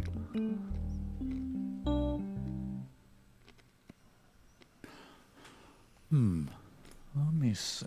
Why is it not showing? Oh, there it is. Oh, yeah. Oh, yeah. I see it. Yeah, the original sketches. Very good. For the model. I'm glad they dropped the little jets on the riff in. And went for that T-cross thing and have those big red engines on the back.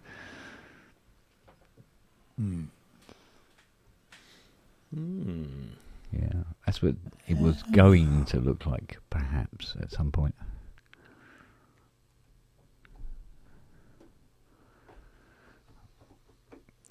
Yeah, I'm a terrible nerdy thing for that. It belonged to this, well, it's not Thunderbirds, it's Jerry Anderson page on Facebook. It's I think it's run by one of the guys, or the son of one of the guys that was involved in the whole shebang, going from Fireball, Thunderbirds and Stingray and so forth, right up to I don't know if Terrorhawks and all that lot were involved, whether it was still with that lot. But a lot of people tend to forget all them ones and just concentrate on the old 60s. Yeah. 60s ones, you know.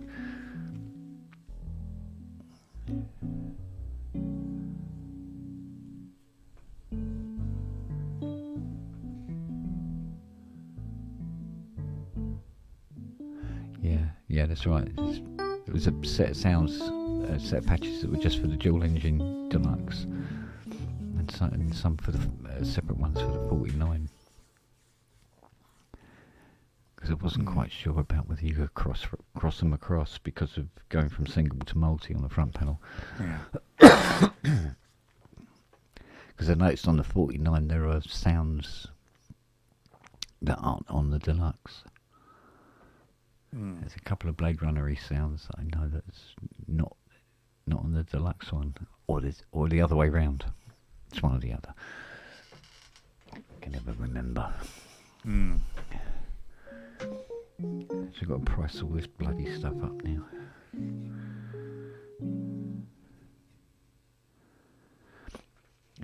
See, the thing is, Rob, this ABS gives a good finish.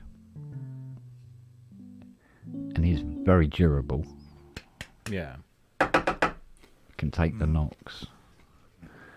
But I think the pricing might be a bit... So is it a solid block that then cuts out? Yeah, it cuts out a solid... So it's a big block. Right. And it cuts that out. And then does all the thingy and puts the slot in there. Okay. I think you can probably get 2, possibly 3 of these out of one piece. But I'll and then price what's it up. left over? What do you do with that? You just throw it. It's kind of scrap at that point, unless you can find things small. You know, you could, because you can put these all up close to each other and get quite a few out of the block, but yeah. There will be wastage on them, obviously. But you might be able to make little bits. But of course it's quite thick, so...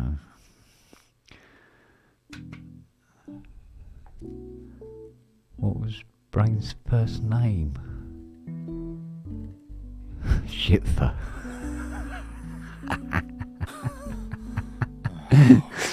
Yeah, love it.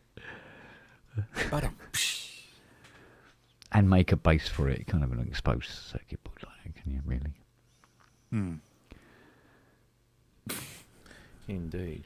Yeah. So we shall say...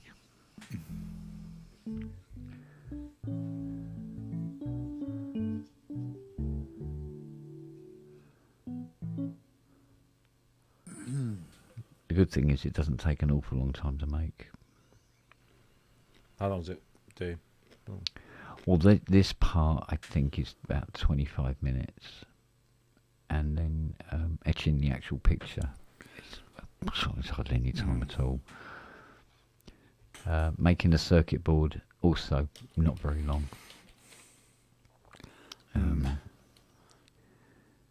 So when you make a circuit board, yeah.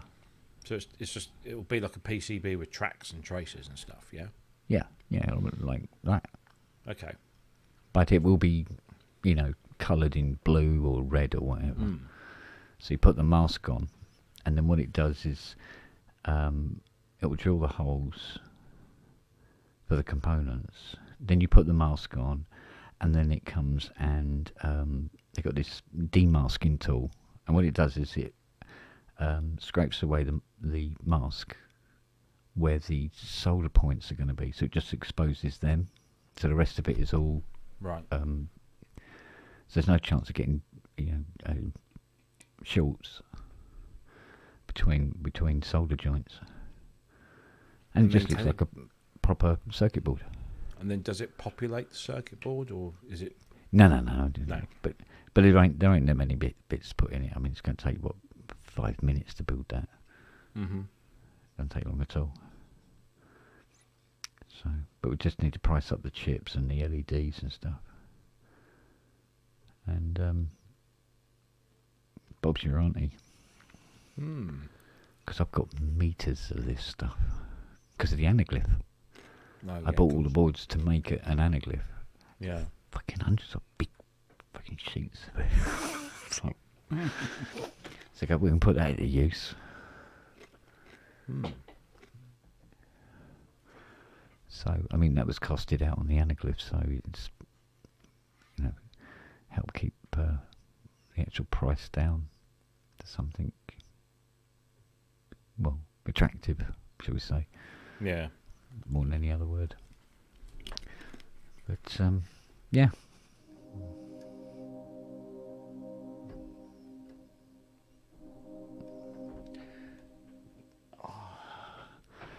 Actually, it's nice to be able to play this and hear it. Yeah.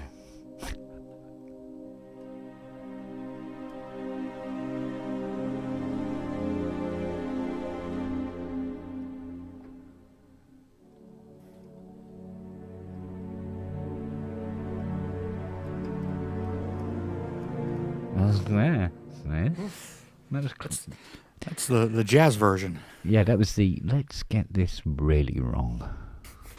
Don't fuck about. Get it properly wrong.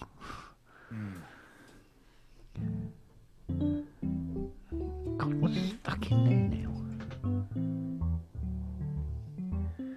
There's a little dirt trap all the way around the ribbon strip on this. It's small enough for shit to get into. Right. Sorry, it's big enough for shit to get into, but small enough that you can't get anything in there to get the shit back out. It's like on my stiff brush or something. PlayStation controller. Yeah. Where your hands are, yeah. You know, there's that kind of groove between the two, the top button. Yeah. It always gets, all sorts of, and it's just big enough to all collect gunky. it, small enough to be a real pain in the ass to clean out. Yeah. Yeah, that's why I like that foam cleaner that I get. Buy cases of it. Yeah. It brings that out. And you wipe it and you go, oh, there you go. It actually lifts it out of the grooves. I don't know how, but it does. It does a fantastic job on some of the synth front panels. It's ridiculous, mate. You know that 2600 I was telling you about? Yeah. It's laid on its back for 42 years with no lid on it. I put the spray on it. Right, I've taken all the boards are all out, so it's just the front panel on its own. And I spray the stuff on like that. Just watch it, and you just see all this dirt just start to run down in rivers down the front panel. So go over it with the cloth, right, and then you just give it one more and give it a good old. You can see your bloody face in it, mate. It was fantastic. I love that stuff. I clean everything with it. Does the inside of the muzzy.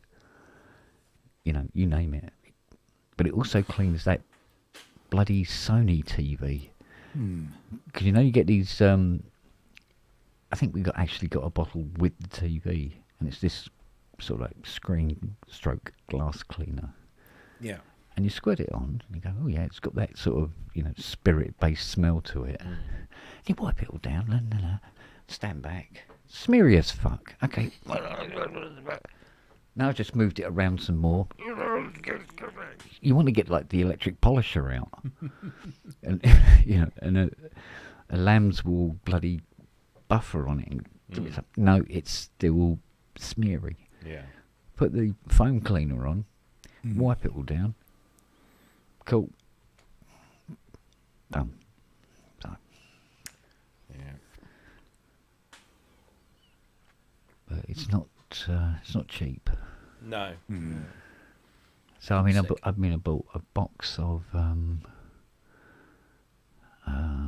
it was 6 450ml cans, and it was like 70 quid. Jesus Christ almighty.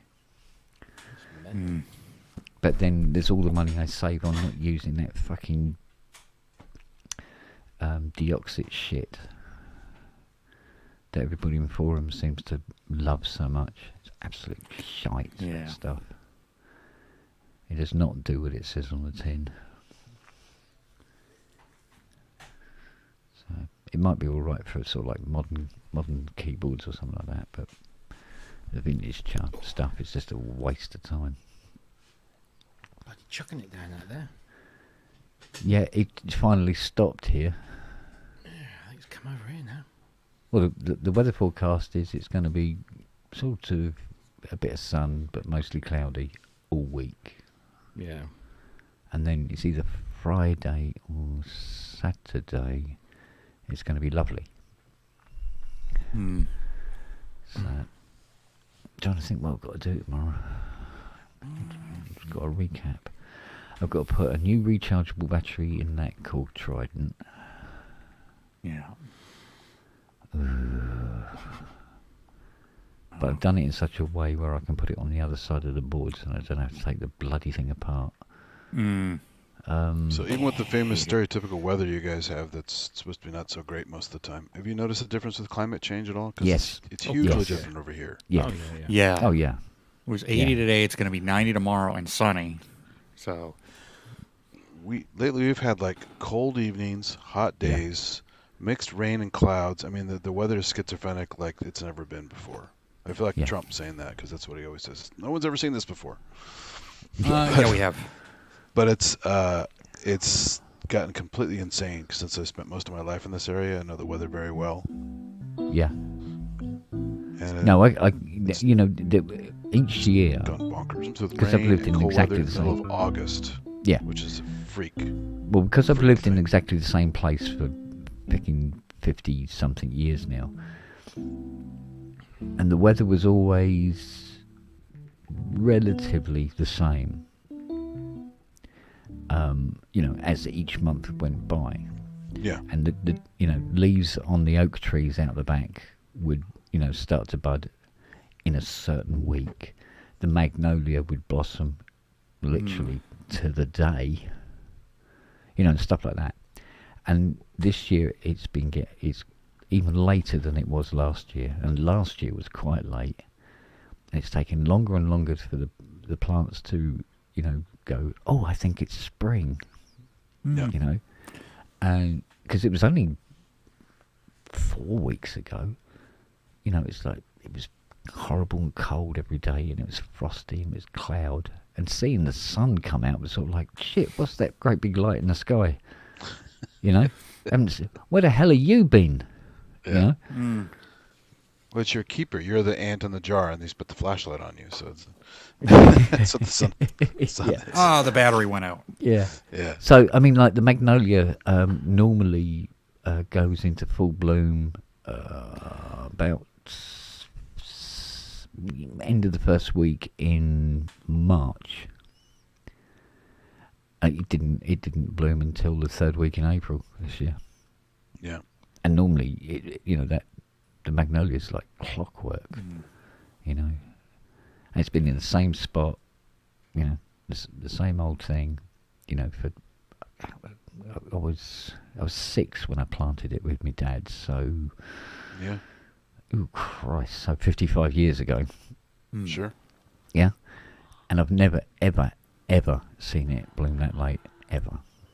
Well, I remember as a kid we had typical California winters where it was cold and rainy, at least overcast, but usually some rain. And so if I got like a bike for Christmas, then I really couldn't use it. It's just have to look at the window and cry because it's pouring down rain. I can't use my new toy or whatever. Yeah. And then years later, just having these weird, nice weather, warm, sunny Decembers, which is just completely insane. To the point now where sometimes we get like no rain in December sometimes. But I mean, there's some climatologists that say that it's not due to pollution. It is the Earth naturally changing. Well, there are cycles for sure, but I mean they've taken like core ice samples down in Antarctica, so they know the climate going back hundreds and hundreds of years, if not thousands of years. So they know that the makeup of gases in the atmosphere and other things from different time periods. Yeah. So there's some real evidence for stuff changing rapidly, obviously because of human intervention. But I mean, we had an ice age. I mean, the Earth was in the same friggin' orbit. Yeah. It's. Ice age is roughly 10 to 12,000 years, something. But even then, the Earth's orbit shifts. It does, yeah. Yeah. Well, somebody said, or I read somewhere, something about that we do actually get about 1.5 foot closer to the sun every rotation. Well, it's not something to worry about, obviously, but I mean, it's an ellipse, so we have two foci, right? Yeah. So that's why we get far away from the sun and we get close to the sun, because there's a missing focus. Yeah. Right. And so that's part of the reason we get that. Also, the tilt of the axis for the season changes and all that typical stuff. So and we have wobbles and all kinds of shit. So there's some variation expected, but I don't know. It's weird. It's just it's like, seems pretty drastic. I can't remember how old it was. It was quite young, but when I read that our summer in Europe, our summers are because occur when we're further away from the sun, and it was like, what? Wouldn't it be when we're closer? But of course, it's because of the tilt. Yeah. You know, mind you. I mean, you could try to explaining that to a flat earther, I suppose. Well, I mean, come on. Yeah. They can't even. Their model is so complicated to try and sell all what you can observe. It's very hard trying to work your way around fact and truth. They don't understand Occam's razor. Like, they're working so hard to basically make this stupid model of theirs work, and it doesn't work at all. No. Because didn't some guy said he was going to set an expedition to find the edge of the Earth? He'll be doing that for a while. Falls off a cliff somewhere. He goes, "Hey, I found another America." Look, Eratosthenes. Everyone knows if the world was flat, cats would have pushed us off the edge. Yeah, everything would be off the edge by now, wouldn't it? Eratosthenes, about 2,000 years ago or something like that, proved it was not only curved and a sphere, but also a decent measurement of it. Just from his well experiment. Yeah, but it was well known in ancient Greece that the Earth was a globe. You know, it's sort of like, how can we be more stupid now? And why would the moon and other planets and other heavenly bodies exhibit clearly spherical nature, and we wouldn't? Yeah. Yeah, but I mean, there was a school of thought that thought we were the only life in that entire universe. I mean, the law of averages dictates no, not by any means. So it's just ridiculous. I mean, look at how a lunar eclipse, right? Yeah. It's not a hard edge line going across the because it's a nice curve. Yeah. And I don't know, people you can just point it to your blue in the face, and someone's determined to believe some bullshit, they're going to believe it. Yeah. Yeah. Most of them are religious fanatics. Well, it's like this thing. So that goes with the territory. Somebody was saying something about. I think it was based on a theory of intelligent design, where they said, it's got to be intelligent design because when there's a total eclipse of the sun by the moon is precisely exactly the same, just the right size to cover the sun. And it was like, what? He goes, yeah, because of that shimmer, you can just see where the sun's rays are coming out. So they go out thousands of miles. The reason you can see them is there's a fucking moon in front of you, not blinding you. Yeah, you can see the corona for way Christ, and that's what you base your theory on. Christ almighty. Oh, mate. But I like the things severe in lack science of where science they education in schools, and it's so obvious all the time. But I like the things that come up in science where scientists go, we don't know why it does that. It's real. You're supposed to be able to say that. That's how it works. Exactly. There was something about I have an answer for everything. The surface of the sun is one temperature, and then when there's an ejection of matter from the sun, and it curls the magnetic fields, make it curl around.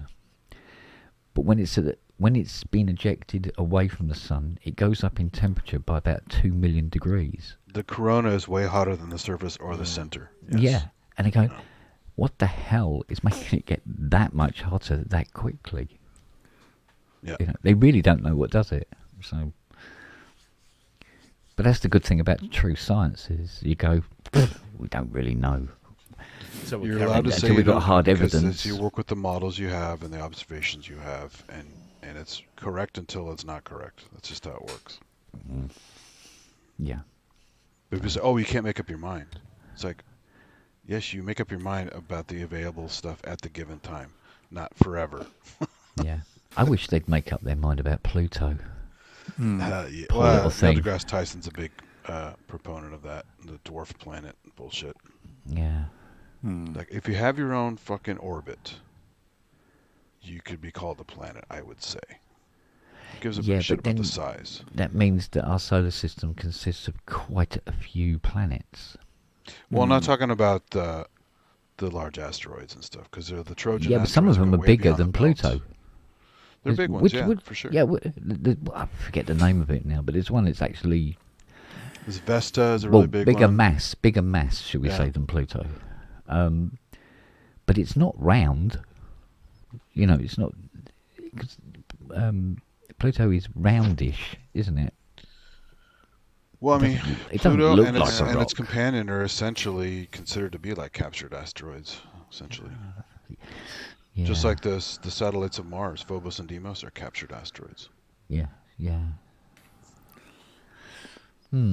Also, the settings of the first 2 Doom games. Exactly, yeah. Yeah, exactly. But just there's all kinds of weird shit out there, and there are plenty of things they can't quite. They were always looking for Planet X, right? Because Planet X, yeah. Why is Pluto 30 degrees off the plane of the solar system? And why is its orbit so bizarre? Because it weaves in and out of Neptune. It's not the furthest planet all the time. Yeah, no. And why does Neptune? Sorry, why does Uranus spin backwards? Yeah, but they talk about the and all that stuff. The Planet X would actually have to be so big that that's what they're thinking. Yeah, and you go, it's big enough, like another gas giant potentially or something. Yeah, and we can't see it. Yeah. Yeah. So cloaking device. Yeah. It's it's the Greys, man. They have a big cloaking device around it. They're screwing with us. It's probably Zahadum too. Yeah. Don't go to Zahadum or you So will if you die. look hard enough, there are all kinds of weird things out there that are really hard to explain with, the equations they already have for everything, right? Yeah. So you just keep looking until you figure it out because it's bizarre, Well, yeah. Apparently, mathematically, there's supposed to be something there. Yeah. And numbers are normally hard to fuck about with, aren't they? Well, I mean, people still argue about the origin of the moon. Was it ablated off of a body hitting Earth at some point in the liquid form, or was it captured at some point, or most commonly people think it was part of the Earth as it was solidifying, but people have different ideas, Yeah, I don't know about it solidifying that round.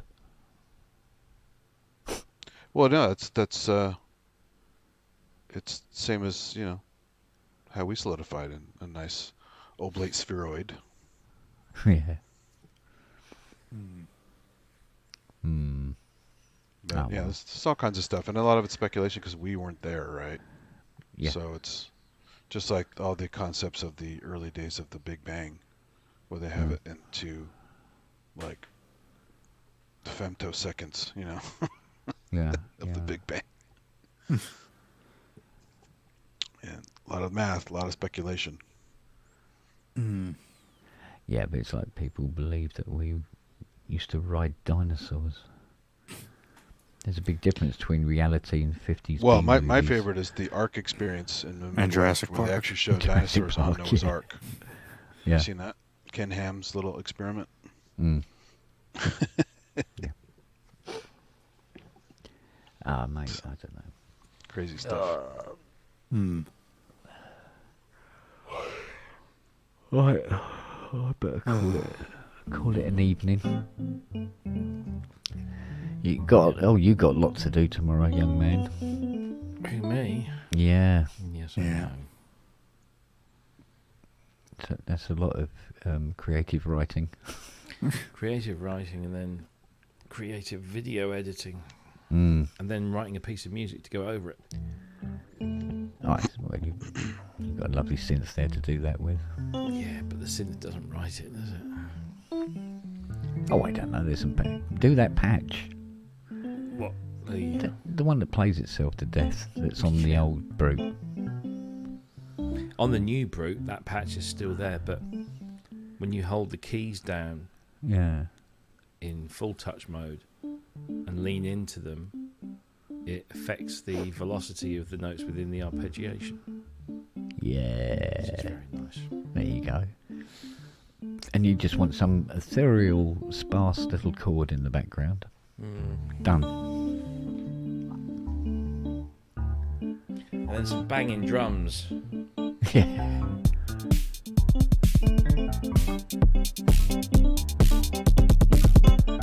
Probably not that rhythm though. No. For fear of copyright strike. Oh man. All right, there you go. Already wrote it. There you go. I'll do you. And sounds like something from Optical Race, Tangerine Dream. Yeah.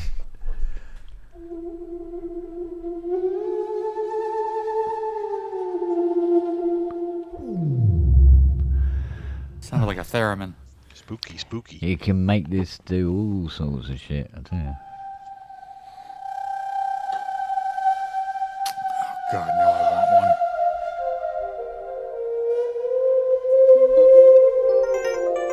one. Yeah, Ken Flux was doing some cool Buchla style stuff with his a while back. Yeah, do you know what? It's got you know low-pass gates on there and stuff. Those Buchla touch keyboards. God, I have trouble with that. Really? Yeah. Have you used the Microfreak? No. Yeah, okay. No. Now, look, because of the contour that the Rolly has, it does make it easier. Yeah. But with that, you know, there's, I think, was it a 200 I had with a keyboard here? And it was like trying to play, it was like playing a big stylophone. It was just a little strange. It's like with playing the Wasp, isn't it? There's a technique to it. It's weird, but at least you have the pressure from the skin contact, so you can smoosh it and get more expression out of it. Yeah. That works. Yeah. I mean, ideally, what the Rolly needs is a big bottle of sex lube or something. So you can... Yeah, it comes with a bottle of Astroglide if you ask for it. So. Yeah. So, yeah, because it does. Because if you don't keep it clean, it starts to, the friction starts to build up on it. I mean, you're unless you just wash your hands, your skin oils help a little bit, but. Yeah, but that, funny enough, is what actually accelerates it getting dirtier. Yeah, sure. The skin oil lets all the dust and everything settle on it. Yeah. So it does need regular cleaning, but at least you don't get, you know, dirty key contacts anyway. Yeah. The Rolly probably is made in a sex toy factory. Yeah. I mean, maybe the guy that got the idea from that. So you know, it did come out after the Fleshlight. So. Yeah. It's sort of like musical breasts. Yeah. It's all-in-one music and sex toy for incels, right? So.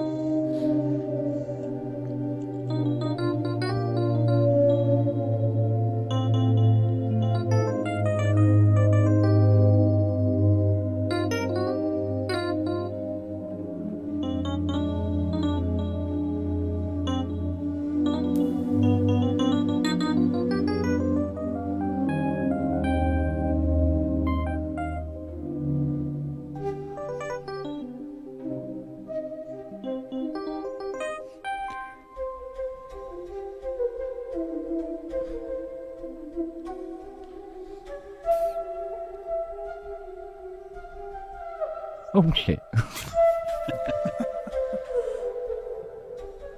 Oh shit. I need to practice this. That's the drunk version, right? Yeah, it's not, it's, you know, when you ride a bike, you learn how to ride a bike, and then 30 years later you get on a bike and you ride it. Rolly's not like that. it's sort of like you go, shit, I've got to do this, learn it all again. Well, the good news, you can dial in training wheels at a degree. It's not on-off. Oh, yeah. It's, but when you start getting a little bit more creative with it, you got to really be careful, especially, when you two-hand it. Because you used to be able to do that, what was it? What was it?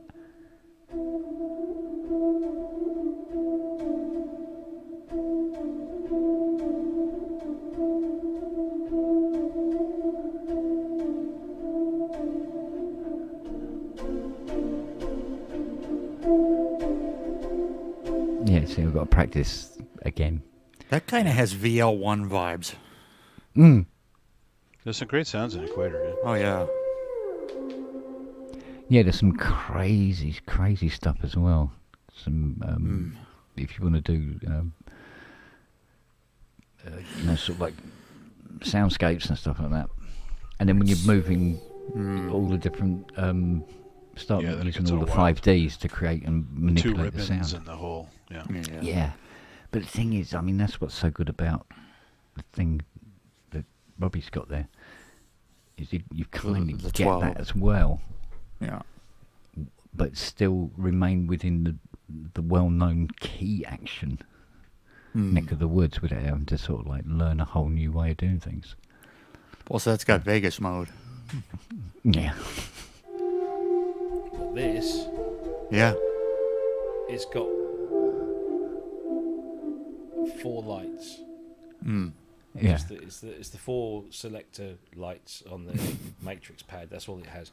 Unlike, this is now switched off now, but this has got a proper Vegas mode on it. I think it's the first synth that I've actually got that's got a proper Vegas mode on it. Yeah, this does too. I think this milk's going off. Alright, somebody buy my freaking Modi X7 so I can get one of those. Oh, dear.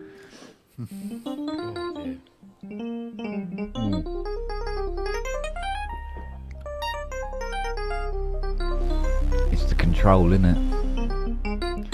Oh, it's a keypad that's horrible on it.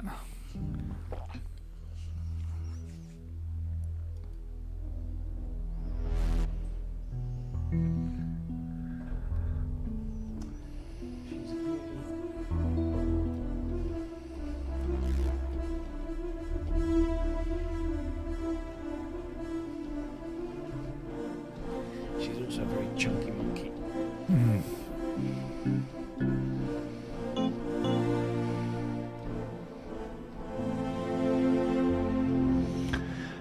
Larry Fast.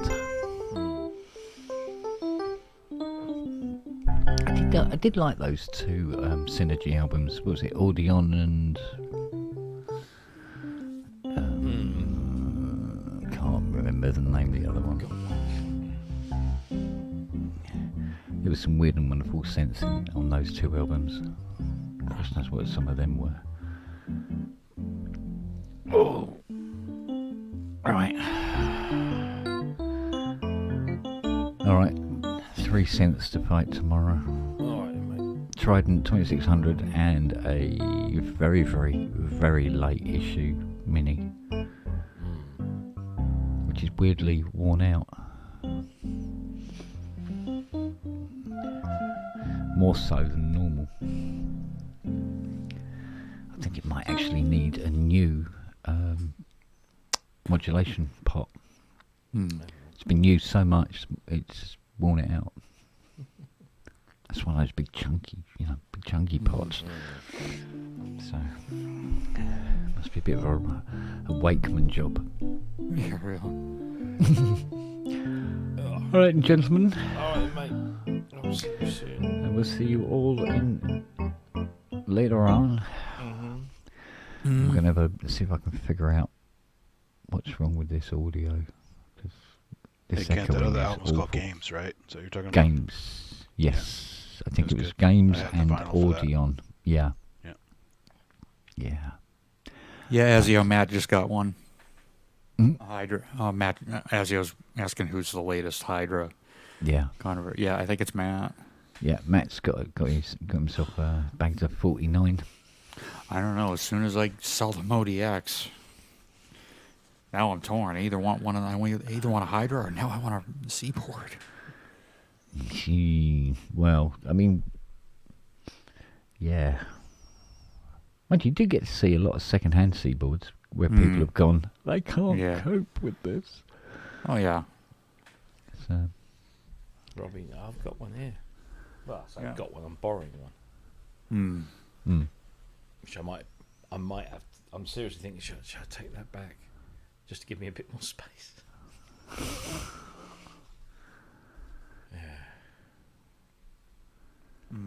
well, you can always bring the DX1 back. No. Do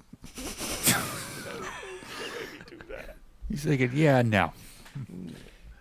Who is it? I was talking to somebody a couple of months ago now, but I was talking to somebody and they said, and he goes, yeah, so he goes, so how much did you sell that DX1 to Robbie for? I said, no, I just lent it to him. You lent it to him? Yeah. Well, why? Don't you want to use it? No. Why would I want to use it? I said, the sounds that it produces do not fall into my purview, shall we say. That's not my area of expertise. He goes, I thought you'd like, it's big. And I said, no, I've got 680 for that, mate. If you want to do big, clumsy, I got to see. And that's not mine either, so. It's cool. To be the way of the world. Yeah. Well, you're making better use of it than it's sitting in my downstairs toilet, for God's sake. True. At least it's not getting pissed on. Well, exactly. I've had some very, very famous people have splashed that, It was getting splashed, which is even worse than getting pissed. Because at least being pissed on, you meant to do it. It's kind of complete. This is sort of like half-assed pissing. Yeah. But like I said, many famous keyboardist has piss splashed on that. So, yeah, mind you, that foam spray, took it all off, no problem. Still won't make it worth $85,000. No. Although I must admit, Robbie's shitting himself that it does sell for that. You can extract some DNA and clone some of the guys. Yeah. Oh, but in fairness, I mean, he sold his guitar collection. He got $4.5 million for his guitar collection. So, I think he's priced the DX1 in the same category. It's not the same thing. But like I said, all it's going to take is for some rich hedge fund manager with a slight penchant for buying stuff, and they'll see the synthesizer, and then they'll see the bit that says as used by Guy Fletcher on stage at Live Aid, and they don't care that it's a DX1. They don't care that it's an instrument. This was the thing that was on stage at Live Aid, and I've got £100,000 burning in a hole in my pocket, and I want to stick this in my front room so that when I invite all my friends over, I can say that was on stage at Live Aid. And no, do you know what? There's a little reserve comes into play when it's electronics as opposed to a guitar. Yeah, true. And so guitars, I mean, like, you look at the prices some guitars go for, but you don't see keyboards and even drums going for that. Gosh, no. Not even a drum kit. No. And, I have a and things like the DX1. Joe Satriani album, and it didn't cost me anything more. So. Yeah, but with something like a DX1 where you go, spare parts, forget it. If it goes wrong, you just got yourself a rather expensive doorstop. I mean, not that would worry them, because they won't know it's broken anyway, because they'll never turn it on. No, exactly. But there's more collectability, shall we say, with guitars than synths, and it is. It's too expensive. Yeah. Even with its provenance, it's too expensive. Its provenance should make it about 10 grand more than what a DX would really go for, and a DX will go for anything, say 22, absolute most. Absolute most. I would say So less than 30, that, 35 is really where that should be Push, sitting. Yeah. So, but, you know, as opposed to, there was that one that went for 72, that never sold, did it? So, No. well, not for 72 anyway. No, I think it no. went for about 20 in the end. But there you go. Indeed. Still, I'm going to go over and console in there. yeah. I'm just going to gently rub, pat her down. She's tired. Yeah, oh, she's a little sweetheart. I must admit, I do like the wood finish on the Dire Straits one. Yeah. Yes. That was a lovely dark, almost like a tiger wood Yes. pattern on it. Stripes, didn't it? Yeah, I mean, Yeah. this Was that one does Tiger more- people, yeah. to a point, but it's a little less defined. yeah, but it's the direction because it's kind of across Yeah, down yeah. the end cheek rather than along it. Yeah, but that's But, yeah, natural wood finish. yeah. Illegal now. Mm, Brazilian rosewood. yeah, but I mean that's only just veneer. But even then, Yeah, but even then. yeah. But there again, you got I noticed they haven't sold the GS1. No. Oh, I spoke to Eric Norlander about his GS1. Oh yeah, He's still got it, and but it's been bought by a guy in Florida, and he says it's going to a very good home, but he had to do it in like installments. So Eric has still got the GS1, and he's just waiting until the guy's paid everything, yeah. and then he'll ship it. How much he sell it for in the end? A lot less than he was originally asking for. Oh, yeah. Well, Yeah. No. So Hey Kent, did you see my Karma video with the GS1 programmer turned on? That's pretty cool. no, I haven't seen that. It's actually functioning. Whoa. except it Yeah. wasn't connected to a GS1. Well, it wasn't. The GS1 was turned off. Yeah. No. So, but it was on in the lobby to make everybody go ooh ah. Yeah. I'd love to have a go with one of them. Or would you? Well, yeah, just for the experience. Yeah. Not saying I'd like to do it every day, but you know. Yeah. It'd be It had like a sitting VL down when with the a... lobby turned on, but it had some problems. The pitch bend wasn't working, and a couple keys were re-glued because they had broken. Yeah. I played Giorgio Moroder's Kurzweil K250 Yeah, at Super Booth. those are fun. Still got a great sound to it. Oh, Big, heavy absolutely, monsters. Yeah. I remember messing around with a movement drum machine. Oh, I'd love. Oh God, I would love God. those. It was the digital equivalent of banging your head against a wall. Was it the Mark 1 or the Mark 2? I think it was a 1. Because the one is the one that is you see it in Yeah. the Sweet Dreams video. It looks Yeah. like a giant typewriter. Yeah. And the 2 is the one that's in that kind of polycarbonate orange Yeah, case. Yeah. Yeah. Yeah, no, this was a 1. For years and years and years, I was convinced that the drum machines that Thompson Twins used on Quickstep and Into the Gap was Yeah. a Lindrum. Absolutely convinced that it was a Lindrum. Turns out it was a movement, Movement, yeah. and they had their own custom samples. There's me trying to get the those classic sort of drum sounds from, especially Into the Gap. Yeah. And it was a movement all along. Yeah, I'd love. But I mean, that harmonic synthesizer I had here, What, the whose was RMI? that? Yeah. I think it was, what's his mush? Down on the coast. Oh, for Christ's sake.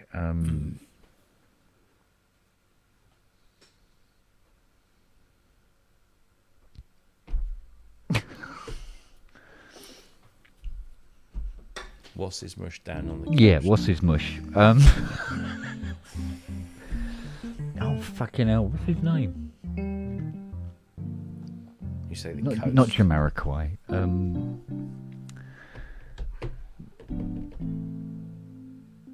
You know, music-y bloke. Dance music. No. Yeah, but very Fatboy famous. Slim. No. He's down the coast. Got a GX1. Oh, Yeah. you mean yeah, Aphex Twin? Aphex Twin. Yeah. I can't remember what's his bloody name again. Richard D. James, I think. Thank you. He's RMI. Okay. And playing the presets, and all these presets were like, those really, really wonderful, can't recreate sounds on Oxygen and things like that. They go, shit, they're just the presets on this. Wow. Yeah, I saw a webpage about that, the jar sounds. Yeah. And you open this thing up, and it's like it's just boards. Like that. You go, with big ICs on, with sort of like weird code numbers that mean fuck all anywhere else on the planet. And he goes, yeah, can you get this to sync with my System 700 sequencer? Yeah, of course I will, mate. So I'm looking at the schematics of this thing going, I don't fucking know what the fucking hell's going on in there. And then I noticed this jack socket on the side. I go, I wonder what that is. So I put a scope on it. I go, oh, clock source. Plonk. Beep. Ding, ding, ding, ding, ding, ding. There it is. And it was able to talk to it. It was already in there. He didn't know it was in there. So he got a very small bill. Yeah. I said, no, it's already there, mate. Don't worry about it. Fucking hell. Yeah, so it was sending a pulse to the 700, but just put it into the clock it in, and that was it. It was synced. Wow. So he was able to sync his the LFOs and all the fancy bits that were on the RMI to the 700. So it wasn't He's playing big on that it, Circlone, but it was clocked to it. sequencer. He loves the Circlone. Yeah. Yeah, but obviously he didn't need that one synced up. Didn't see that. But yeah. So he came back and I said, yeah, it's already there. All we have to do is plug this into this. Oh, brilliant. How much do I owe you? Well, nothing. I haven't done anything. All I've done is go, oh, it's a jack socket. Clunk, clunk. Don't worry about it. Take it away. But mind you, I got 4 or 5 days playing the fuck out of that RMI. I was happy. I got my payment. He probably still has a Synth 100, right?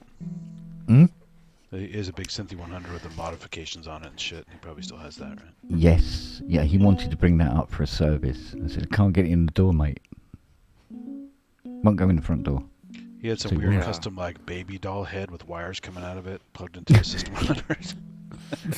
But he wanted the GX1 midified. And I said, you probably could. Are you sure you want to? He goes, yeah, I want to be able to, use the top keyboard wiggle. And I go, no, that's bridge too far.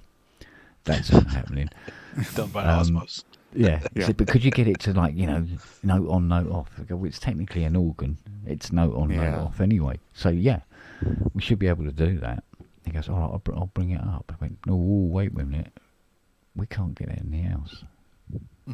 Can't get it in the back gate. It's too wide. Can't get it come in the front door.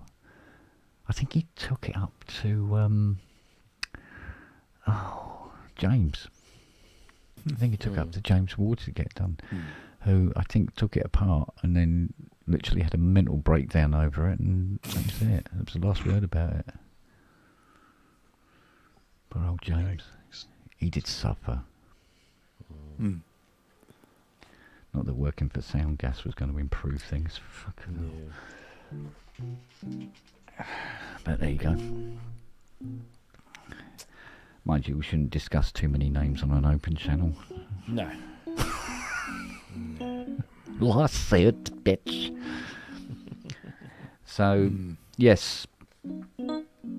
So, yeah. I've got to see some really, really beautiful bits of kit. Some of it I wish I hadn't. That's for sure. But what's pissing me off is Tiny's going on about this. He says, yeah, we've got this Prophet 5 2 coming in. It belongs to somebody really, really famous. So, well, Elvis is dead, so... and I don't think he played Prophets. So he goes, no, honestly. I said, well, who? He says, I can't tell you.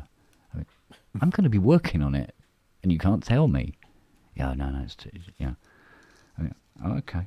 I'm thinking... Who the fuck can it belong to?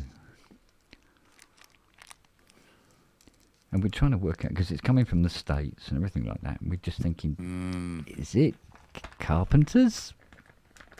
Carpenters. Or, you know. Greg Raleigh from Journey. So I think he had one. Yeah, some of that stuff. Yeah, I mean, it could be... Steve Porcaro's, I don't know. But I think all I've got to do is go, look, you want this fixed, you've got to tell me whose it is. Because who the fuck else are you going to take it to?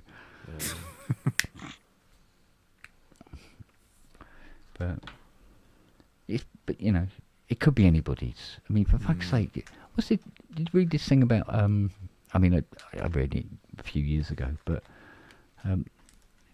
Dick Van Dyke. Massive computer graphics user. I told you about that. I saw him at SIGGRAPH, and he was doing a Lightwave demo. Yeah. Of all the people on the planet who was like at the forefront of CGI. He was on stage with William Shatner talking about Lightwave, and it was already weird enough, right? Just those two guys talking about Lightwave. But which was it the first film they used Lightwave to make the Enterprise? Was it the first film? No, they're using I think Generations used Electric Image. They didn't use Lightwave. John Knoll loved Electric Image. But the Lightwave stuff that Van Dyke was talking about, it was the show he was on. It was some kind of like a legal show or some kind of procedural show or something like that. Yeah. And they needed set extensions. And he goes, oh, I'll do it. So he went home that night and he made the fucking set extensions for the show he's on as an actor. Yeah. It's funny because I said to Fiona about it, I said, can you imagine it? And she goes, well, he probably got into it after doing things like Mary Poppins. Sure. You know, acting with things that aren't there. Yeah. And being fascinated at what he saw on the screen afterwards. But it was a total curveball. Okay. I had no idea. I mean, I've never seen it written about anywhere. No. I've never seen an interview with him. And just out of the blue, he's at the Lightwave booth talking about shit. And it was just bizarre. And of course, William Shatner's got this look on his face like, what? I don't even know what you're talking about. But hearing, you know, seeing, you know, Morning Governor, you know, talking about meta nerves and spline extrusions, and you go, I wish I what could have talked to him, the but he fucking just planet have I landed on? Skirted out of there right after the presentation. Obviously, it's a huge crowd. So, but yeah, Jesus Christ! Just when you thought it couldn't get weirder. Yeah, talking about polygon offsets and you know. Scene files with, you know, like James Cameron, he was an effects guy before he became a director, right? So he did matte paintings for Escape from New York. Oh, okay. He worked on Piranha 2 as he did some of the effects for Piranha 2. Lots of Roger Corman stuff, right? He got started in the Corman school. Yeah. But if you didn't know that, you think, oh, well, he's just a new guy just doing some stuff with, you know, because Stan Winston did most of the stuff in Terminator. But before that, he was an effects guy and a painter and a whatever.